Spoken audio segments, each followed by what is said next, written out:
Okay, good morning, everybody, and welcome to the Winnetka Village Council Budget Review Meeting for October 28th, 2022. I'd like to call the meeting to order. If you would turn off or mute your cell phones or other electronic devices, that would be great. I'll ask Rob to call the roll. Here we go. Trustee Dahlman? Here. Trustee Swerk? Here. Trustee Dearborn? Here. Trustee Handler? Here. Trustee Kripe? Here. Trustee Apatow? Here. President Renz? Here. You can forget me anyway. Okay, the first order of business is just a few opening comments from me. And this is always a real weird, like little, I don't want to call it a speech, because, you know, here I am at the table with people I respect and, you know, for the most part consider friends in that respect. And it just feels weird to give formal remarks to a group that we work so closely together. But I know this is going out, and ultimately people will watch it on whatever media platform they appreciate. And I think it's important to set the stage for the rest of the day. So bear with me. This all made sense when I wrote it in the evening, so we'll see if I can actually repeat it in the morning. Okay. First off, I just wanted to state that I'm generally comfortable with the budget as it's presented. It continues the long-term commitments that have been made by previous councils in revitalizing all of our unique business districts. Moreover, it maintains and moderately enhances the levels of service that a community that supports an average sales price of $1.3 million per home would expect to receive in return for their tax dollars. For capital improvements, it maintains the deliberate and conservative pace contemplated in the previous and current funding policies. More importantly, it maintains the momentum that has been established over the last 6 years as new and exciting experiences have become available both commercially and through village sponsorships. We have created an environment that small business owners now believe they can succeed. And just look at all the new businesses. And the good news is our village staff continues to fill the wish lists of many who enjoy shopping in this new and fresh environment. The change so far has been profound. And when you think about it, we're the ones that did that. You know, I mean, it started here. And there's much more to do. With respect to the tax levy, remember that in this budget, as presented, we are talking about $92 a year on a $25,000 tax bill. After 8 years of asking for nothing, $92. For all we have done to date, $92. And there's no shame in that. It's important to keep that number in mind as we go through all of this today. $92 after 8 years of nothing. With the escalation in material labor costs running around 8.5%, we're asking for a $92 increase. Not even enough for a good meal at Pomeroy, and a meager amount to most people in this town. I'm not being disrespectful of the money, but it is a relatively small amount in Winnetka standards. And in my mind, it is a bargain for what I receive in return as a resident of the community. It gives me a lot of comfort that Rob here is a saver, and it's hardwired into his DNA. This man doesn't know how to not save. It's just part of what he does. Every year his team exceeds expectations, and they don't go blow the savings on parties for themselves. They tuck it away for us to use.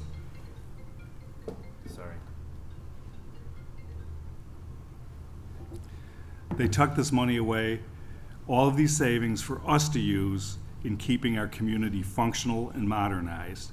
And that supports the value of our real estate investments here in this community. Just think, over the last 8 years, they put over $8 million in the coffers for us to use on future-looking projects. That's saving. That's saving. Some cynics might say that's overcharging, but I think having a responsible budget that allows people to have the flexibility to provide the services expected in a town like this.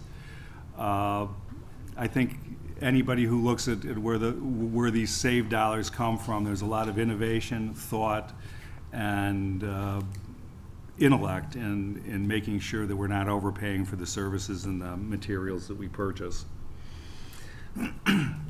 We're fortunate to have some of the most highly respected, innovative, and efficiency-minded administrators in their respective specialties.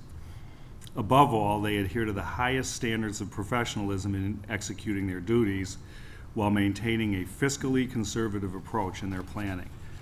These guys are the rock stars of the government business, and we really appreciate the fact that you're all here today to help us understand your budgets. The community looks to us for leadership, and I don't think I'm overstating that after we've been through in the last several years. We're the ones that are trusted to sort out generalized fears across the country versus steadfast vision for our community and the truth. We were the voice of reason and restraint during COVID, and the community truly appreciated it. Last week, I was at a wedding. A resident that I've known on and off for 20 years but never really close to came up to me and said, "Chris, we really appreciate the way Village Council helped us navigate COVID." You know, and this was an individual who was a no mask, no vaccine sort of a person, but they still appreciated the fact that we set the tone for the community and messaged things that were consistent with what we believe a majority of the community believe with. They trust us, and we can't ever forget the fact that people look to us for that. It's not always easy, but it's what we do. We did it right, and our friends and neighbors expect us to spend their tax dollars wisely, but not spend it at all. My neighbor, interesting guy, not really involved in politics or anything else, but we were talking about Village one day over the fence. And he said something, and this is several years ago, I think it was when I first became president. He said to me, "I know you will do the prudent thing." And the weird thing is that has always stayed with me. You know, be prudent. And that's what we try to do here, is the prudent thing. And it's just one of those things that rings in my mind, and whenever I feel like I'm getting a little off-centered, I think, you know, the prudent path is the right path. He understands the costs associated with living in this town and trusts us to be prudent and thoughtful, not cheap or fearful or self-serving, but prudent and thoughtful. And I think we do a great job of that, especially in contrast to what we've seen lately across town. We earn the trust of the community every time we meet, including whatever comes out of today's discussions. We should never be fearful of retribution for our work product because our process is clean and transparent, as evidenced by this. Rob busted his hump yesterday to make sure all the video was available and all the mechanisms so that the community, anybody who's interested, can watch this. We're not hiding behind closed doors doing it. We're doing it out in public. And anybody, you can see the public has shown up in force to share their comments with us. So They do watch it. but they do watch Oh, it. yeah. And that's how you earn trust, is by doing good work and doing it openly and honestly. But we have a clean and transparent process, and sometimes it's painfully clean and painfully transparent. We work hard to do our homework and figure it out, and we do it prudently and thoughtfully. Government doesn't run like a business, and we always have to keep that in mind, especially when thinking about this, because there's always this tendency, and I know it took me a long time to shake the mindset, that somehow this was the same as me running my business. And it really isn't. While it's foolish to ignore private sector trends, they're less impactful on well-performing, well-funded governmental agencies such as the Village. Grants are a key ingredient, and staff has done a decent job in pursuing them to date. However, I still think an on-staff grant writer would be a good addition or role expansion. Don't worry, guys, it's not in this budget, but it's something we should think about. The bottom line is, as a governmental unit, we have access to significant resources that the private sector does not. This big infrastructure bill just passed in Washington, we can sit around and bitch about liberals giving away all the money, or we can get in line and make sure we get our piece of the action. Because Winnetka isn't going to change it. Okay, but if it's there, we deserve to have our piece of it. And I believe that that's where our investment, and that we should, look, the bottom line is a governmental unit, we have access to significant resources that the private sector does not. We should continue to pursue them vigorously to ensure we garner our fair share. And this is how we lessen the tax burden on the resident, just like we did in stormwater. Hey, it's, how much was that? 28 million we don't have to ask you for. That's the way you do it. And the nice thing is the way a lot of this money comes in chunks. And if we have a staff that's dedicated to it and a council who's willing to set that as an objective, I think we have a good chance of continuing to collect our fair share of that thing.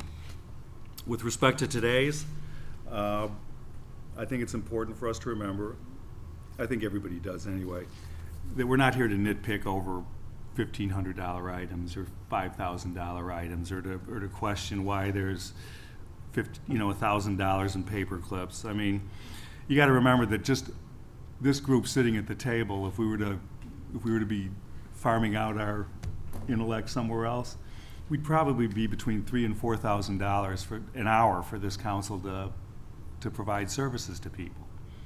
You know, it's a lot of money.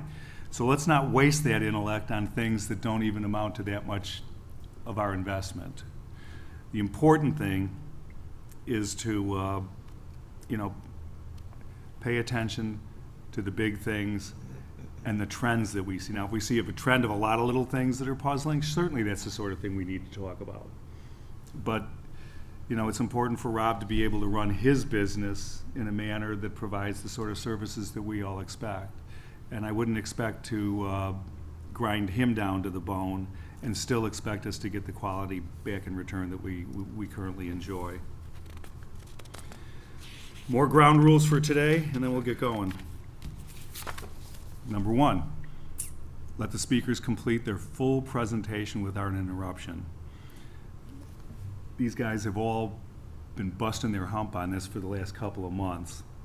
They put a lot of time into their preparation, and they're probably a bit nervous. And as somebody who does a fair amount of public speaking in my private thing too, I think a lot of us do. You know how difficult it is when somebody interrupts you midstream and you're in the flow. So let's give them that same opportunity to share their. So once they finish their presentation, we'll then go to general questions to the presenter. Then we'll come back, and if there's any specific items that anybody at the table wants to raise on individual line items, we'll talk about them. And if there's sufficient interest at the table, we'll dedicate additional time so that anybody can weigh in on whatever item who wishes to. I'll ultimately have to call for a straw poll in those instances, and to see if we have consensus one way or another. And once that straw poll is taken, item is done, issue is over, we're moving on. You guys got to understand, this isn't a job that I enjoy because it's kind of my job to keep everybody on track here and moving in a forward direction. With this much material, it would be easy to get bogged down and spend the whole day working on one tab, let alone 19 of them. So even though I might be a little persnickety as we go through the day, I'm just trying to keep us on track and making sure we finish the job at hand in a reasonable time. I will say, last year we got out of here at about 3, so it can be done. Let's keep our focus on the things that really matter and debate heartily when they're on the table. So with that said, yeah, oh, and Rob even mentioned me tonight, we haven't made reservations for dinner yet, so let's kind of keep him to that as well. We don't want to be sitting here eating 3 meals in this room today. But we can. No, I have hard stuff. So, and last but not least, look at, we all have day jobs here, and this is important for us to be here, and I hope the community recognizes the personal sacrifices that we're making to make sure that we have a comprehensive review. The way the village used to do it was 3, 4, 5 nights of staff presentations, and it was so disjointed because the fire department might be presenting something on Tuesday, and then you come back on Thursday and community development would present, and you'd never be able to see the interconnections between these groups. So this is really an effective way to do the budget and pay it the attention I think it deserves. So at that point, I'll move back over to the, you have anything you want to say, Rob? Sure. I'll turn it over to Rob, and then we're off and running. So, first off, thanks to everybody for making the time. I know that you all have other commitments, so an all-day budget session I know is a bit of a lift for everybody, so thank you. As I mentioned to a few of you before the meeting, the AV system did have its last gasp and died just before the Plan Commission meeting. While I was assisting on the side, it was Kristen and Tim and others who, Public Works, who helped us with the video to put this all together. Our audio visual consultant, Dan, came at last minute to set this all up. So we did get our money's worth out of it, but Kristen and her team did an awesome job of putting this together. So as you can tell, you compare this budget to prior budgets, and certainly this one has been more challenging and unique. What we are experiencing is not unique to the private sector or anyone else. But the department head team worked very hard this year to provide a fiscally responsible budget that it hits a number of points. One, it's balanced across all the major funds. It sustains our high level of core services to our residents. Importantly, it adheres to our budget policies and our best practices for municipal budgeting. It's transparent, as Chris had mentioned, to taxpayers and the council. And it sustains our key council priorities to continually improve the village while doing our best to limit tax increases wherever we can. So this year, to relieve pressure on the general fund, $1.1 million were removed from this general fund budget before you saw it. That took a lot of arm wrestling and discussions with staff. The department heads, there were several long and tough meetings, but they were very professional and really did an excellent job and really kind of working to the wire to get this budget finished. I want to thank them for their hard work and for spending time with us today. I also want to thank Tim Sloth and Tony Vasquez and Del Duckworth for the finance support. They were the leaders of this process. They really had excellent leadership this year. So I don't want to go on any longer. I know Tim's chomping at the bit, getting ready to go, so he'll begin the overview. So thank you. Here we go.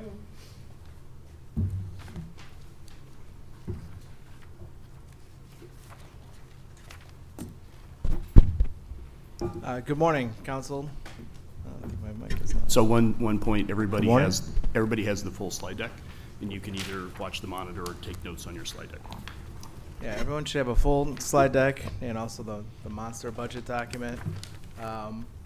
Just before we get started, did want to thank the village manager's office and Kristen for their support with the budget.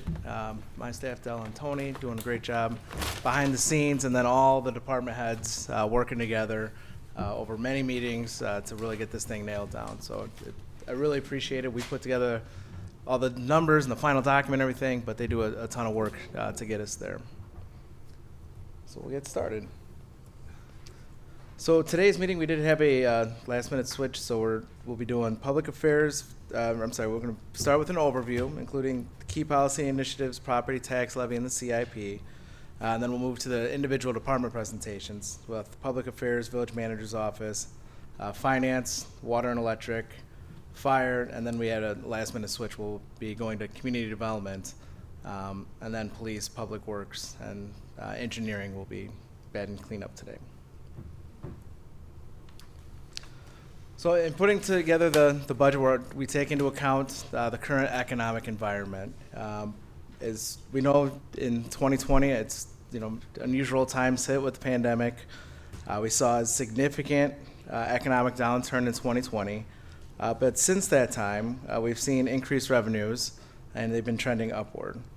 The economy, which sort of fell off the cliff with the pandemic, came roaring back. Unemployment was down to 3.5%, and there was currently record job openings. And we continue to seek federal and state funding grants that President Rentz mentioned as well. But considerations for 2023. So we're still seeing continued uncertainty. Inflation that was projected to be transient in nature appears to be persistent. It's 8.2% CPI rate for this budget year, year to date, with a core inflation of 6.6%. So the core strips out things like fuel and gas, the more volatile items. So that with the core being that high, suggests that it is continued persistent inflation. We're seeing continued supply chain disruption, 5 Fed rate increases in 2022. And also this year in this budget, unfunded mandates, $690,000 from the state as well that we had to accommodate within this budget. With that said, the budget assumes realistic revenue projections, and we will continue, as always, to monitor the current economic landscape, and we'll be prepared to develop contingency plans as necessary. So if you remember in 2020, when the economic downturn hit, we came within, I think it was 2 months, and had a comprehensive plan identifying about $3.9 million in reductions to rebalance the budget based on proposed estimated revenue reductions. So just moving on to a summary of the financial policies and a summary of the budget. The budget is balanced, and we define that as operating revenues supporting operating expenditures. So we don't rely on the use of fund balance to fund, the weekly payroll, for example. We do, recurring operating revenues fund recurring operating expenses. So we don't use the use of one-time revenue sources or fund balance for those routine operating expenses. We are a home rule, but we act like a non-home rule for the purpose of the tax levy. We actually exceed those tax levy standards that are set that are capped the non-home rule entities. And utility rates are set using a cost of service analysis, with operating expense increases are generally equal to revenue increases. And this budget maintains a commitment to making 100% of the statutory contribution for public safety pensions with a conservative 6.75% rate of return. Capital is generally funded on a pay-as-you-go basis wherever possible. And typically we avoid budget amendments by building in contingency into the budget. And we also maintain minimum fund balance targets within each fund. Some more initiatives, moving on to property tax. So we're proposing a property tax that is well under the PTEL tax cap limit. It'll be a 2.85% increase for existing residents. So the way that the PTEL works, it's the lesser of 5% or the inflation rate. So this year, the relevant inflation indicator for the tax cap was 7%. And then obviously 5% is under that, so that's, if we were a non-home rule entity, we would be capped at 5%. So we're proposing an increase of 2.85% existing residents, which is well under that tax cap. So we're adhering to that 2005 pledge to try and, where possible, adhere to the non-home rule tax cap. It's the first increase since 2013, so there was an 8-year property tax freeze. And we're continue the process of capturing new growth within the community, which is estimated at 1.5%. Utility funding, we implement rate recommendations outlined in the 2017 water rate study, plus an additional 2.5% to fund the lead service line replacement program. So for a total increase for 2023 of 11%. So that 2.5%, that lead service line, that's the unfunded mandate that I referenced earlier. It implements electric rate increase of 8% based on a comprehensive staff analysis performed with Brian and the Electric Fund and Finance over several meetings. Refuse is fully funded via user charges, no property taxes, and proposes a 2.5% increase in residential rates and a commercial increase of 15% due to the increased cost of recycling with the new recycling contract. And no rate increases are proposed for the stormwater ERU or the sanitary sewer funds. And no other fee increases as well. No permit increases or vehicle stickers. So the annual change to a typical resident in Winnetka is $422, which is $35 monthly or 5.1%.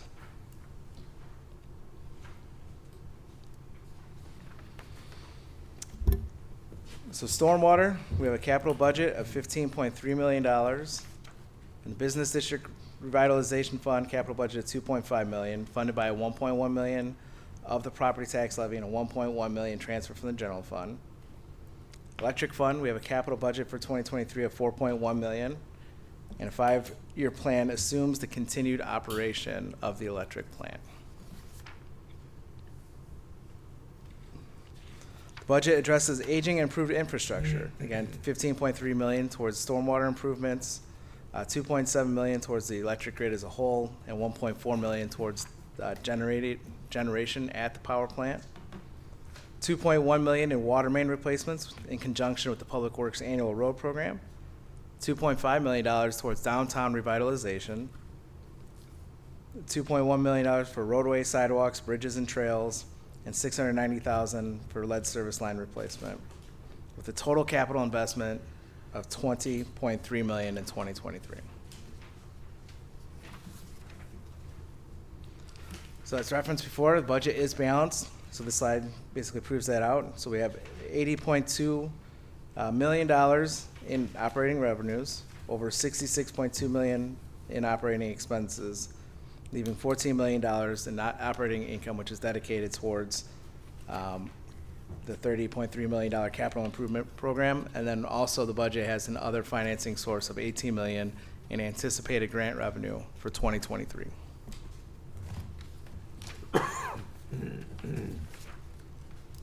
Moving on to the general fund. General fund revenues are projected to be are budgeted at $29.2 million, up $665,000 or 2.3%. Key revenue changes compared to 2022 is the tax levy, capturing new growth, and the CPI, a CPI component, I should say, of $533,000. Sales tax of $495,000. Income and replacement tax of $722,000. Natural gas tax of $115,000, offsetting reduction in miscellaneous income. And we also received ARPA funds last year that are not budgeted this year. And it's important to note, these are, when I mentioned the increases in the sales tax and the income tax, that's trend. That's not an increase in the rates. That's making up those components. So that's the trending we're seeing.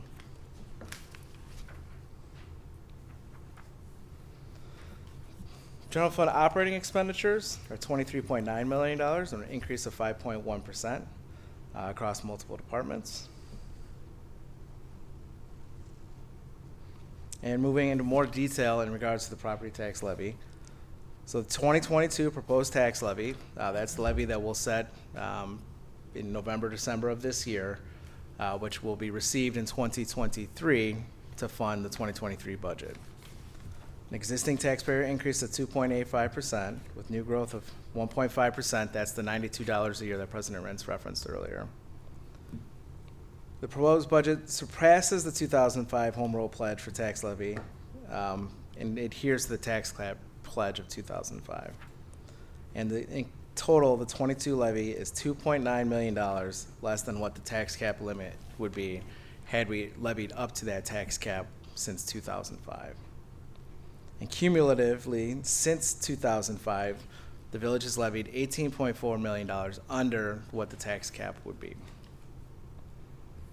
Again, the tax levy will be set in 2022 in conjunction with the approval of the budget. And just one other note on the tax levy. The Cook County is currently in a delay in terms of remitting payments to the village. So we're anticipating approximately $6.2 million in revenue that would have been received in September, October, November, December, that is expected to come in after the new year in January, February, March, April. But we do maintain the adequate funding reserves, so we're not going to hit a cash flow crunch because of that, but it's just something to note.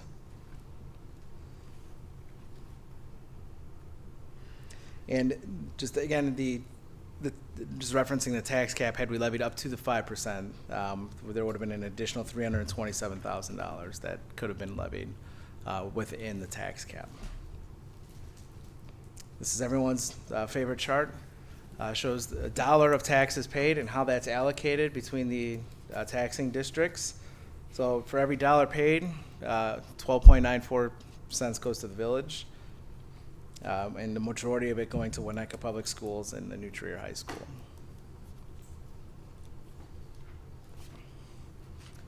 So this slide shows since 2013, that's the baseline year, that's before we enacted the 8-year freeze, what the tax levy was in various communities, neighboring communities, and compares it to the 2020. That's the latest data available with the property tax delay. That's as far as we can go. But you can see the increase in Winnetka since that time was only 6.6%, and that's just capturing the new growth during that period. Whereas, some of our neighbors are as high as 67% increase during that period.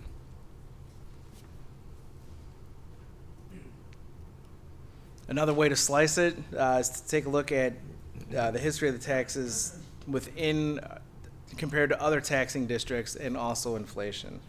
So since 2000 and through 2020, the CPI increase has been 54.3%. Winnetka's tax levy increased under that amount, and it only increased 46.7%. We're the second lowest of the communities listed, and most of the communities were well above the CPI rate.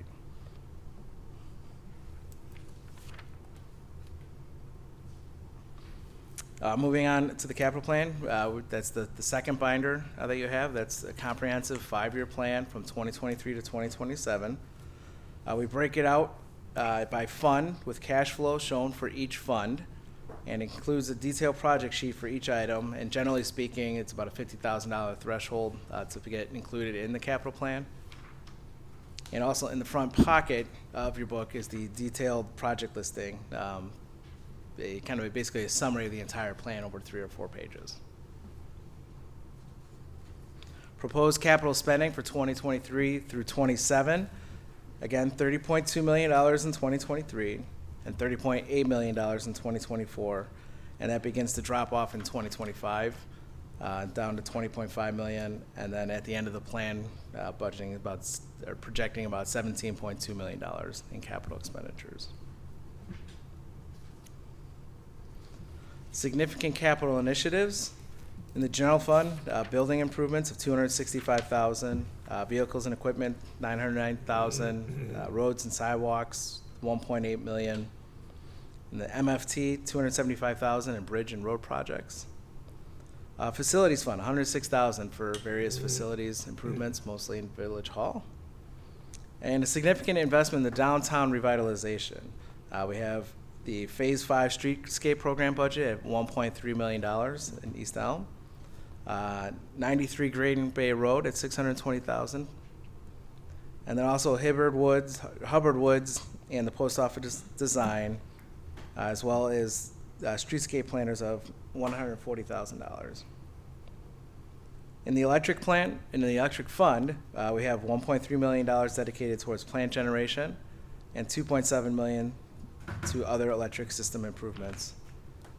And in the water fund, $2.0 million towards water main replacement, and again, there's $690,000 for the lead service line replacement, and $1.5 million for other water system improvements. Sanitary sewer fund, $600,000, and finally the stormwater. This is the total budgeted for 2023, $15.3 million for the West Side project.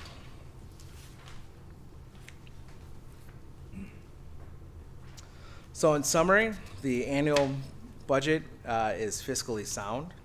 Its operating budgets are balanced, again, with routine operating expenditures being funded by routine operating revenues. We maintain appropriate reserves and adequate staffing to provide for core village services and continue to modernize and invest in village infrastructure. So with that, if you have any questions. Any questions for Tim on the overview? What's going on with the county? Why are they taking so long? That's a good question. They're just delayed. I know it's a reassessment year in the county, so there's significant more work to pull it all together. And I think there might be some staffing shortages as well, but I don't necessarily have a good answer exactly what is going on with the county. But Heard it explained as technology and data glitches in terms of getting the bills. Is it likely they're going to be hitting our residents for a double bill in March? Could be. We've had that before, where we've had 3 bills in 1 year. Yeah, it happened. We've heard possibly by the end of this year for the previous installment that was due in the summer, but we're just monitoring it at this point. Yeah. All I can do is shake my head. Yeah. I mean, to that point, we're in an amazing position. When you said you didn't have to go into, I mean, we don't have a cash flow. I know many jurisdictions are having cash flow issues. Excuse me, summer actually, the county had provided some emergency loan funds for some towns who can't cover Yeah. the loss of it, and some of them are looking at short-term bond issues, tax anticipation notes. But we don't have to do that. Tim, I don't know if this is on or not, but, bring it up again, okay. So this is, I guess, a time to sort of maybe express some general thoughts about the budget, kind of like as Chris did, and eloquently, of course. And this is, you know, the product here is unbelievable, and we all know the work that's done, you know, by the people that are joining us today. That's where it really happens. We get that and we respect that. And this is, you know, my 6th budget. I think it's my 6th budget. And by far, this is probably the most interesting, impactful, most going on budget that I've seen. And as a result, I think it deserves the scrutiny and discussion that we're going to have today. And we all talk to people around town, and I think that this group and the groups that preceded us in recent years, you know, do kind of have the benefit of the doubt now from residents because of the transparency that goes along with the way that we've operated, the leadership that we've had. And we all talk to people, and you know, Chris, you mentioned the guy over the fence or whatever, and I was out walking my dog the other day, the dogs, and someone stopped me, and I don't know for certain, but I think this is someone who probably increases in costs and so on do make a difference, And so we do have a lot of residents in town that money is, you know, going to be tight. They see what's going to happen in other jurisdictions or other taxing bodies, and there's a concern out there. So I think we have an obligation to really look at this. There are 2 ways to look at the $92. One is that it's less than a meal at Pomeroy. The other is that it's a message that we're sending to the village. And over the 6-year period, we've done a couple things here that I think have been really good. And correct me if I'm wrong on this, Rob, but the transmittal letter that Josie puts together has sort of changed, and it's really a nice document, I think, that people get a sense of what we're doing, how we're looking at things. It's very clear, it's not gobbledygook, and I think that's been really good. And then the other thing that I know we've done is we put on that chart that shows the increase for the average resident when you take into account utilities and property tax levies, et cetera, et cetera. And, you know, and again, I feel like we need to always challenge everybody. I think that the people out here would, you know, probably not just want a rubber stamp. You know, we should have a discussion where it merits. And the reality is that we have kept the levy consistent for 8 years, but we've also we've shifted the way some of the operations that residents are paying for. So we did shift the refuse fund from operations over to an enterprise fund, and there's some others that we've made some changes. We had the little windfall on pensions when we changed the assumptions. I mean, so the residents, and correct me if I'm wrong on this, Tim, but the residents have, over the last several years, just based on the numbers here, have experienced increase in municipal services, cost of municipal services, probably in line with inflation, 2.5% to 3% over the last several years when you include the utilities. And, you know, when I look at what's going to go on, and Brian's going to talk to us about it with water and electric and so on, I mean, you know, that's just what it is. I mean, we're dealing with deferred infrastructure, we're dealing with unfunded mandates. You know, I don't see a lot of room, so I'm going to challenge you, you know, on that front. But I do think that when we look at the $92, and you and I and Rob talked about this yesterday, what we're really talking about, and I just put this out here for, maybe I'm the only one that thinks about it, but maybe not, it's about $450,000, I think, Tim, you mentioned to me, on a net basis, 450,000 on a general fund budget of 24 million. So it's 2%, roughly, is what we're talking about. If we wanted to go to the community and say, you are going to be paying more for electric and water and whatever else, and this is the reason why, but we did everything we possibly could to not increase the levy again. I mean, to me, that would be a really nice message and sort of a fulfillment of what our fiduciary role is. I'm not saying that if we go with the $92, it's a dereliction of our duties, but to come back and say that we were able to do that, we were able to find, and I don't know how to find it. I mean, Chris, I'm not looking at the paperclip line items, believe me. But that would be something that maybe you could help us with if there was an appetite for that. And I think it would be a wonderful message to come back with, because our residents, we all are paying more. Some it's immaterial. Obviously, it's immaterial. But for a lot of residents in this town, it is material. And it's going to be material when it's layered on with, and we're not here to make up where other taxing bodies leave off. I get that. We're our own operation. We can't control what others do. But the cost is going to go up here in this town, and for some people, it's really a hardship. So, you know, $92 can be looked at as either a nothing or it can be looked at as a something. I think we should start with the idea that we're looking at it as a something, and maybe there's something that we can do to find somewhere in between that 0 and 450, whatever that might be, in some savings. Maybe we can't, but that would be a really nice outcome if we could do it without sacrificing much in the way of services that we're providing.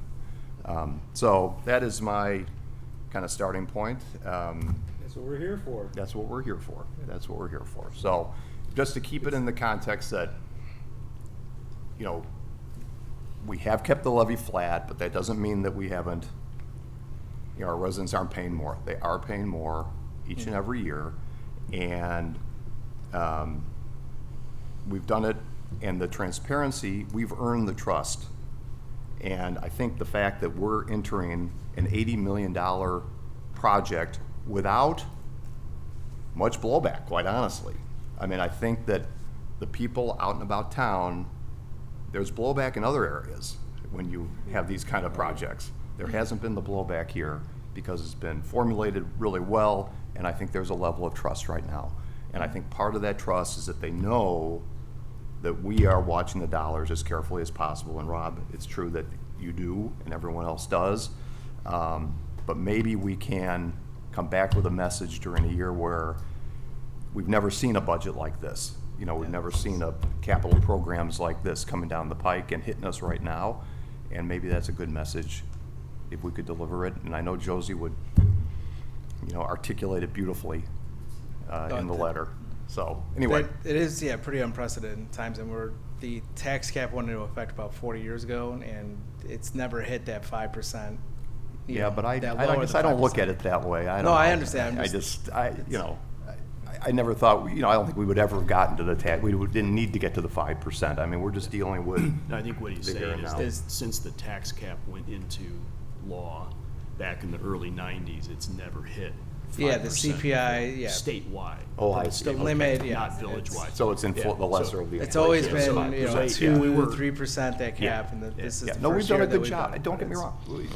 I just wanted to clarify. Yeah, That's this what is, Tim was you know, referring to. we've done, I think, a wonderful job. I think we should aim high here today, at least as an objective. That's why we're all here. So we have to move on now. I'm sorry, Rob. I'm sorry, Bob. I'm Can I ready make to move one quick on. comment? Go ahead, Jen. Everything you said is great. The $92 and $450,000 overall. One item is unfunded 600 grand of lead water pipes. Right. That's So- not- that's not part of that. That's not part of the. It's not part of it, the though? general fund. It's not part of the Doesn't general fund. come back to cost, back to the No, that's, village employee? actually, the cost is picked up through rate adjustment. Yeah. It's for the. Okay, all right, sorry. So- Okay. Yeah, it's tricky because some It of the is. stuff is 50/50. Right. Some of it, I mean, it all depends on what kind of voodoo is going on behind the screens in the accounting department, so. Thanks. Or I've been, Okay, that's not gonna engender trust and transparency. But it's transparent voodoo. You mean jokingly. Transparent voodoo. I think people in this town know me well enough to know when I'm Okay, serious, all right. so. Just to Okay, be so we really need to move on, guys. It's, all the general talk should end, and we should now get into I don't wanna say get into the weeds, but at least let's get on the sidewalk here. So our first presentation is Public Affairs, which is being handled by the Village Manager's Office, and Kristen is going to run us through that. Thank you, President Rentz. Thanks for the opportunity to present the budget for public affairs in the Village Manager's Office. The Public Affairs Department focuses on village-wide support and council-related initiatives, while the Village Manager's Office provides for our department-specific operations and staffing, including administration, communications, economic development, and human resources. The Village Manager's organizational chart, shown here, contains 7 full-time positions, which represents no change from fiscal year 2022. At this time, I would like to express my appreciation to the entire Manager's Office staff, Ann Erickson, Lizzie Storkman, Liz DeShant, Verena Grajan, and Josie Clark for their contributions and assistance in formulating the fiscal year 2023 budget. Focusing on briefly our 2022 accomplishments, in July, we officially broke ground on the stormwater project. The farmers market flourished in its new location in the Metro parking lot. Staff worked with the Winnetka Park District, the Winnetka Northfield Glencoe Chamber of Commerce, and UP to approve a license agreement for the use of the parking lot in Station Park. An estimated 1,000 visitors per week attend the market. Although originally conceived as a temporary location due to the streetscape construction in the Village Hall parking lot, due to the successful season, plans are underway to permanently relocate the farmers market to this location. During 2022, we continued to support local businesses. The expanded outdoor dining options necessitated by the COVID-19 pandemic restrictions were officially continued through a formal license agreement. Shown here are diners enjoying a beautiful summer evening on Chestnut Court. In partnership with the Chamber, new events were programmed in the business districts. This is the West Elm Celebration, featuring Steely Dad, a local dad band. Held the Thursday before the annual sidewalk sale, the event was so well attended, we sponsored another night out in West Elm last month. The Winnetka Music Festival, held in the East Elm District, was a success. It was the first year that tickets sold out. A lease with Tala Coffee for 93 Green Bay Road was negotiated. The building design was approved and construction activities will commence shortly. Tala will add vibrancy to the Indian Hill Business District. Turning now to our 2023 goals and objectives. In economic development, we want to continue to support existing businesses, attract new businesses and encourage expansion and development, maintain our effective communications, engaging our internal and external stakeholders, manage our human resources, attracting and retaining our high talent workforce, and continuing to support special events. Key budget items for next year, continued sponsorships of the July 4th celebrations and the Music Fest. Legal services for village prosecutor and the labor attorney are in this department. And then in communications, support for our email newsletters, the Winnetka Report, and social media. In economic development, continuing to sponsor local events, encouraging vibrant business districts, actively participating in the chamber, advertising campaigns, and recruiting new businesses. In human resources next year, we plan to conduct police entry-level testing, fire promotional testing, recruiting and retaining our workforce, training initiatives, and hopefully COVID-19 truly has transitioned from pandemic to endemic. Finally, our budget summary. Overall, public affairs and the village manager's office budget represents a 2.66% increase over the 2022 budget. Due to the difficult economic conditions, we were diligent in examining each of our individual line items for cost savings opportunities. The most significant increase is in human resources. And as a reminder, this budget varies from year to year, specifically depending on whether we need to do recruitments or promotional processes for police and fires. Those are not performed every year on a consistent basis, and that's the primary driver of that increase. At this time, I would be happy to take any questions on this budget. Okay, general questions for Kristen? Seeing none, any items in the public affairs budget that anybody wants to talk about? That have been flagged? Good. We're looking good? We can move on. Okay, at Check. this time, I'll turn it back over to Tim Sloth, who will present the Finance Department. Good job. Thanks for all the help with this.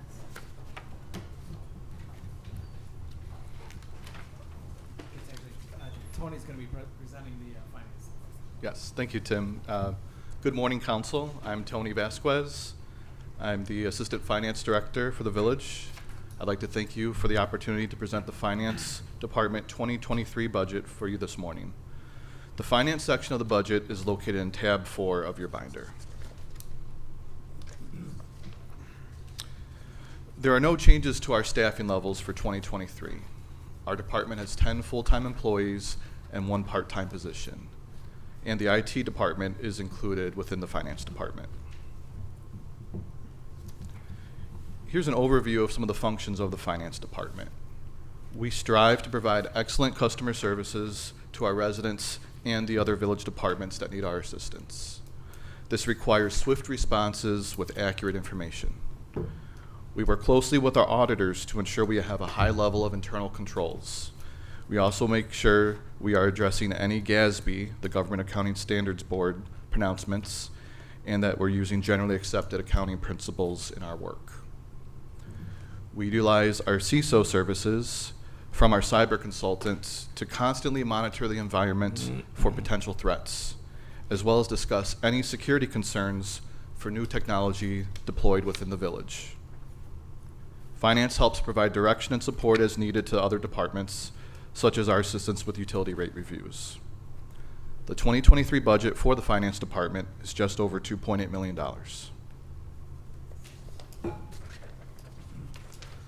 I'd like to discuss a few of the department's accomplishments over this past year. With the assistance of the engineering department, we have applied for $14.6 million in grant opportunities.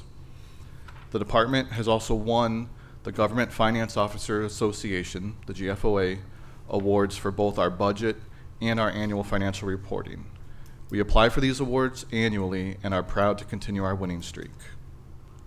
Our audit was completed with an unqualified audit opinion and a clean management letter.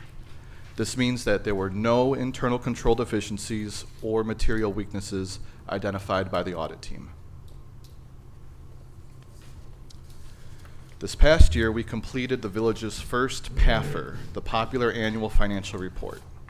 The PAFR takes the nearly 200 pages of the annual financial report and condenses that information to a more palatable 16-page document, highlighting key information of the fiscal conditions of the village. I'd like to thank the manager's office for their help in completing our first PAFR. While our department provided the financials, the manager's office helped with the formatting and layout to make the document not only look good, but help frame the information that we were presenting. We have submitted this PAFR to be reviewed by the GFOA for their award for excellence in that report as well. One of our cybersecurity initiatives this year was the development of an incident response plan to cyber events. We have a tabletop exercise planned in November to help test this response plan. We've worked with our utility funds on rate analysis and financial planning for capital items in the upcoming years.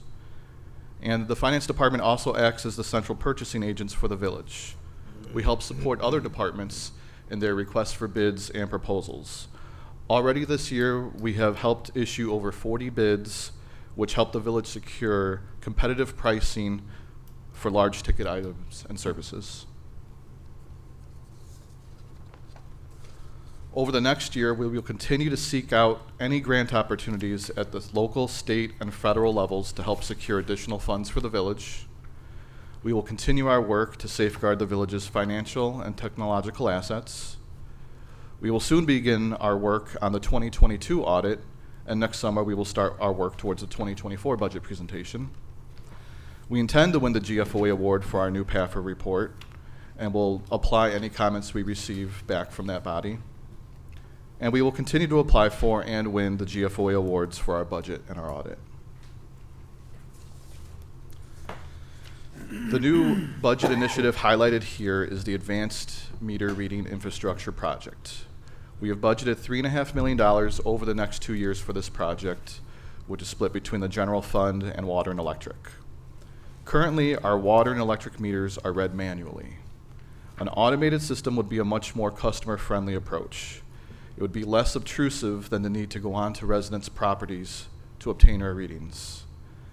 The new system would have more data availability on utility usage. There's advanced leak detection that can help alert customers to possible leaks much quicker, which would not only provide a better level of customer service, but help to avoid wasting water through undetected leaks.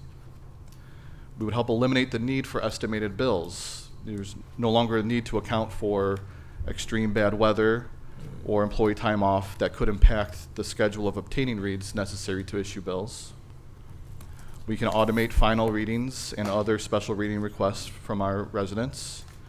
And we'd be able to provide quicker responses to utility consumption requests because we'd have the information available quicker when a resident calls. At this time, I'd be happy to take any questions council has on the Finance Department budget presentation for 2023. Okay, any general questions? Quick question, Tony, on the, and I don't want to get into detail on what goes into this, but for the general fund, is the contingency completely housed in the finance department and not in any other departments, any other areas that flow into the general fund? It's just a placeholder in Yes, the finance department? The general fund contingency is within the finance Is department within budget. the finance department, okay. I have a quick question. Go ahead, Quinn. I had, thank you, this is my first time meeting here, so some of them, so just be clarification for me. I had read that the capital projects for water and electric and the other enterprise funds come from the profits or the earnings from those groups. In this case, some of it's coming from general fund. Is that just because this is an unusually large project?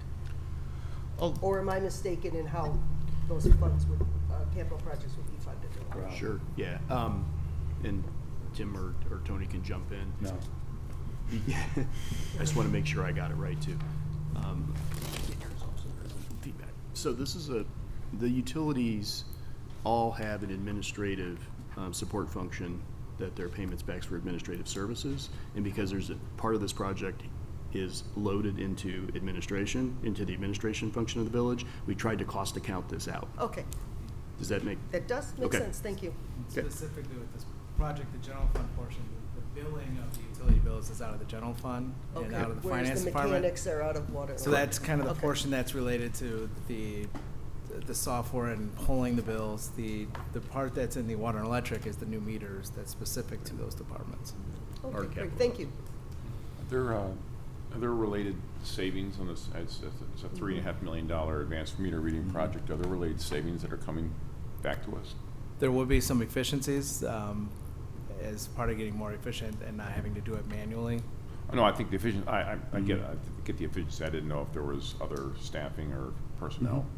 There will be. There are. Okay. Yeah. And on the grants, you say you're pursuing grants. Mhm. Is one department do this, or does every department Yeah, have so grants? I think some of you know we have this sacred protected time every Tuesday morning called the department head staff meeting. And there's an agenda, and on that agenda every week is grants. And this is where we can tap into each of the notifications that individual departments maybe receive, what's out there, what's going on. So we get notifications from broadly from the state of Illinois, sometimes from our representatives, and Tim is running point on those grants, but Tim will also need to rely upon individual departments for technical data in order to put those grant applications together. So Tim is running point, we talk about it every week, but that's how we manage it day to day, week to week, if that answers your question. It kind of does, and I look at this, to your point, Chris, about a person, and maybe it's a situation where I know the public doesn't realize, they're starting to realize how different each of these governing bodies are. Yeah. Because some don't even pursue it, and I guess you wonder if, and I know we don't go across borders, but there may be for a position across the different groups, because Across the different groups. this is, I mean, between all of us, I'm sure we could fund it Specialty. and make a lot of money. Yeah, you know, Rob, there have probably been a half a dozen times in this past year where something has come through in the email. I get a lot of this stuff from all of the various funding sources as well. And I've referred at least a half a dozen of them over to the Park District, saying this is something that you should pursue. It's not in our wheelhouse. Right. Sometimes they're attracted to it, sometimes they don't think it's enough money. I've sent stuff to the library and they've looked at it. So, you know, we are sharing that information, and now that we're meeting quarterly, maybe it'll be a time to reinforce that they should really pursue this. Yeah. And we gotta get better at it. Yeah, when you look at 28 million Sorry, of Tim, grants but on we the do. on the water, on the stormwater, you look at this and say, it's about as good a return as you can get on anything. But for context on To save grants, taxes. in the tenure that I've had here, we received significant federal funding for the bridge rebuilds. Yep. Millions of dollars there, $2 million for Tower Road, 28 million. So grant revenue over the last 10 years had to exceed well over $40 million. No, I think we've done the lion's share Yeah. and set the example. So we tinkered with, at one point, I tried to hire a contractual person to do it. When somebody's outside your organization, they just don't know how you operate, and the art of grant writing is that you have to meet the technical requirements of the grant Right. form, right? But then you have a story to tell. And what I found is that a contractual person really can't tell your story. You have to do it yourself. So there's a bit of public relations that goes into it, right? And marketing that goes into it. And then there's the technical aspects of, okay, what is it exactly you're asking for and how is this all built? So it's a combination of things. And right now, just trying not to, create extra staff, we're trying to do it as a team. I'm with you. Understanding that there could be room for As I that look in at the this future. and trying to save taxpayer dollars, there aren't many more things we could Payback ever on do. a person. Yeah, the ROI on that. I'm less Yeah. worried about paper I clips agree. than taking millions of dollars off our tax bills. Good, so I heard from two people who will be here next year, so just figure that that's gonna be in the budget next Okay. year. Make your note, Rob. Maybe, Chris, So- maybe so- that should be a collaboration with the other taxing bodies. That's what I was saying. We That's hard end to up do. carrying the Yeah. lion's share of that anyway. I don't mind it. I'm sure that staff might have a different feel about it. Okay. But every time we've done these co-opted applications, which came along for stormwater too, we ended up doing all the damn work anyway. Right. So, there's probably some policy thing in there, but our staff is working really hard on behalf of what they're assigned to do. And then to have them work for other taxing bodies. We don't want to live in a silo, and I get the whole caucus mandate and that whole thing. And I think the way to do it is more like what we've done in stormwater, where we forge these relationships where there's multiple benefits to what we're doing together. And it makes good sense that way. And there's a place where we saved tens of millions of dollars for the taxpayers by doing these joint ventures with different taxing bodies. So, but I hear what you say, Bob.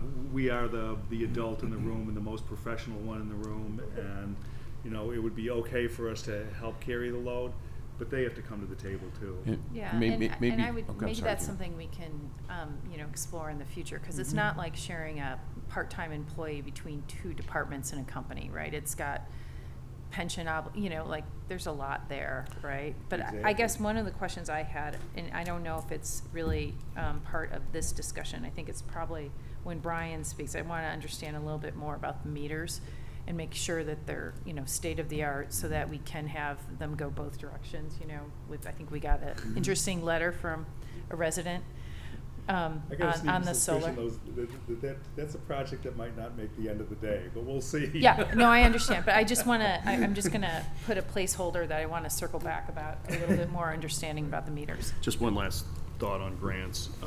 Where there are opportunities to collaborate, we have the relationships with the other units of government to do that. In the future, near future, as the Green Bay Trail Study is wrapped up and presented, it's not ready for this budget, of course, that would be an area where the village and the park district could co-apply for OSLAD grants for enhancements to the trail.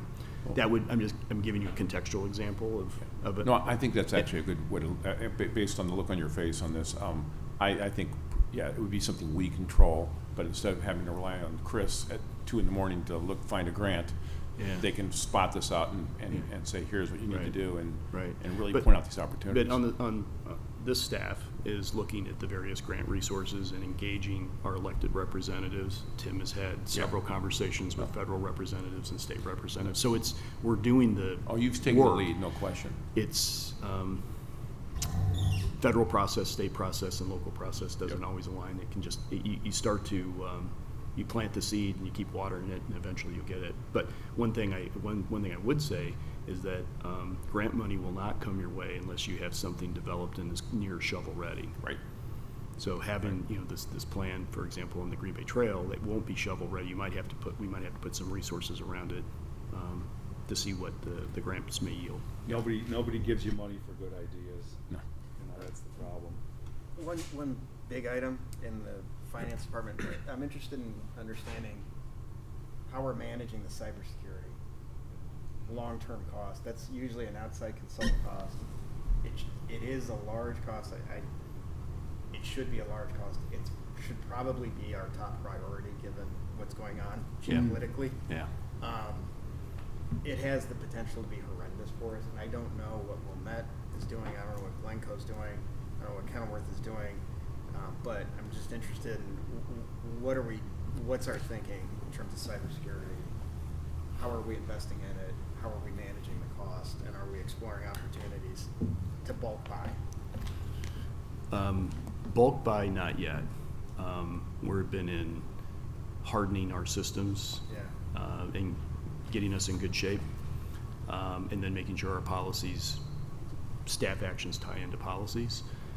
So we've invested heavily on the consulting side of it, and it's something we could possibly look at in terms of bulk buy, but we've really had to take care of our own shop first. Tim, is there anything more you want to add? Yeah, we completely transformed the way we look at cybersecurity and IT. A few years ago, IT was, help desk, break fix type function. Now it's proactive cyber defense. So we meet regularly on a weekly basis. We have with Ancura, who is a firm dedicated solely to cybersecurity, and we've kind of taken a three-pronged approach where we're trying to prevent. One of the biggest ways people get in is through clicking a bad email. So we try and prevent and train people to not click a bad email. But also we know that as much testing as you do, 1% to 2% are still going to click. So what happens when they click? We have managed detection and response software that immediately kicks in if anything starts running that's not warranted. That's monitored by Ancura, that will automatically shut that down. There's also cloud monitoring, and this is all new within the last couple of years. But we also meet as part of those regular review meetings. If there's an incident, that makes national news, we talk about it, we talk it through. There was the Oldsmar attack on a water system in Florida in February. We talked that through significantly to see, that was a near miss where,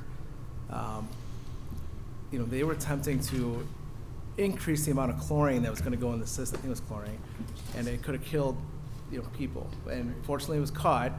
So we reviewed that whole incident to see how is our system vulnerable to it?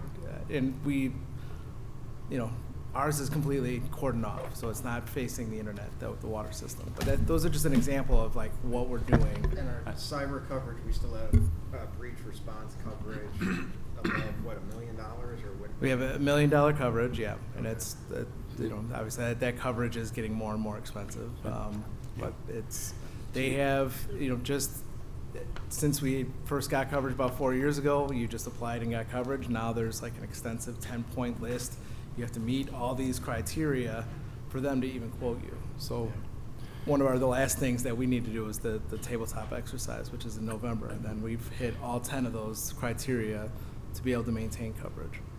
I think to your point, this is critical, but we're a small entity in Winnetka. There are others. I work with a group called CrowdStrike, who is the leader. Their founder came and spoke at my corporate governance conference at Kellogg. They're coming back, and they talk about the different threat actors. So I do think there's a level. They know what's going on. Mm-hmm. I mean, with all due credit, we don't. They know what's happening around the world, and at these type of attacks. So I'm happy to actually sit down if you want to, and tap them to say, what are you hearing from municipalities and what's going on that we don't know? Sure. Because there's no other way to know. Well, it'll be too late. The only question I was going to ask is, are there any cyber investments that you guys, if you had a wish list, you would have wanted to see on this budget that you don't have on this budget? No, we've been well supported for cyber. We've been upgrading our systems. We have budget for upgraded switches this year and making sure our hardware and all our software updates are current. So We spent a ton a few years ago. yeah. Are we still happy with $1 million coverage? Yeah, honestly, I think that's. I mean, That's about all you can get. Is that all you can get? I know the It- market is Tim, do you- frozen up, right? Yeah. I mean, I think yes, $1 million seems to be the right size. There is some thought that if you get too much, then you become more of a target. If that gets out there Right. too, as Right. well, right? If you have a $2 million policy, that's more money that could be potentially Yeah. paid out. Well, bad actors will look at who are the managers in the organization. They'll try to social engineer stuff. If the council would like to have a more in-depth discussion on it, this is one of the items that would qualify for a closed session under security. So we could do that at some point too. And the game's changing so fast. It's going, as I was talking to him yesterday, it's going from ransomware to basically data extortion now. Oh, yeah. So Yeah. it's a whole different world. Yep. So, and just one other final note on the IT department, we've taken all that's one area where we've actually purposely gotten a little less transparent in the budget process, where we used to have a 20-page document of technology replacement that basically was advertising all of our systems. We've learned it's a summary page, so if anyone wanted to see more detail, we could arrange that, but we don't make that publicly available. On the $500,000, In the IT fund, the spending in the IT fund. 514 for technology. What page? 73. So, You don't know for about a $500,000 line item in your budget, Tim? No, You should be able to do this one from memory. I know, I should, I apologize.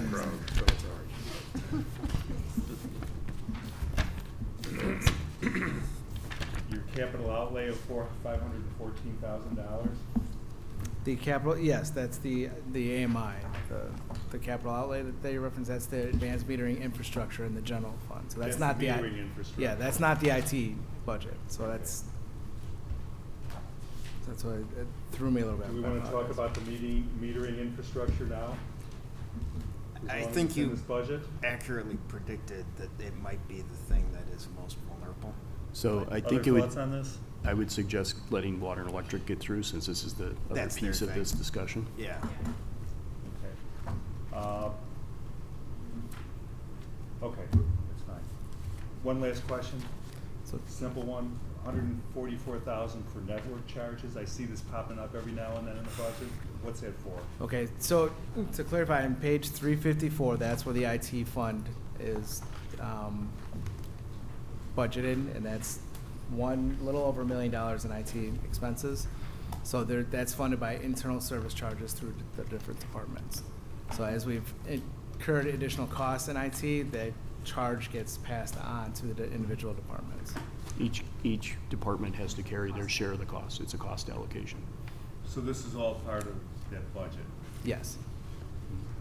So it really isn't a network charge, it's just, that's the name we gave it. That's the Okay. general ledger. But it account, is, yeah. it is going up, it's significantly going up.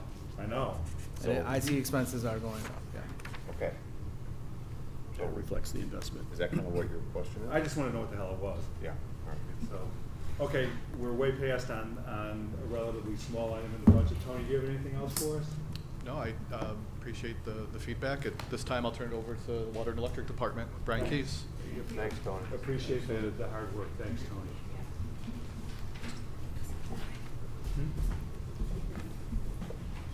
Hello, Brian. Good morning. Usually I have the opportunity to present in the afternoon, and usually you provide some guidance in the hallway about the pace upon which I should move through, but now I have lots of You know time. the pace. I know the pace. So, hey, good morning We again. don't need a water rate study. We just need the high points, Brian. I got it. So joining me today is Assistant Director Nicholas Nari, and Nick's going to take the lead in presenting the water fund budget after we're done discussing the electric fund budget. So as you look at your binder there, we're tab 12, page 201. This is the start of the electric fund budget.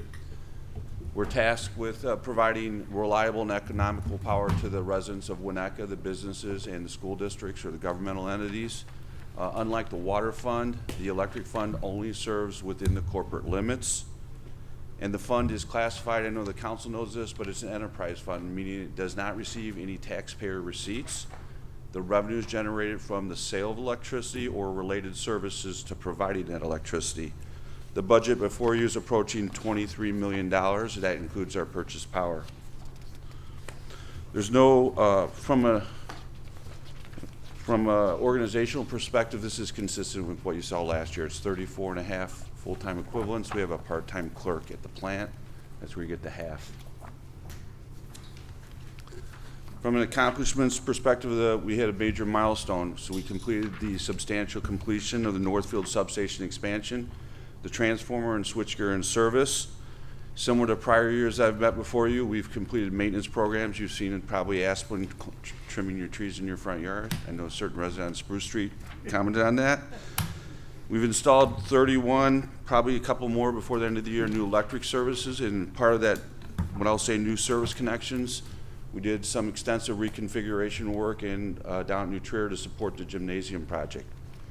We replaced cable, so we're looking to avoid getting into the scenario that the water fund finds itself in, where you have aging infrastructure that was not addressed. We were called to generate 16 times this year, not including the maintenance runs. And we responded to, at the time I put this together, 36 electrical interruptions of varying sizes. I think we've been called out 3 times since then.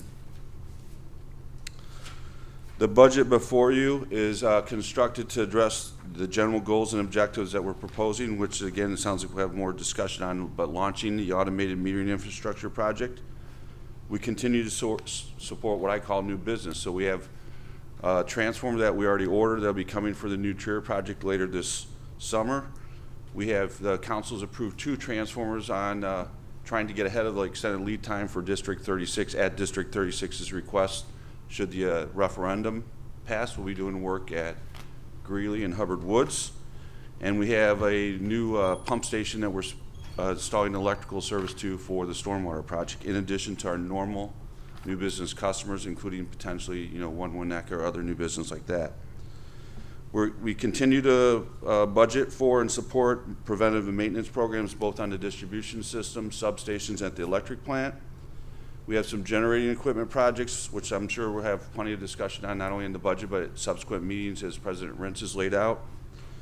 Now that the substation's in service, we have some identified reconfigurations of electric service circuits. And we have a larger project planned on Circuit B, which is on the southeast side of Winnetka, to reconfigure it. Again, the budget is laid out to support those initiatives and goals, and including, like I mentioned, we have some infrastructure projects like at the pier, which we've talked about in previous council meetings. So we're going to kind of jump into the nuts and bolts. So the budget that was before you for 22, we predicted selling about 299,000 kilowatt hours. It looks like we're gonna be approaching probably close to 122 million kilowatt hours. And for the budget that's being proposed, we're gonna kind of land in between those two numbers. So we're looking at 121,562,000 kilowatt hours. So we're proposing sales that kind of land between where we think we'll close this year and what we budgeted for last year. And this is where, I guess you'd say, the meat and potatoes starts. So I'll call out some things. I know this is an eye chart, especially with the challenges we had with the AV today, but we'll run through some things here. So here we go. The budget is built. I'll step back and try to walk you through it. So I'm going to focus on column C, the budget itself. So the budget's built on an 8% electric rate increase. So that's nominally the revenue, projected revenue is 20.6 million. As Tim laid out in his prelude or introductory comments, the expenses are 18 million, so revenue is covering expenses, but we have a very robust capital plan proposed. So if you look at the bottom number, we're going to be drawing down our fund balance by 2.2 million. Revenue is covering operating expenses. That's consistent with Tim's opening remarks. From a purchase power perspective, it's up 2.1%. 1.8, a little over 1.8 is coming through from our IMEA contract, and the other 0.2 is from an increase in sales, projected increase in sales as far as the volume. So, I mean, from that perspective, we're in good position with what's going on with IMEA in Springfield this year. And if you look at where we're at from budget to estimate, they've done a great job this year managing costs to what they gave us for projections at the unit price. We're on track to be finishing lower than what we budgeted. Expenses are at 5.6%, and we continue with the long-established tradition of paying back to the general fund payment in lieu of taxes, which is 0.4% change, excuse me. So now let's kind of break down some of those numbers in more detail. So last year's capital plan was 2.6 million. We're gonna close the books this year with an estimate of 2.8. The overage is really from the timing of the substation project. So some of the contracts that were let specifically for the transformer had progress payments that were billed on when they completed certain parts of the transformer. Some of that should have been paid in 21. They didn't get it done per the plan, so they actually didn't get their payment till 22. So the money was budgeted. The contracts were completed per the council approved amounts, but the timing of the payments varied. There's 4.1 million, as Tim laid out, in electric fund projects for the proposed budget that's in front of you today. We like to look at fund balance and make sure you're aware of how we're trending. And so the audit that was completed earlier this year was 6.5 million in the electric fund. We were looking at closing the year out at 6.4, but due to the capital, we'll be drawing down to 4.2 at the close of next year's fiscal year. The fund balance policy is the 4 months operating capital was our desired target is 6.2 million. This is consistent though with we're still in the pay as you go, so the fund is drawing down to stay with pay as you go. There's no debt contemplated in this budget for the electric fund.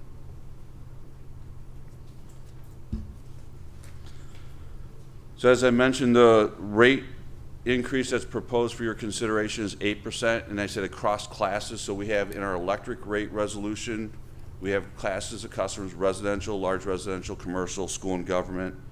The utility pays a street lighting charge, and there's a water heating rate for a customer that has all electric water heating. So nominally the rate increase is 8%. And the next slide we'll talk about how that looks to the typical homeowner. So customers are billed a monthly service charge, and then there's a summer rate and a winter rate. Some of our residential customers are actually large enough that they have a 3-phase service, with the vast majority of typical homes are a single-phase electric service. So the monthly charge goes from $17.75, which is what they pay today, to $19.15. And then you'll see the rates we're going from in the winter months from 13 cents to 14 cents, and the summer months from 14 cents to 15 cents. When you look at a typical customer, and I'm defining typical customer this year as someone that's using 17,000 683 kilowatt hours a year, the typical customer is going to see a change in their bill of $211.32, or basically $17.61 a month. The council has historically asked to see how do we compare. We've never been directed to always be lower than ComEd, but we would generally, there's been a bar to be competitively with respect to the investor-owned utility. So what this chart is, I took my actually September bill from, I think you know I don't live in Winnetka, and then I look at the franchise fees that our neighbors levy their residents, and so I basically do an analysis of if you were in the North Shore ComEd customer, what would you pay? And then I compare it to what you're currently paying as a Winnetka resident, what you're proposed to pay under the proposed rate, and where ComEd's at. So right now, with the proposed rates from August and September when we put this together, we are underneath the ComEd rate for a typical customer that's using over 17,000 kilowatt hours. Now I would point out that we're below the ComEd rate, and they're currently getting a sizable credit back on their bills. So under the CEJA legislation, you'll recall last year when we were talking about it, they received, ComEd received support from the state for carbon-free energy, so to keep the nuclear plants competitive. In that, there was some conditional law passed that said if the market changed enough and to avoid ComEd securing all the profits, it would come back to the customers. So in that credit started in June and runs through May. For 5 months, that credit's probably on this typical customer and mocked up $245. So there's $245 of credit in the number that I've got up there with ComEd. 700 million overall. So in May, if market conditions, depending on what happens in the market, at the end of May, that credit will come off the ComEd customer bills. So I recognize that 8% is a lift. We've got aggressive capital plan, there's things that need to be addressed. The market has changed with respect to what the cost of electricity is in Northern Illinois. And again, we're competitive to ComEd, and we're looking at a change of basically it's less than $18 a month for the typical homeowner.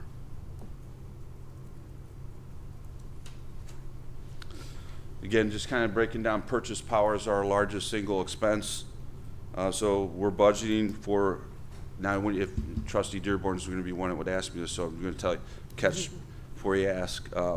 Purchases are higher than sales. So there's generally about a 5% difference, so there's basically losses. So this number, estimated purchase, is going to be higher than what I showed you on the estimated sales, because we're going to have to buy about 5% more to account for losses, so we're looking at about 128 million at a unit price of 7.9 cents. And that 2%, to like put it in context, this year we're paying 7.8 cents. This is, so now kind of, I've taken select expenses that I think you would want to know about or have some discussion about, both expenses and capital, and step through them. This is by all means not every expense item in the electric fund, because we'd be here a while. The first one is a generation study, and this is funding for two things. First of all, Finance Director Tim Sloth was able to get us, we're on potentially able to get a congressionally directed spending through Senator Durbin of $75,000, excuse me, up to $125,000 to look at studying a clean energy transformation study for the power plant. But that's a 50-50 match. So we're budgeting funds, should that come through on the earmark congressional spending, that we'd have funding to match funding from Senator Durbin. Secondly is that potentially later this year, as you discuss the power plant, you're going to want staff to undertake some third-party analysis of one or more functions of the plant. So some of this funding is earmarked for your decision to direct us to go get a consultant, if that's where the discussion goes later. On the environmental and permitting side, I generally carry funds for regulatory submittals. This year it is higher significantly because we're now in an air permit renewal cycle. So we have, under the Village Manager's Authority, already hired a engineering firm to start our submittal. It'll go to the state by March. And then what happens is we'll incur additional engineering and environmental legal support in getting that over the goal line with the IEPA. We'll be recommending we use the same firm that we did before, which was a firm that's out of Springfield that helped us get the prior air permit. They're familiar with electric power plants. I've carried as contingency for the council's decision $50,000 to support legal services should you elect to pursue discussion on telecom undergrounding. And then, as you've heard me say, things now are taking more than a year to complete because of lead time. So some of these other items, boiler tube replacement and transformer replacement, are speccing and getting a bid spec out and probably asking you to get approval to order it, but would not show up until probably 2024 or in some cases 2025.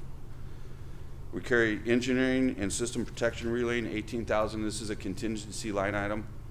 I've carried this consistently in the past. That's if something happens where staff resources are unable to address it, we have some funding to go get technical professional help from an engineering firm or consultant.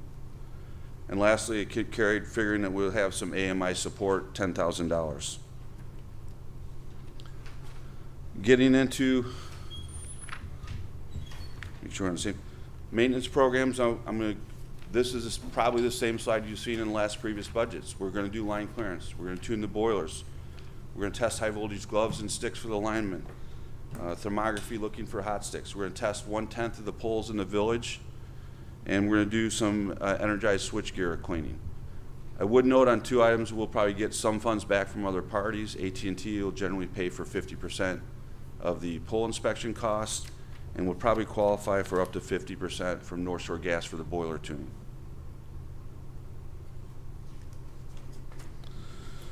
At the electric plant, we have a handful of projects, again, general, what I'll call repairs to keep the plant running. We have, boiler refractory repairs where in the boilers they have to be addressed.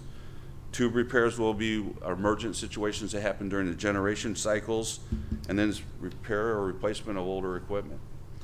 DA tank is a deaerator tank. It takes out dissolved gases in the water. It's an acronym.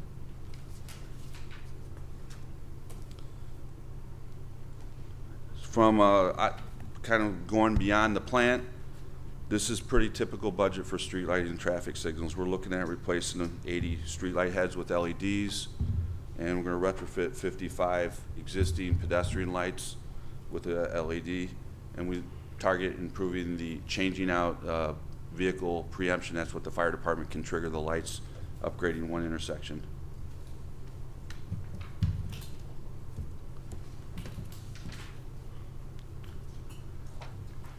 So starting with the capital plan and kind of walk through, and then I'm sure it sounds like there's questions on AMI. So the electric funds portion or allocation of the AMI project is $335,000. On a generation side, the number 4 rotor repair, which the council's approved us proceeding with, so that's underway. The contractor's actually at the plant this week. They've pretty much got it disassembled and getting it prepared for shipment. A turbine overhaul, this is a larger, longer-term initiative we'll have to have some discussion with the council on. Should the council give us permission to move forward, this is an October through December type of event after the generating season. Hot well pump is a component in the generation cycle. We need to overhaul 1 pump. It's estimated to be $75,000. Complete the remaining pier repairs at $300,000.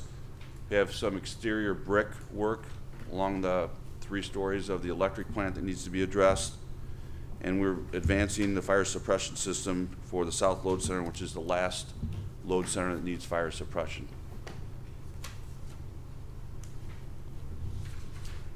On the actual distribution system, we're budgeting underground conductors in the amount of $686,000. Now, when you look at the budget, one thing I would say that's definitely noticeable this year that you have not seen in the past for cable and transformers, you'll see the purchase order number or the resolution number, because as you're well aware, we're buying material that's 1 and 2 years out.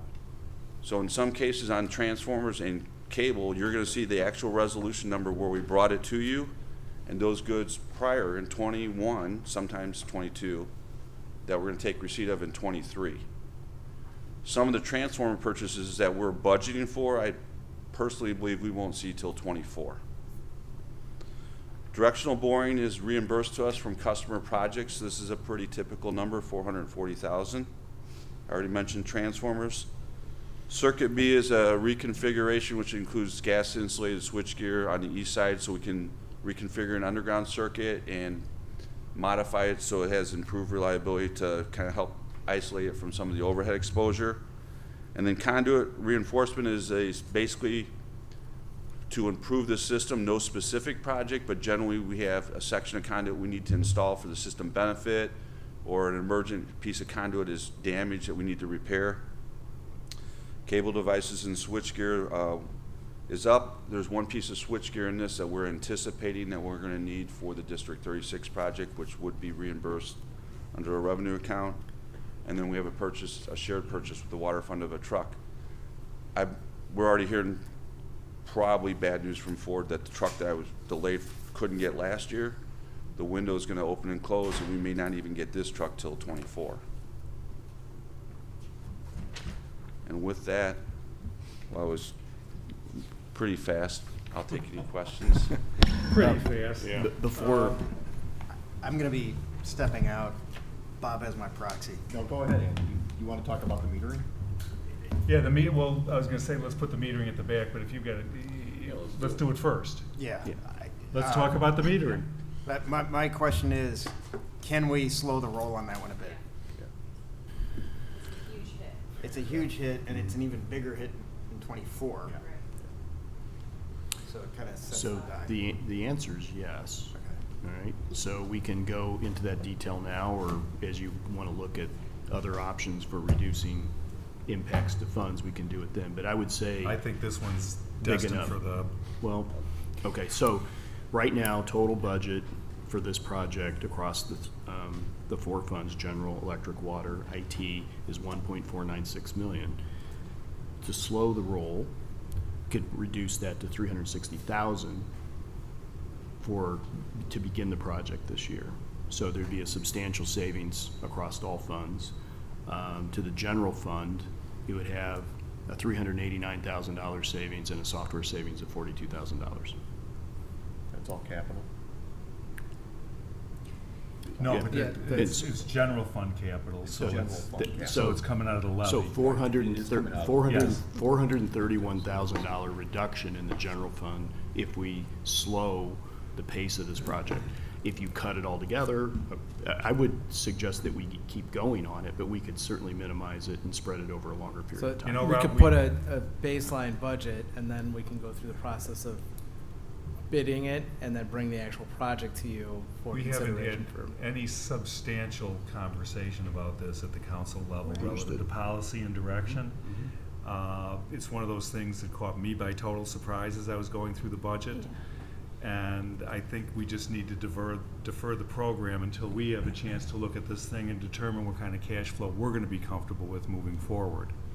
Can we just get a little bit, I mean, is it every meter in town, or is it only older meters? So- I mean, So- Once you talk about I- it, It's Can the I just- technology. yeah. I get that, but some meters are only 2 or 3 years old, Right, ours right? is. I So mean, the benefit is really, it's operational, administrative, and customer focused. So I'm gonna speak first from my side. yeah, On the electric, what the metering systems have the capability to do today is we could potentially know when you're out of power before you call us.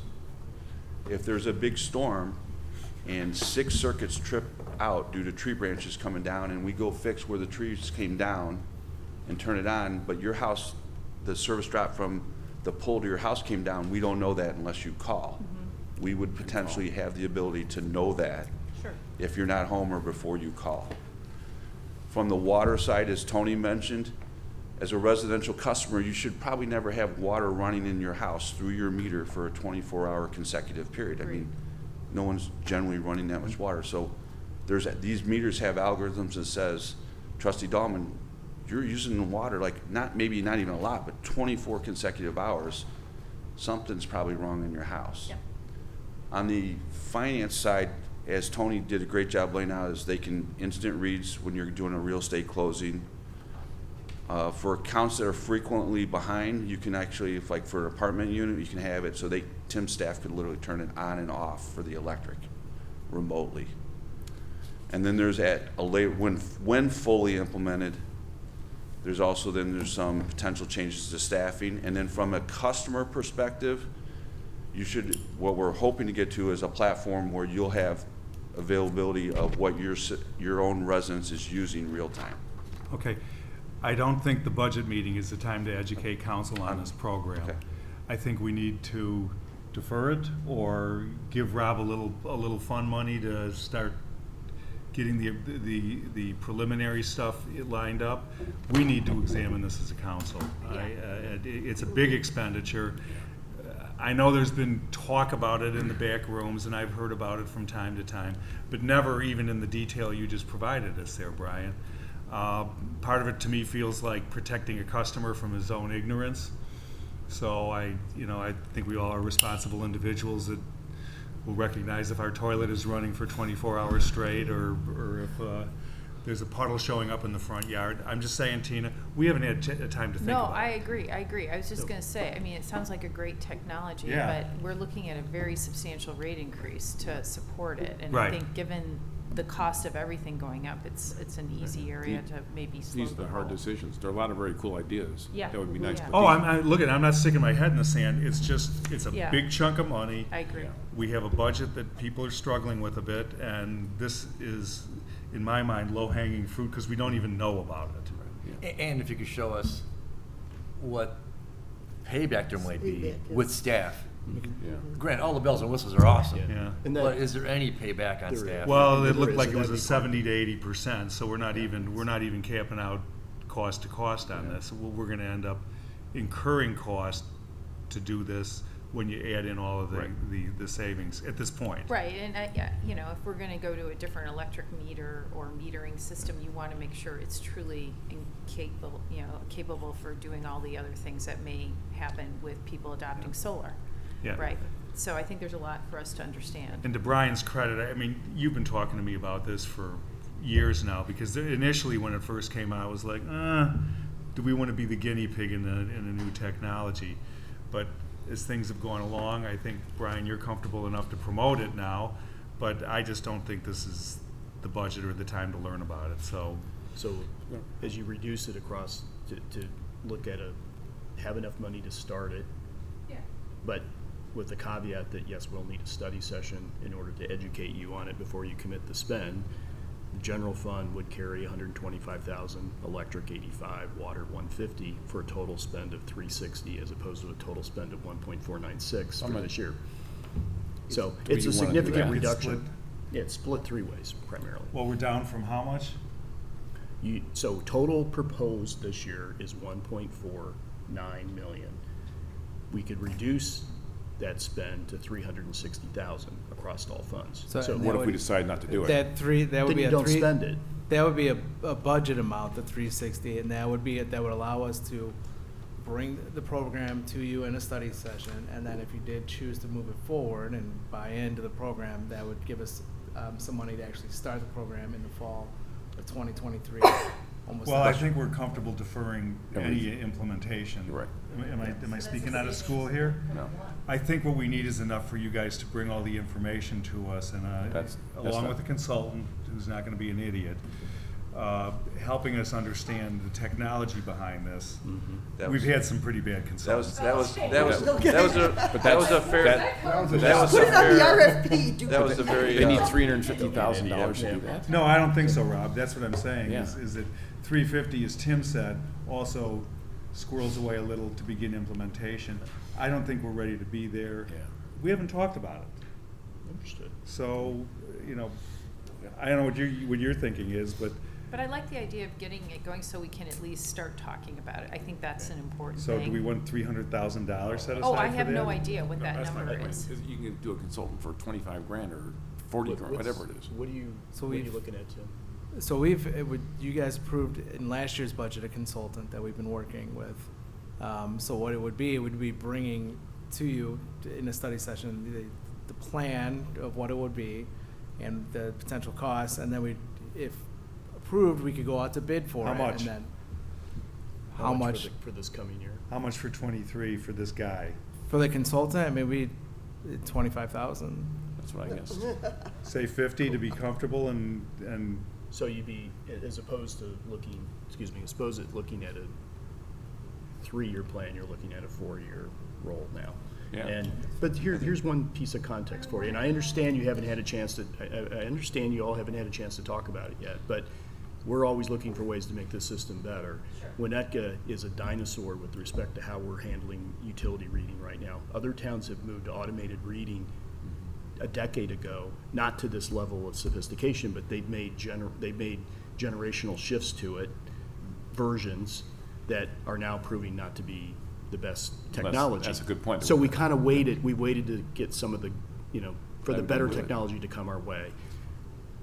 It's a worthwhile look. It's just a matter of what you're comfortable with this coming year. I think it is a worthwhile look. I just think there are tough decisions based on this budget and what the impact on all the other budgets are coming at including the county taxes. I think we're just trying to, I think we They're flat have to this figure year, it out. roughly. Yeah. Kim, you Yeah. had Was it, something? yeah, Hold was on. it spread out over 3 years because that's what it Um, takes to implement it, or just to smooth out the spending? Yeah, so it was 3 years with in this current budget with a small spend in '25, but it was really implementing significant amount in '23 Yeah, and it's '24. basically a 2-year implementation program, and then there is an ongoing cost for the software. Tim, are you, and Chris, I want to just make sure on this. Mhm. Is this an item that impacts the levy? I mean, Yeah. there is portions that's out of the general fund. Okay, where do we see that in the general fund? That's the 514,000 in the general fund in 2023. That was the budget in the capital. It's in the plan under finance budget, the 514 that I asked about. And that's, but that's a capital on that. That's So- capital. It's capital. But, so if you eliminate that, or eliminate by 450 or 475, does that take care of the It's levy right off the increase? levy. Does that Yeah. take care of the levy increase right there? That would exceed the amount of the levy increase. If you cut it It's all a together. no-brainer. And delay it a year if you have Okay, let's to. go home. Research. See you. Well, I mean, See you guys. I think, to your point, Rob, I think it's important, I think it's important that we think about it, Short-sighted. long-term Yeah. efficiencies. Yep. I think we are in a moment of, hopefully transitory inflationary pressures that maybe by next year will, kind of normalize a bit. I know the Fed has used transitory too much, but I think there'll be more of an opportunity if we can study it for the first year, and then we can think about it. I think there'll be opportunities. Yeah, and probably the one issue that I have more than anything is that it's $1.4 million in the budget that we don't understand. Right. And I think we deserve, and I'm sorry, Brian, I just think we deserve a right to talk this through, understand the technology. It's a great toy. So, It's just a matter of, we've had brief, general discussions. We really need to drill down in study session. I would suggest or request that you give consideration to Les finishing the consulting contract. Yes. They could put a. The consultant is. Hold on, guys, hold on. The consultant that we have under contract right now that's been working jointly with the team, their task was, and they've completed the needs assessment, which is what's Winnetka look like, not so much from your affluency, but the site conditions, elevations, the infrastructure, where the meters are located, how it's got to connect to Tim's finance system. They've done the needs analysis. They've met with staff a lot. They're now writing a bid spec, and they're going to try to identify what technologies and what that cost is that's going to be the best fit for the Winnetka system. I think with the work that's completed, one potential opportunity is not that you're not going to be committed to approving that, but is to let us run that to the marketplace and see what the real true cost is to implement this. I Two, understand that. The meters may not come the way things are running right now. You may not, even if you gave us the approval to get the money with how other market conditions are, we might be more than a year out to get a meter. Well, I sense that you guys are grasping onto this as something you really want, okay? I get that. We don't understand it. Yeah. No, okay. Okay? Let the consultant finishes his work. You can bring all this information, educate us, and also make a recommendation at that time that you'd like to take it out to bid Okay. during the study session. And then you can take it out to bid. By the time we get to the end of next year, you'll have the real numbers. And then if at the study session we all feel like this is something we should pursue, we can program it into next year. But for this year, I think this is a can we're kicking down the road for the most part. Keep 25, 50 grand in there for the consultant to finish his work, and let's take it from there. So, Okay. Chris, I just want to make sure on this. So, in the finance department, in Tony's presentation, there was a capital outlay of $514,000. Correct. Capital outlay for this. Correct. And then on page 16 of Tim's presentation, where it shows the 29.9 million that the levy applies to, I just want to make sure that what you're saying is that under, I guess it would be administration or whatever, it's going to go from 3.4 million to 3 million?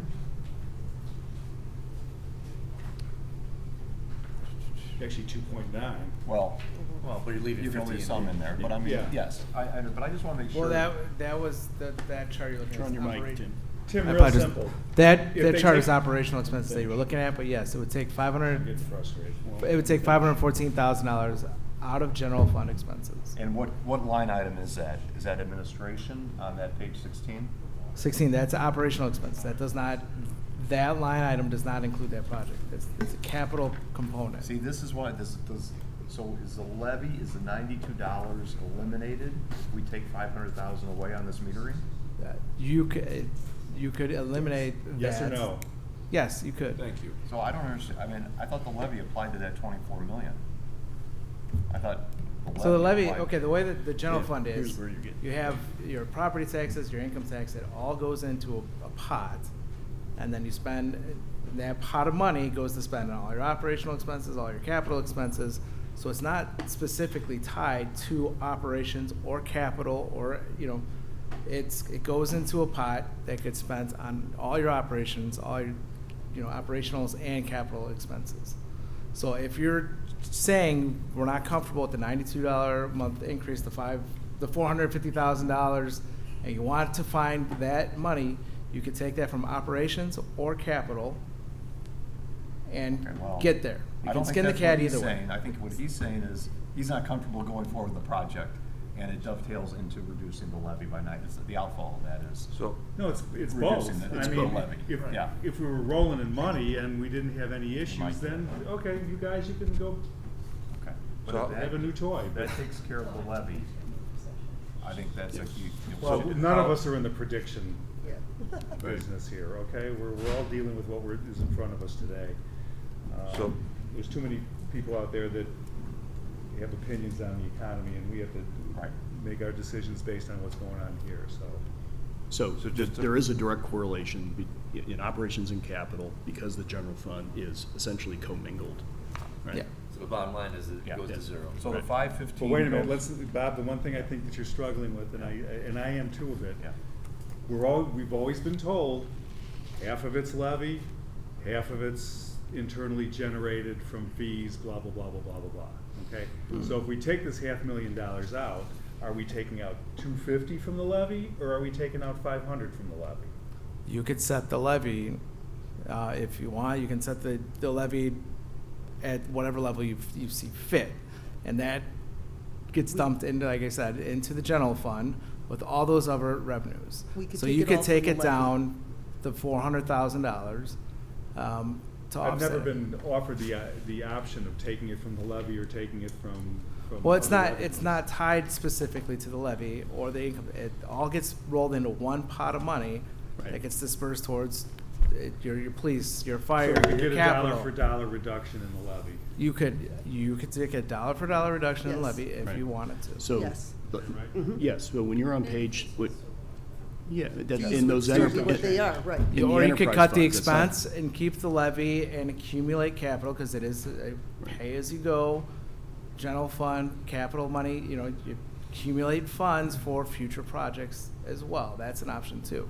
No, Um, we're poking at the $92. No, I understand. I'm- Understand that's gonna be the underlying Yeah, topic of the day, okay? Is Totally. We're poking at the $92. so you could absolutely write that off and take that increase off the levy. Okay. So are we good with? So what are we doing, Chris? Can I Are we answer taking Okay. 515 I just want to down? clarify, so I know you're talking the general fund, so the direction I'm hearing for the enterprise funds, so it's trustee Dearborn's page 247 and 281. there. And 281, we would take it out of there. Right. And what I would ask is then that the water and electric utility will carry, between the two, I'll work with Tim, the consulting dollars to bring this to you for 2023. Not implementation dollars, but to finish the consulting contract. So is the consulting contract in your budget or is it in Tim's budget? It was It was shared split. between the three funds. But that's the Why? 50,000 we're trying to keep in, right?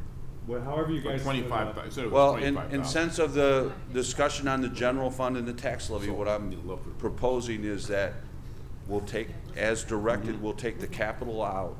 The line item will come out of the two funds. Consulting engineering for water and electric, I'll work with Tim to put some nominal number, I think 50 has Right. been the number, in the one or split between those two funds.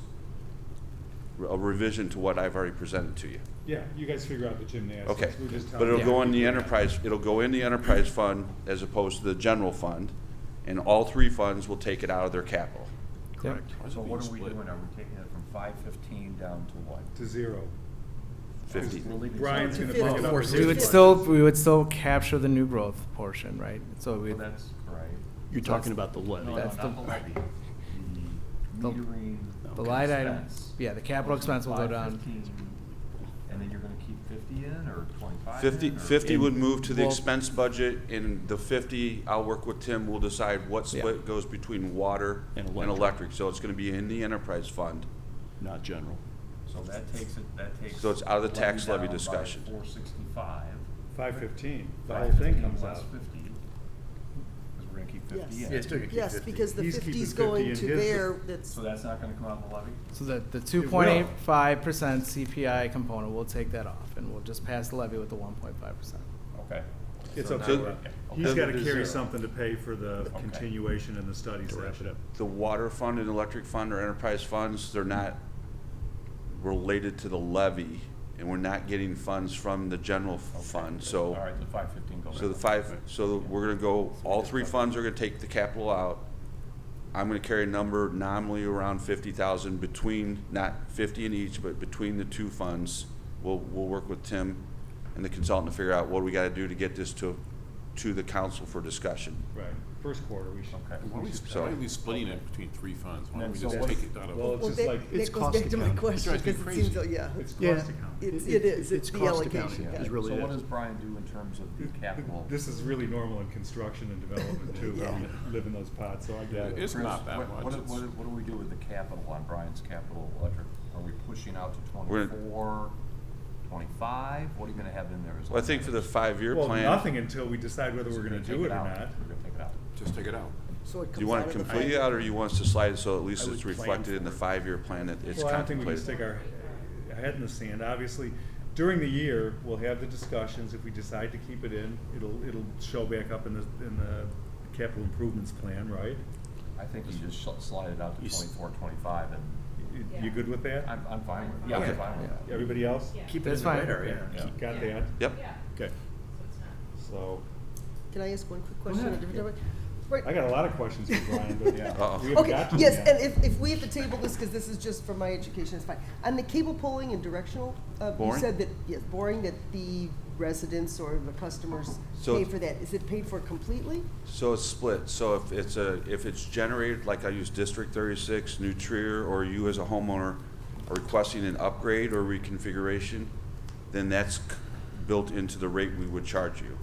Okay. If I'm doing it for the benefit of the system, then the utility pays for it. So the $75,000 I said for conduit work, that's work that we're gonna do for the system. Okay, Some of the cable funds, like large diameter cable replacement for the circuits, the system's doing that for the benefit of all customers. That's coming from the village's electric fund. Now, as you as a homeowner said, we want to go from 100 amp to 400 amp, that rate, the flat rate that we charge should cover for the cost of the directional boring and the cable and the transformer that's going to be used to serve your house. so is the what I'm seeing in the capital plan then, the 484, 500, is that what's left net of reimbursement from customers? So what happens is, that's what we No. plan to pay the contractor, but in the revenue line, at the beginning of the electric Okay. fund, there's, Well- it's a revenue entry for the money coming back in. So if you look at I'll use District 36 as an example. Okay. In the revenue line of the utility, should be a line item that says, District 36 or even New Trier Transformer, where we're planning on getting those funds back from them, but we still account for the cost as a cable or the transformer or the switchgear. Okay. So it's an Yeah, I was just it's an confused as to offsetting. why it's accounted for as a capital if So it's reimbursed. as generally it's expense, but capital I'll because talk it's to gonna, Jen. it's going in, Yeah. it's infrastructure, so Because from a we own it financial at the end of the perspective, they're day. gonna treat it as capital as Okay. opposed to an expense. As an Okay, asset. thank you for that. It's still coming out of the checkbook the way I look at it. Well, yeah, It's just, it's, it's this great fund accounting. yeah. So, I mean, it's the reality of it, it's coming out of the checkbook. Okay, thank you, Brian. Yeah, and Brian, my questions were all really more nerdy and equipment based, so I don't have any other questions. But I would like to go around the table and see if anybody has line item questions. I just have a couple questions, Brian, if you would.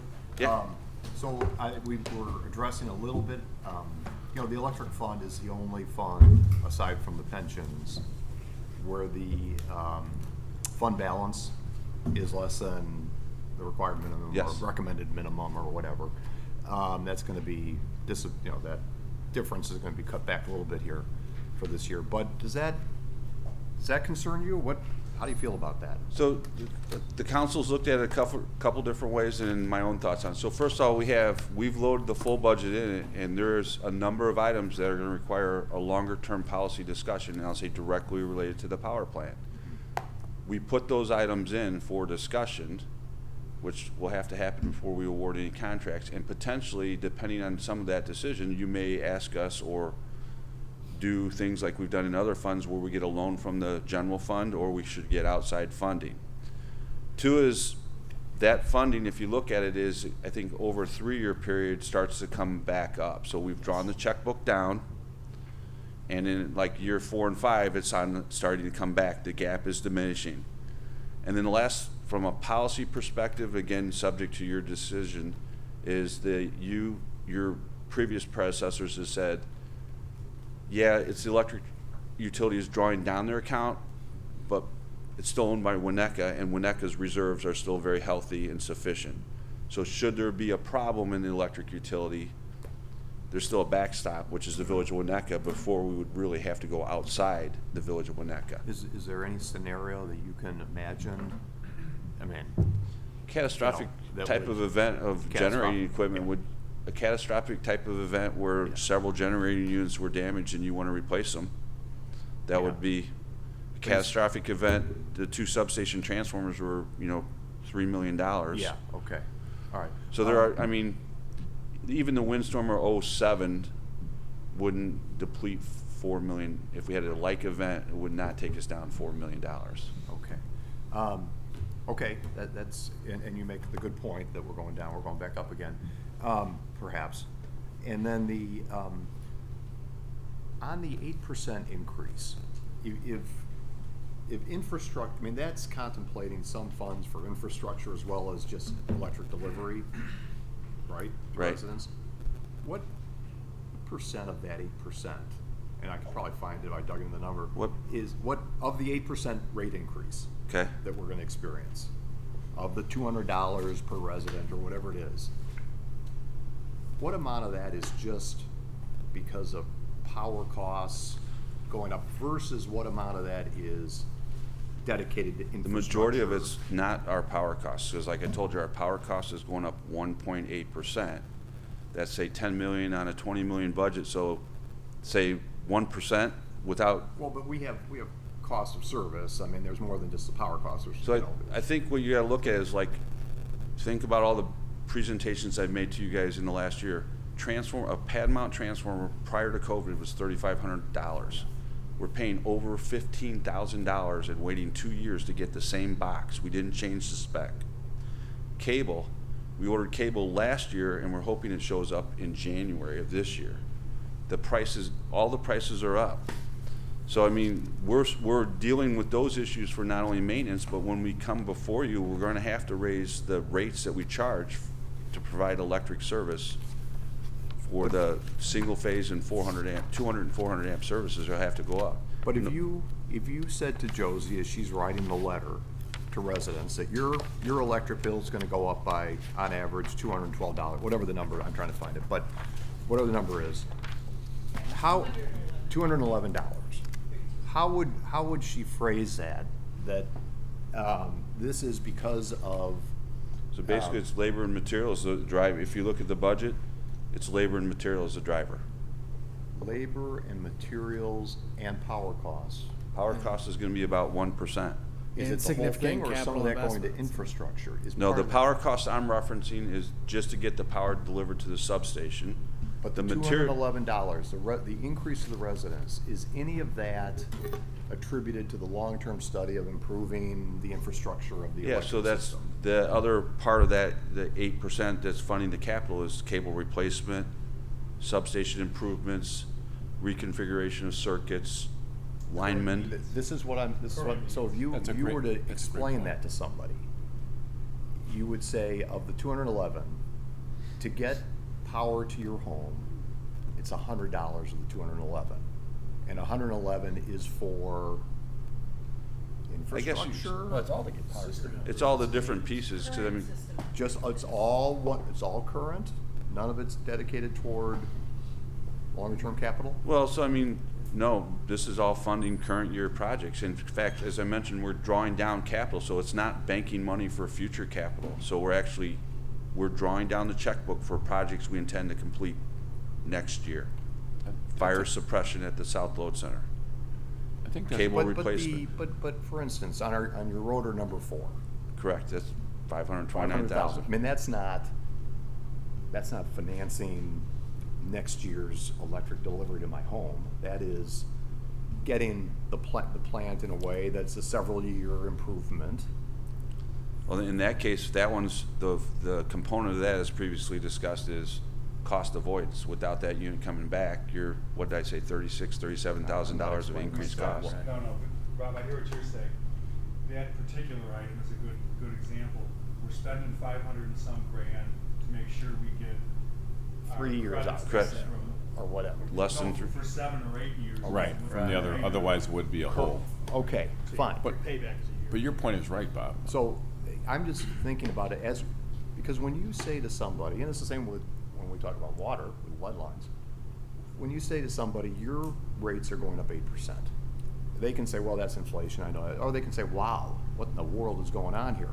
Well, part of that is that it's going to capital that is not just for the current year, it's current year expenditure, but Right, it's for but the it's for- benefit of many years. And can you dissect? That's true, but what we're seeing is the same services that I could have completed for the community 3 years ago are costing more to do the same scope of work. I used to come back to the transformer. That transformer was $3,500 3 years ago. It's $15,000 now. I mean, it's the same, providing the same benefits. But that transformer, Brian, is going to have a useful It'll life. have a 40-year life, Right, yeah. so it's, But I guess how I would convey it to the community is that to provide the same level of infrastructure support, the cost for labor and material has gone up significantly is from what it was pre-COVID. see, I break out labor versus, when I made that, if I were to write that thing, if I was Josie, I'd say, here's the power cost, here's the labor cost. That is current year expense. A lot of the capital is, if you were to. We'll have a multi-year decade benefit. And so benefit. I kind of try to break that down Yeah, because. I agree. I think part of you're talking about, Chris is talking about transparent. No, I'm just talking about the It's the only way to trans. get power to your house. I think that's great, though. I mean, but I think we are so transparent, and we try to be so careful. We should communicate it. No, Well, I would it's just hard to say- explain, but I think it's good to try and communicate this because, to explain this, and the question, and you're right. I'm looking at the cost right now. Everyone's going, this cannot continue forever. I'm looking at what's happening right now in the retail sector, where Nike has $9 billion of inventory on when it should be normally 2.8. It is just, the spigot has shut down. And so they're gonna have to start discounting. So you're right, we are having costs right now, but I think in that communication is, we don't anticipate this forever. So next year, if it goes down, you'll see it going down. We can't predict that. Of course. No, but I think the real message is electricity is a utility that you can't live without. Right. Okay? The good news is that your village one of only 4 in northern Illinois, is able to provide you electrical service at a lower rate than Exelon is providing, period. And, Without a $770 million subsidy. And but reliability. I would include in that And message. reliability, it Right. doesn't take days to get back up in Exactly. a storm. Yeah. I mean, there- Again, though, Chris, I would include in that message that you are, we are perfectly aware that there's an 8% increase in electric, 11% coming for water. But of the 8%, a good portion of that, even the majority of it, is to maintain the infrastructure of our electric, whatever it is. That's correct. Transmission lines or Right. turbines, rotors, whatever it is. The majority of it is to keep our system, from an infrastructure standpoint, intact, able to deliver this power. And we're still below excellent. That's And we're still, right. the message that I'm trying to. I'm not questioning it. I mean, Brian, what you're talking about. We're running out of time here Yeah, on electric. Well, by the way, what's going on with the rotor? Have we heard back on the evaluation of number 4? This still is been prepped for transit to the factory for disassembly. They got disassembled on our end here. Okay. So Do you want to go down there and check it? How'd it look? How'd it look? It's consistent with our expectations, but not worse. Not very good, huh? Yeah. Good answer. A 30-second, very Sorry. quick question. Go ahead, John. On your LED replacements, Yeah. there's no there's no rebate, like a ComEd rebate, right? We get, Or is there? So we get 30,000, we have up to $30,000 of energy efficiency funds that we can secure through IMEA. Okay. With Rob's review, we allocate that funding between the departments that have projects that would qualify, the school district and the park district. Generally, I'm the backstop, so if projects don't show up, I have street lighting projects and I take the rebate from Okay, IMEA. good. So we do get some rebate, but generally, sometimes it will not come to the electric utility because New Trier's been a benefactor, the park district's been a benefactor, so it gets allocated among the entities. All right, thanks. And they are 2,700 Kelvin. All right, so I'm going to let Nicholas present the water fund. I've already mentioned to him that he could probably skip over AMI. We don't need to talk about metering, so with that, Nicholas, yeah. Thanks, Brian. Thank you, Thanks, Brian. Brian. I still haven't had my tour yet. Well, we're gonna Me schedule- either. you can We're come- all you- 3 of yes, us. It's my schedule. Good morning. Thank you, President Rentz and Council. I have the pleasure of presenting the 2023 Water Fund budget to you this morning, and I want to thank Director Keys for giving me the opportunity to present to you today. So the overview of the department exists to serve potable water to the village of Winnetka as well as some unincorporated areas. We also provide wholesale water to the village of Northfield. We're also responsible for maintaining the installation and repair of the water distribution system itself. The water fund, similar to the electric fund, is classified as a business enterprise fund. So we exist on the sale of water to our customers, not on the property tax. And the 2023 budget for your consideration is just shy of $8.7 million. Accomplishments for 2022, we performed our standard battery of preventative maintenance programs. This includes valve maintenance, hydro maintenance, multiple cycles of leak detection, hydro replacement, as well as water meter replacement when water meters are past their usable life. We completed 21 water service connections. This was year to date as of this presentation. We responded to 22 water main breaks. This is 23 as of Monday. We had another interruption on Willow Road. And we completed 5 water main replacement projects, Streetscape Phase 4, which you're well aware of, Sunview Lane, Locust Road, Gage Street, and Merrill Street up in the Hubbard Woods Business District.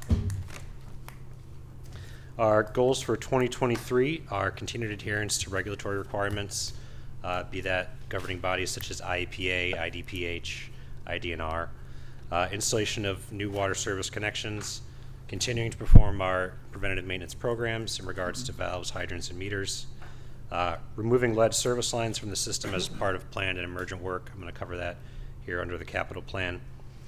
Continued adherence to our long-term capital plan resulting from the 2016-17 water main replacement plan.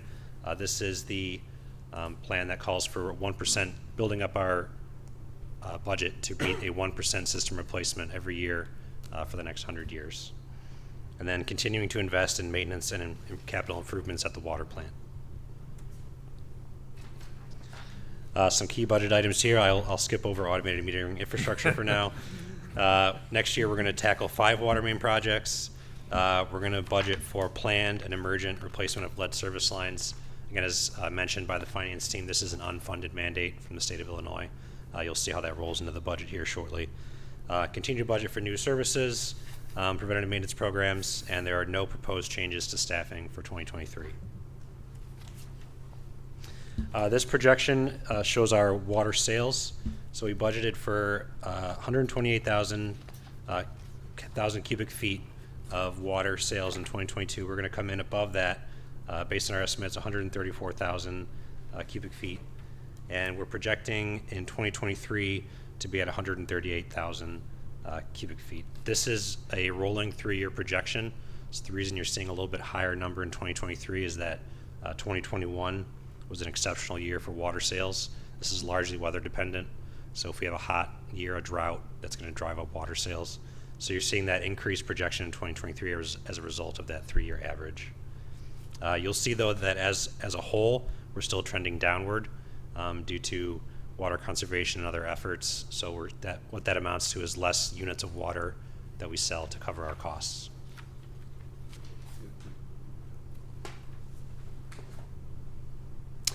You'll see this here.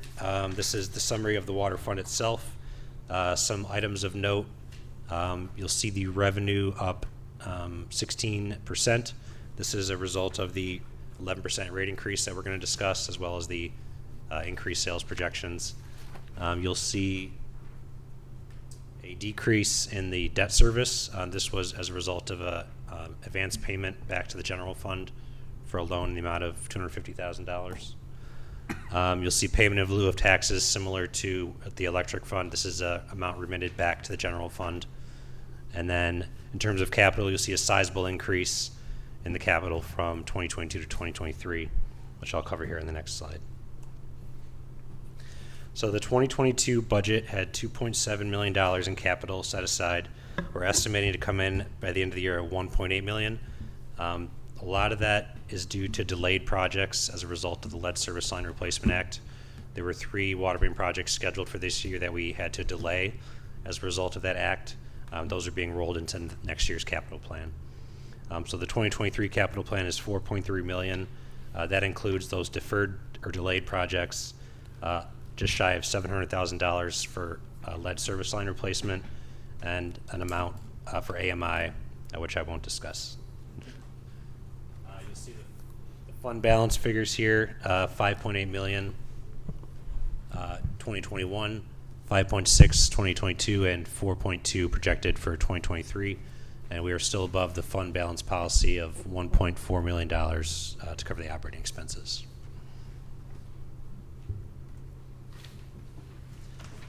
So this is a summary of the rate increases. So the 2023 financials are based on a total 11% rate increase across all customer classes.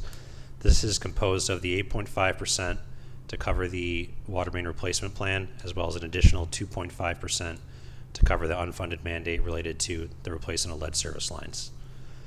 So you see what this means to a typical Winnetka customer, which we define as someone who uses about 1,500 cubic feet of water. Their rates are going to go from $46.30 as the volumetric charge per 1,000 cubic feet, up to $51.62 per 1,000 cubic feet. And then their meter charges, or the monthly service charge, not volumetric, is going to go from $11 to $11.88. 89% of our residents are in that first bucket of 1 inch or smaller meters, so that's going to cover the majority of the residents in the village. What this amounts to on that typical bill is an additional $106.40 per year, or about $9 per month for the typical customer. All right, here you'll see a graph of our proposed 2023 rate, which is the black bar in the middle. Our rates for 2022 is the gray bar to the left of that. And then the other bars are the yellow are our immediate neighbors, and then the blue are some expanded area. So you can see generally where we lie within this graph is in the middle of the pack in terms of the rates that a customer is going to pay for a 1-inch meter, and based on that volumetric typical customer in Winnetka.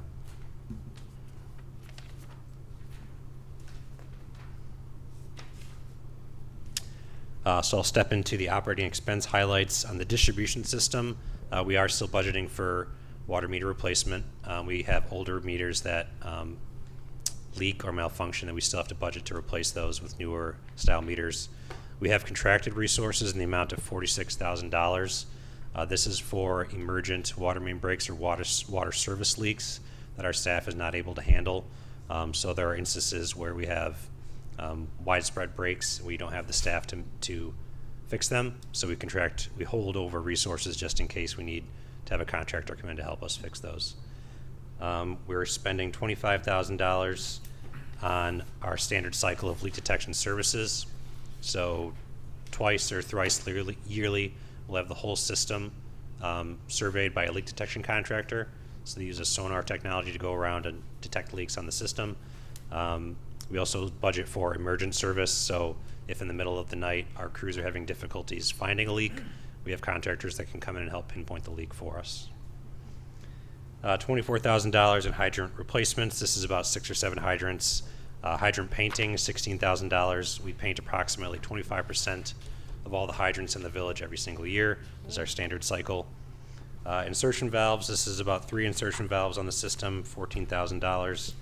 And we also winterize our hydrants every year in an amount of around $5,000. Expenses for the water plants, we are continuing to purchase purification chemicals to treat the water in an amount of $144,000.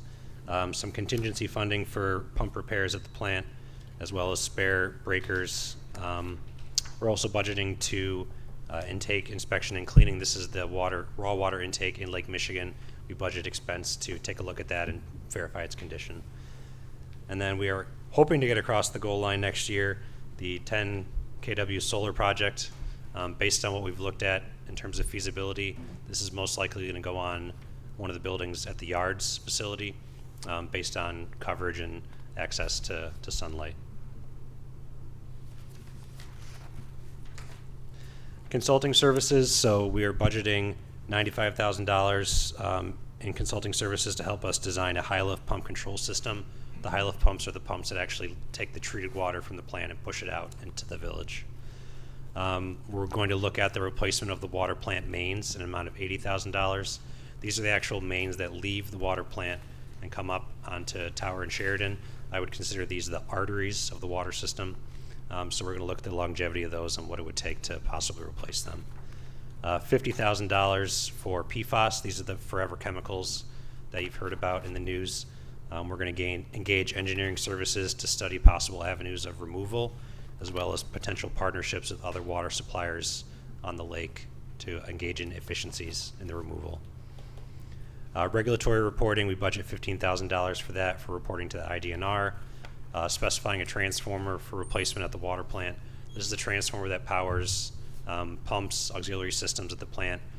It's due to be replaced, so we're going to have a consultant help us spec the replacement for that, as well as this number will go up based on our discussion this morning, but budgeting for AMI Consulting to help develop that RFP for the AMI system. We'll step into the capital plan. There was $605,000 budgeted for AMI. I'll skip over that. In terms of replacement for vehicles, we're replacing one dump truck, a Ford F-550, 100% on the water fund, which is a carryover from this year's budget as a result of the issues Director Keys mentioned. And then part of the electric fund budget was half of another truck, F-550. But again, with the continued difficulties in procuring those vehicles, we're expecting that's going to continue to get delayed well into next year. And then $215,000 for the raw water intake maintenance. Again, this is the intake in Lake Michigan for the untreated water. Every 2 years, we actually have to go down there with scuba divers and make sure it's in good shape, do any spot repairs on it. So we're budgeted for that as well. Stepping into the actual water main replacement program, these are the projects we have set aside for next year. Cherry Street from Maple to Sheridan, Streetscape Phase 5, which will be Elm from Lincoln to about Arbor Vitae, but the water main itself will go all the way to Maple. Elm Street from Maple to Sheridan. Spruce Street from Glendale to Locust. So of our water main replacement model, we have about 260 segments, water main segments identified, and all 4 of these projects are in the top 10 of that 260. So these are some, we're getting some bang for our buck next year in terms of water main replacement. Nick, is Arbor Vitae part of that? I'm sorry. Or is it just past Arbor Vitae? You can just skip Arbor They Vitae. wave, is they're going. Well, You're not replacing Arbor the main Vitae? on Arbor Vitae is not being replaced, but it'll be, Once again, you I guys feel are like a cost private efficient. road. Neglected again. Bring it on over, pal. you'll be reconnected to a brand new main. Sorry, Nick. That's all right. Thank you, Bob. So You're right. Forget about us. Exactly. Yeah, so he only gets half the attention everybody else gets. Feel free to I don't even think that's legal. cut up That one way. So Cherry Street and Elm Street from Maple to Sheridan were projects that were supposed to be done this year but are being carried over into next year, as well as Scott Avenue, which I'll cover on the next slide. Lead service line replacement, based on the direction that you all provided to us, we are budgeting an amount up to $5,000 per resident reimbursement per service. So what that amounts to in terms of the budget is $470,000 for lead service line replacement and associated with these water main projects. We're going to establish a voluntary program, first come, first served basis, $5,000 for up to 20 services, so an amount of $100,000.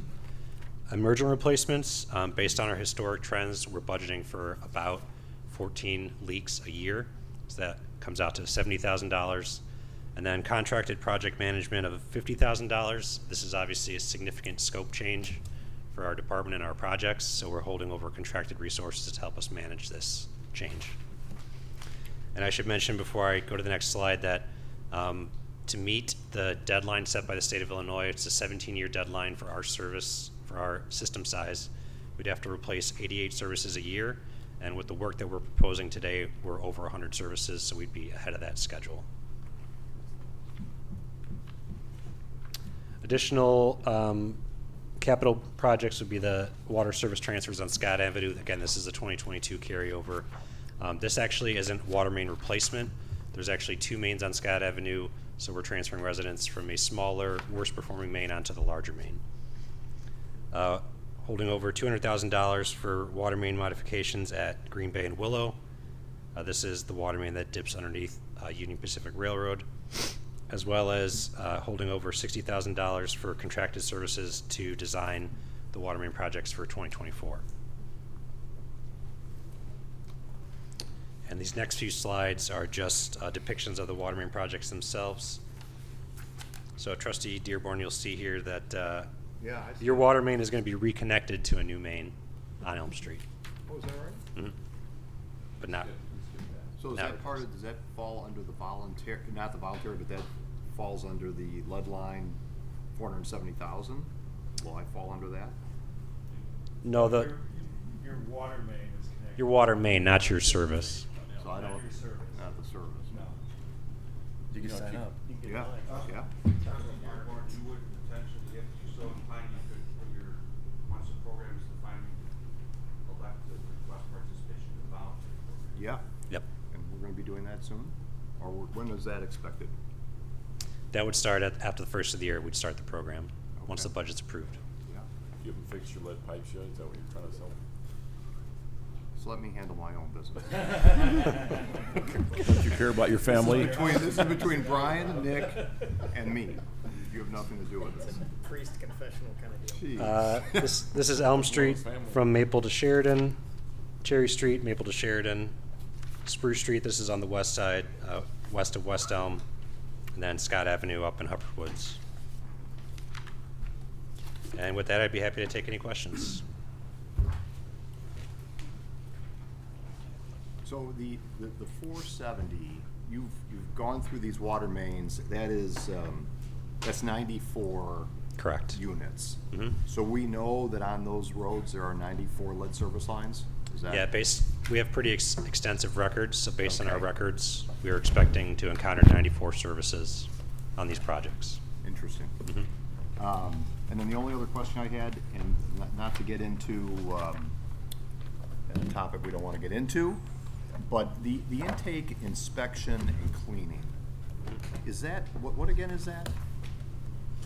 So that's the actual, there's a pipe that extends into Lake Michigan. Yes. To suck in untreated water into the purification plant. So that needs to be visually inspected and occasionally maintained. So where is the line item for our stormwater that goes into the lakes? Discharge? Yeah, discharge. Is that in here at all? No, because we haven't. Is that in? It's not in even in the capital. There's nothing in No. there. Because we haven't got the study back. No, on I the know east that, but side. we check those pipes, on a regular basis. It's in our We'll get it when we get into public works. It's in public works, Yeah. that's where it is. Yep. Okay, okay. Annual maintenance that goes into catch basin cleaning. Yeah, okay, got it. I have a Yes. quick question. Mhm. Maybe you could give us some color on why Wilmette and Highland Park have a lower rate comparison? Is it because they have more users in the system and, Sure, I'd be happy to cover that. So Yeah. the reason that, and actually it's a double-edged sword, I could talk about both sides of the graph. The reason they're lower is because they have larger plants with multiple wholesale customers. So they're selling water at a wholesale rate to other villages. So they're able to, for their residents within the village limits, have a lower rate because they're wholesaling to other municipalities. So for example, Wilmette has a contract with the Village of Glenview. Oh, yeah. So you have their commercial base, their residential base, plus this, Wilmette is what, 27,000? Right, okay. They scaled up that plant prior or as the Glen was redeveloping. Yep.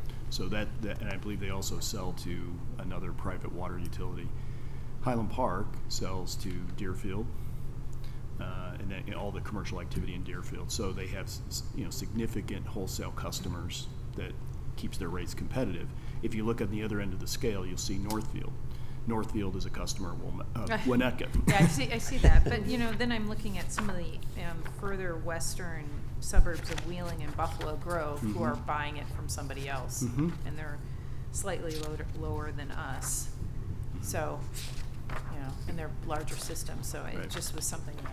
Some of those systems are not as old because they're newer development. That's Okay. some of the issues that are going on there. They also have a different tax base than we do. Yeah, okay. And then my only other question was on the solar plant, which, I don't know, I wasn't here for the discussion, but we did get that very detailed explanation letter that came in, I think it was last week, from a resident about how the 10 kilowatt is really not as efficient as the 50 kilowatt, and if that's the case, should we be, and it would take longer to amortize the Right. cost of a 10 kilowatt against a 50 kilowatt. I'm not an expert in these things, but I just thought I'd mention it. Yep. So the 10 kilowatts limit that was referred to in the customer's letter Yeah. is when we originally created solar bidirectional metering for the Village of Winnetka's electric customers. There was concern from staff and generally with how many people are going to do it and what the impact on the electric system is going to be. So it was codified at a 10 kW limit. We've learned lots of things in the last couple of years on how this is or isn't going to hurt the system. And on your pending list is an item that the village attorney and I are working on. So not only there's changes at the CEJA level at the state that will drive some changes we want to make, but we don't need the 10 kW limit. We'll put other safeguards in, but 10 kW was a one-size-fits-all red line. And so we're looking at changing that, and it'll be probably more tied to the size of the entity that's looking to put it on. So we Will would be that- recommending the change. Now, that one that's in the budget, the dollar amounts are nominally probably should be able to get us a 10 kW system. If, once you change the limit, and we can do more than that, or we get offset funding from another source, we can put more than 10 kW up, we will definitely do it. It's So a this, roof space. so this project, you haven't bought the equipment yet, so you We have can- not. This is Okay. in my mind, this is a demonstration project for the village to actually say, hey, look, we Yeah. want to put solar. We've got some great roofing space at the Yep. yards in the right direction. We looked at the water plant. Originally, I wanted this to go on the water plant or the old coal bunker drive. Yep.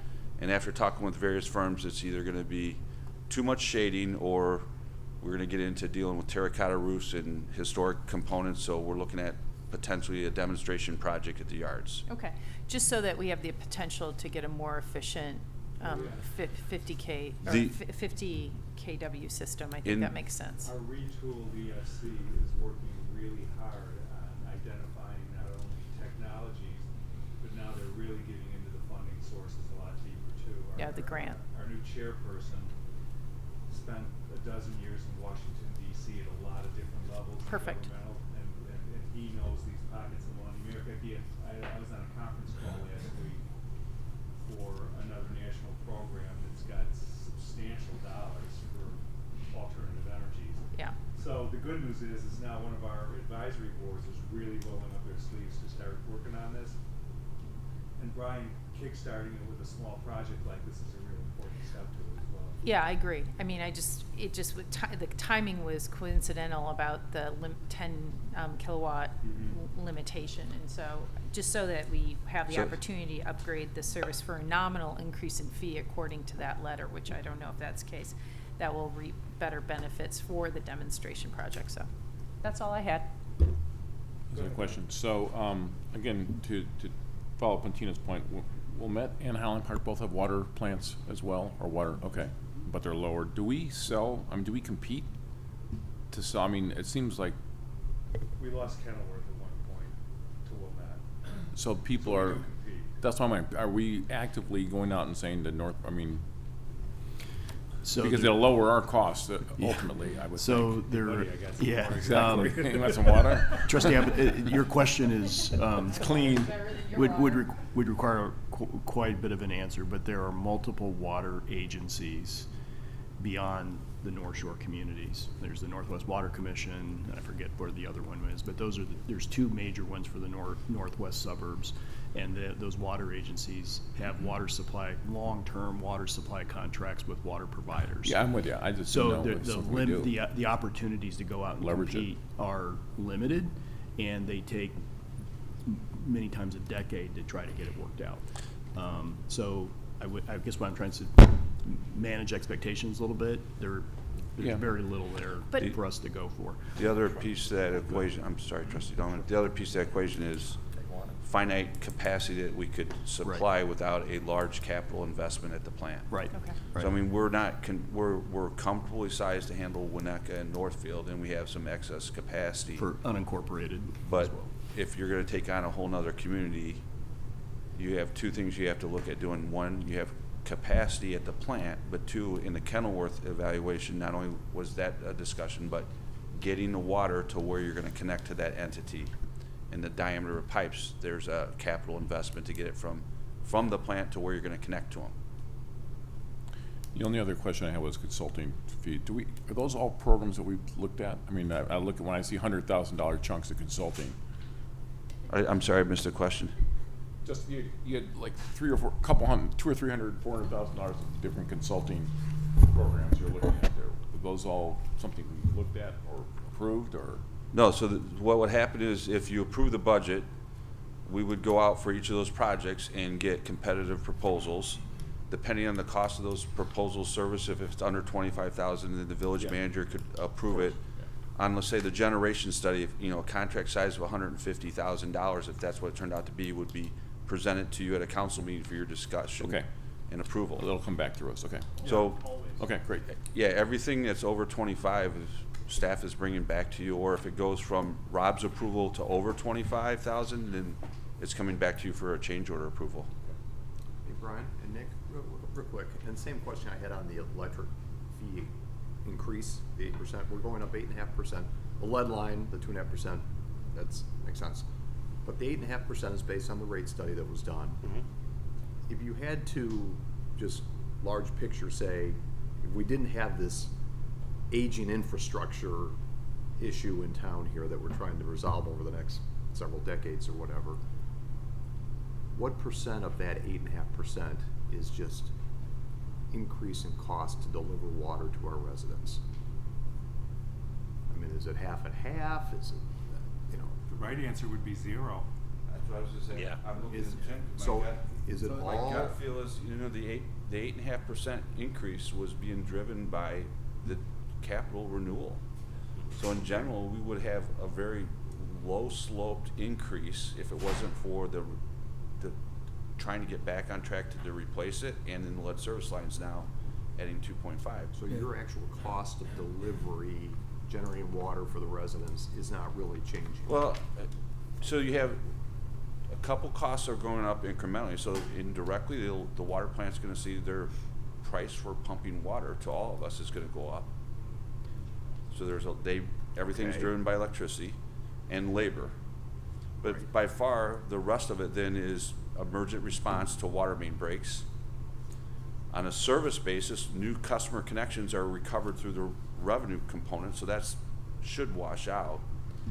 But what we're really dealing with here is decades of not replacing water mains, and now we're literally paying the price to catch up. And we're still only going to be, the point Nick mentioned, and really saying it again for the people to watch, when we get to the 2025, we're only going to be projected to fund 1% replacement a year. So that means it's a system that's already 100 years old is going to take another 100 years to get through. I just, you know, and I'm sure we've mentioned this in the past, letters to residents, you know, with the water studies and all this type of thing. But I always think that's worth mentioning. When you have 8.5%, 11% increases, this is just, I wouldn't call it deferred maintenance, it's aging infrastructure, and that's what it's going to. It's not that we're inefficient in our delivery of water to people. I mean, that's not what it is. And when you look at other community rates, you don't know what their replacement program You is. don't. That might come back and haunt them in 3 Western- years. The western suburbs. Right, get we're one, like, planning yeah. ahead. That's what I was one trying thing to I say wanted to Trustee to Dahlman note is is these newer systems. there are no communities in DuPage County shown on this graph. If we Yeah. were to add DuPage to this thing, Yeah. DuPage we'd Water be up Commission. here, and we'd be in, you know, the lower Right. quartile if you started to add like communities out there. I know, because I pay a lot of water bills in DuPage, and they're insane, Okay. insane. So, Those are City of Chicago to DuPage Water Commission to the individual members. So that's how it cascades. John, do you have any questions? Nope, that was it. Okay, I have a couple. Why do we keep poking at this under the railroad tracks water line? So This sounds like something that I've heard about since my first stint It's here. been, I think, 3 years, and what it is there's, one of the crossings is out of service. I'm not willing to let it go, because I think from a long-term benefit of the community, it needs to be addressed on whether we want to fund a replacement. And whether we elect not to fund a replacement, we need to optimize the west side configuration. To be frank with you, we didn't have the resources to get it consulted and designed and built this year, so I've carried it forward. And because I don't want to see it drop off and get forgotten, I carry it in each budget year. So there's two pieces to what should happen. One piece in the short term is to fund reconnecting 100, 200 feet of water main on the west side of their tracks, which is going to involve the railroad and IDOT, which is going to be painful. And a longer term piece, which will require a lot of discussion, is looking at running a new main underneath the railroad tracks. We tried to line this main. This is what the project started as, lining the main. Right. We were unsuccessful in getting a permit from Union Pacific, and the only way they'll let us replace that main is to address that main is to replace it in its entirety. Because we have limited crossings, and all the crossings a lot of them were done with the railroad lowering, and some of those crossings cannot be lined because they're literally 90 degrees down and back up, which is a nightmare to deal with. I'm reluctant to let a crossing go without saying we need a decided discussion and funding to replace it at some point in the future. And so really, yes, it didn't get done. I'm reluctant to let it drop off the plan and not keep it on your attention and my attention. Okay, which brings up the question that has been the great mystery of the budget ever since I first said it. I've seen this probably 6 times in the budget, at least. So every year we go out and create our levy and adjust and build our rates based on the expenses we expect to incur. And then when we don't incur them, as I said earlier, we have a staff of savers here who, you know, are very happy to find a little nugget and put it away for a rainy day. And that's why we have such a nice reserve account right now. But every year it feels like we're paying $200,000 to keep this on the books because it keeps getting repeated. And the rates keep getting established by it, and the levies keep getting established by it, whatever the funding source. I know there's no levies, but I'm just saying that these sort of things happen all the time. So we've probably budgeted $1.5 million in various budgets for the same line item. But when we're building the budget, I guess I look at it differently, because when we build the budget, we're looking at what our actual expenditures are, and we're working with Tim's staff to do the financial projections, so we're not lumping 2 on top of 2 on top of 2. We're looking at where we're trending, actuals. Yes, we're coming in lower. Some things don't get spent. For example, this year, all those projects that were deferred for lead service line. So I don't see it, I'm not happy that it's not getting done, but I don't see it as 2 built on 2 on 2 on 2, Right. because we set each year and look at projections on what we need to get the budget done, where we're at trending on actuals, and then unfortunately we have years where things don't go the way we want. $30,000 water, $500,000 rotor.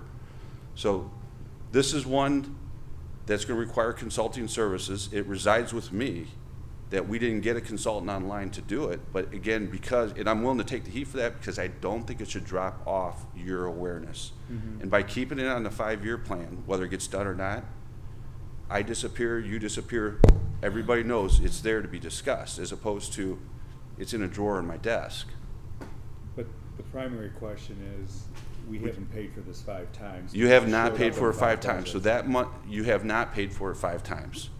Okay. You have not let a contract for it. That money was to get a consultant online, do the detailed design, and get us through the permitting with UP and IDOT to do literally probably 100 feet of water main work. Gotcha. Okay. But yeah, you have not paid for it 5 times. But is it in our reserves already? It would come, it's in the so again, it's in the fund balance. We budgeted to do that, but every year, to President Rintz's point, there's projects that don't get done, cost less. Unfortunately, lately it's been some cost more. But that project is not part of the 8.5%, because when we did the rate study, we said 8.5% is to address new mains that are being replaced. So for example, the Scott Avenue project that Nick talked about, we don't consider that a renewal project because we're going to abandon a water main. The 8.5% is supposed to be targeted at putting new water main in the ground. Replacing old water main. Replacing old water main, good clarification, not expanding the system, replacing water main that's in the ground is what the 8.5% was intended to be done with. Right, okay. We all get that? Yeah. I always have problems with that because I keep seeing the same number every year. I said that resides with me, but I really do not want that to drop off. Now, if some point we study it and everybody agrees we don't need that crossing into the future, we take it off the 5-year plan. Until we have that, to your point about council awareness and discussion, this is a significant one to me because the railroad crossings are a nightmare. And the additional crossing is just a good backup. Well, the additional crossing is one of 6 that feed the west side of town. So because the railroad is unfortunately a very difficult situation to navigate with, not only regulatory wise, but construction, it's not one that I want to just say, push this project and not think about it again with some meaningful thought. Potentially we'll look at it and say we should make it bigger to address other issues we might have in the future. And because we trust your competence and your intellect, we'll let you keep it in. And since I didn't spend it 5 times over. Just don't spend it, right? I know what you're saying. Every Better not see year, it next we've, year. in a sense, collected the budgeted, 200 grand from taxpayers. We just have never spent it. Right, Yeah. right. And I've been doing this a while, and Yeah, it still gets confusing, so. Thanks, Brian. Thank you, guys. And Nick, thank you so Thank you, much. Nick. It was a great presentation. Thank you. Really appreciate the thoughtfulness, and it's good to see you at the microphone, too. Go ahead, Rob. Yeah, I was just going to say, there was very little, it was noted in Brian's slide, but This was a milestone year for their department in seeing the Northfield substation get implemented. And I just wanted to take a few seconds to say good work to the water and electric team. This has been a decade in the making and adds substantial reliability to the system. So you guys did an awesome job. Thank you. We don't kick it down the road. That one never got kicked down the road. And once again, when Brian was at the podium, the AV went to sleep. Just noting that for the record.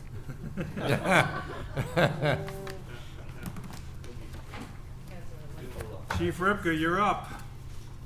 You guys ready for fire, or you need a break, or we No. Just go.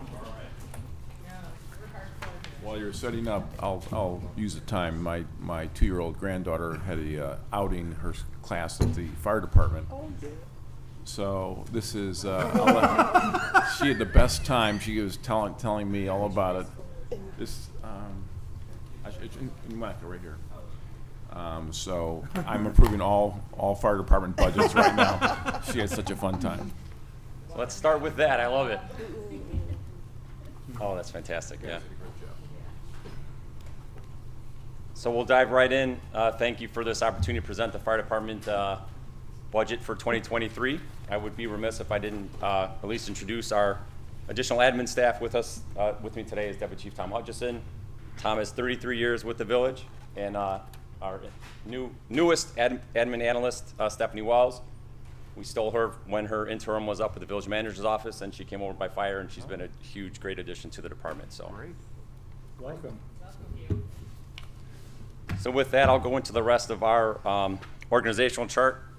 So you can see our shift staff is gold, black, and red shift. 7 members on each shift, a captain, lieutenant, and 5 firefighter paramedics. We also have 4 part-time fire inspectors. We'll talk about them when we get to fire prevention.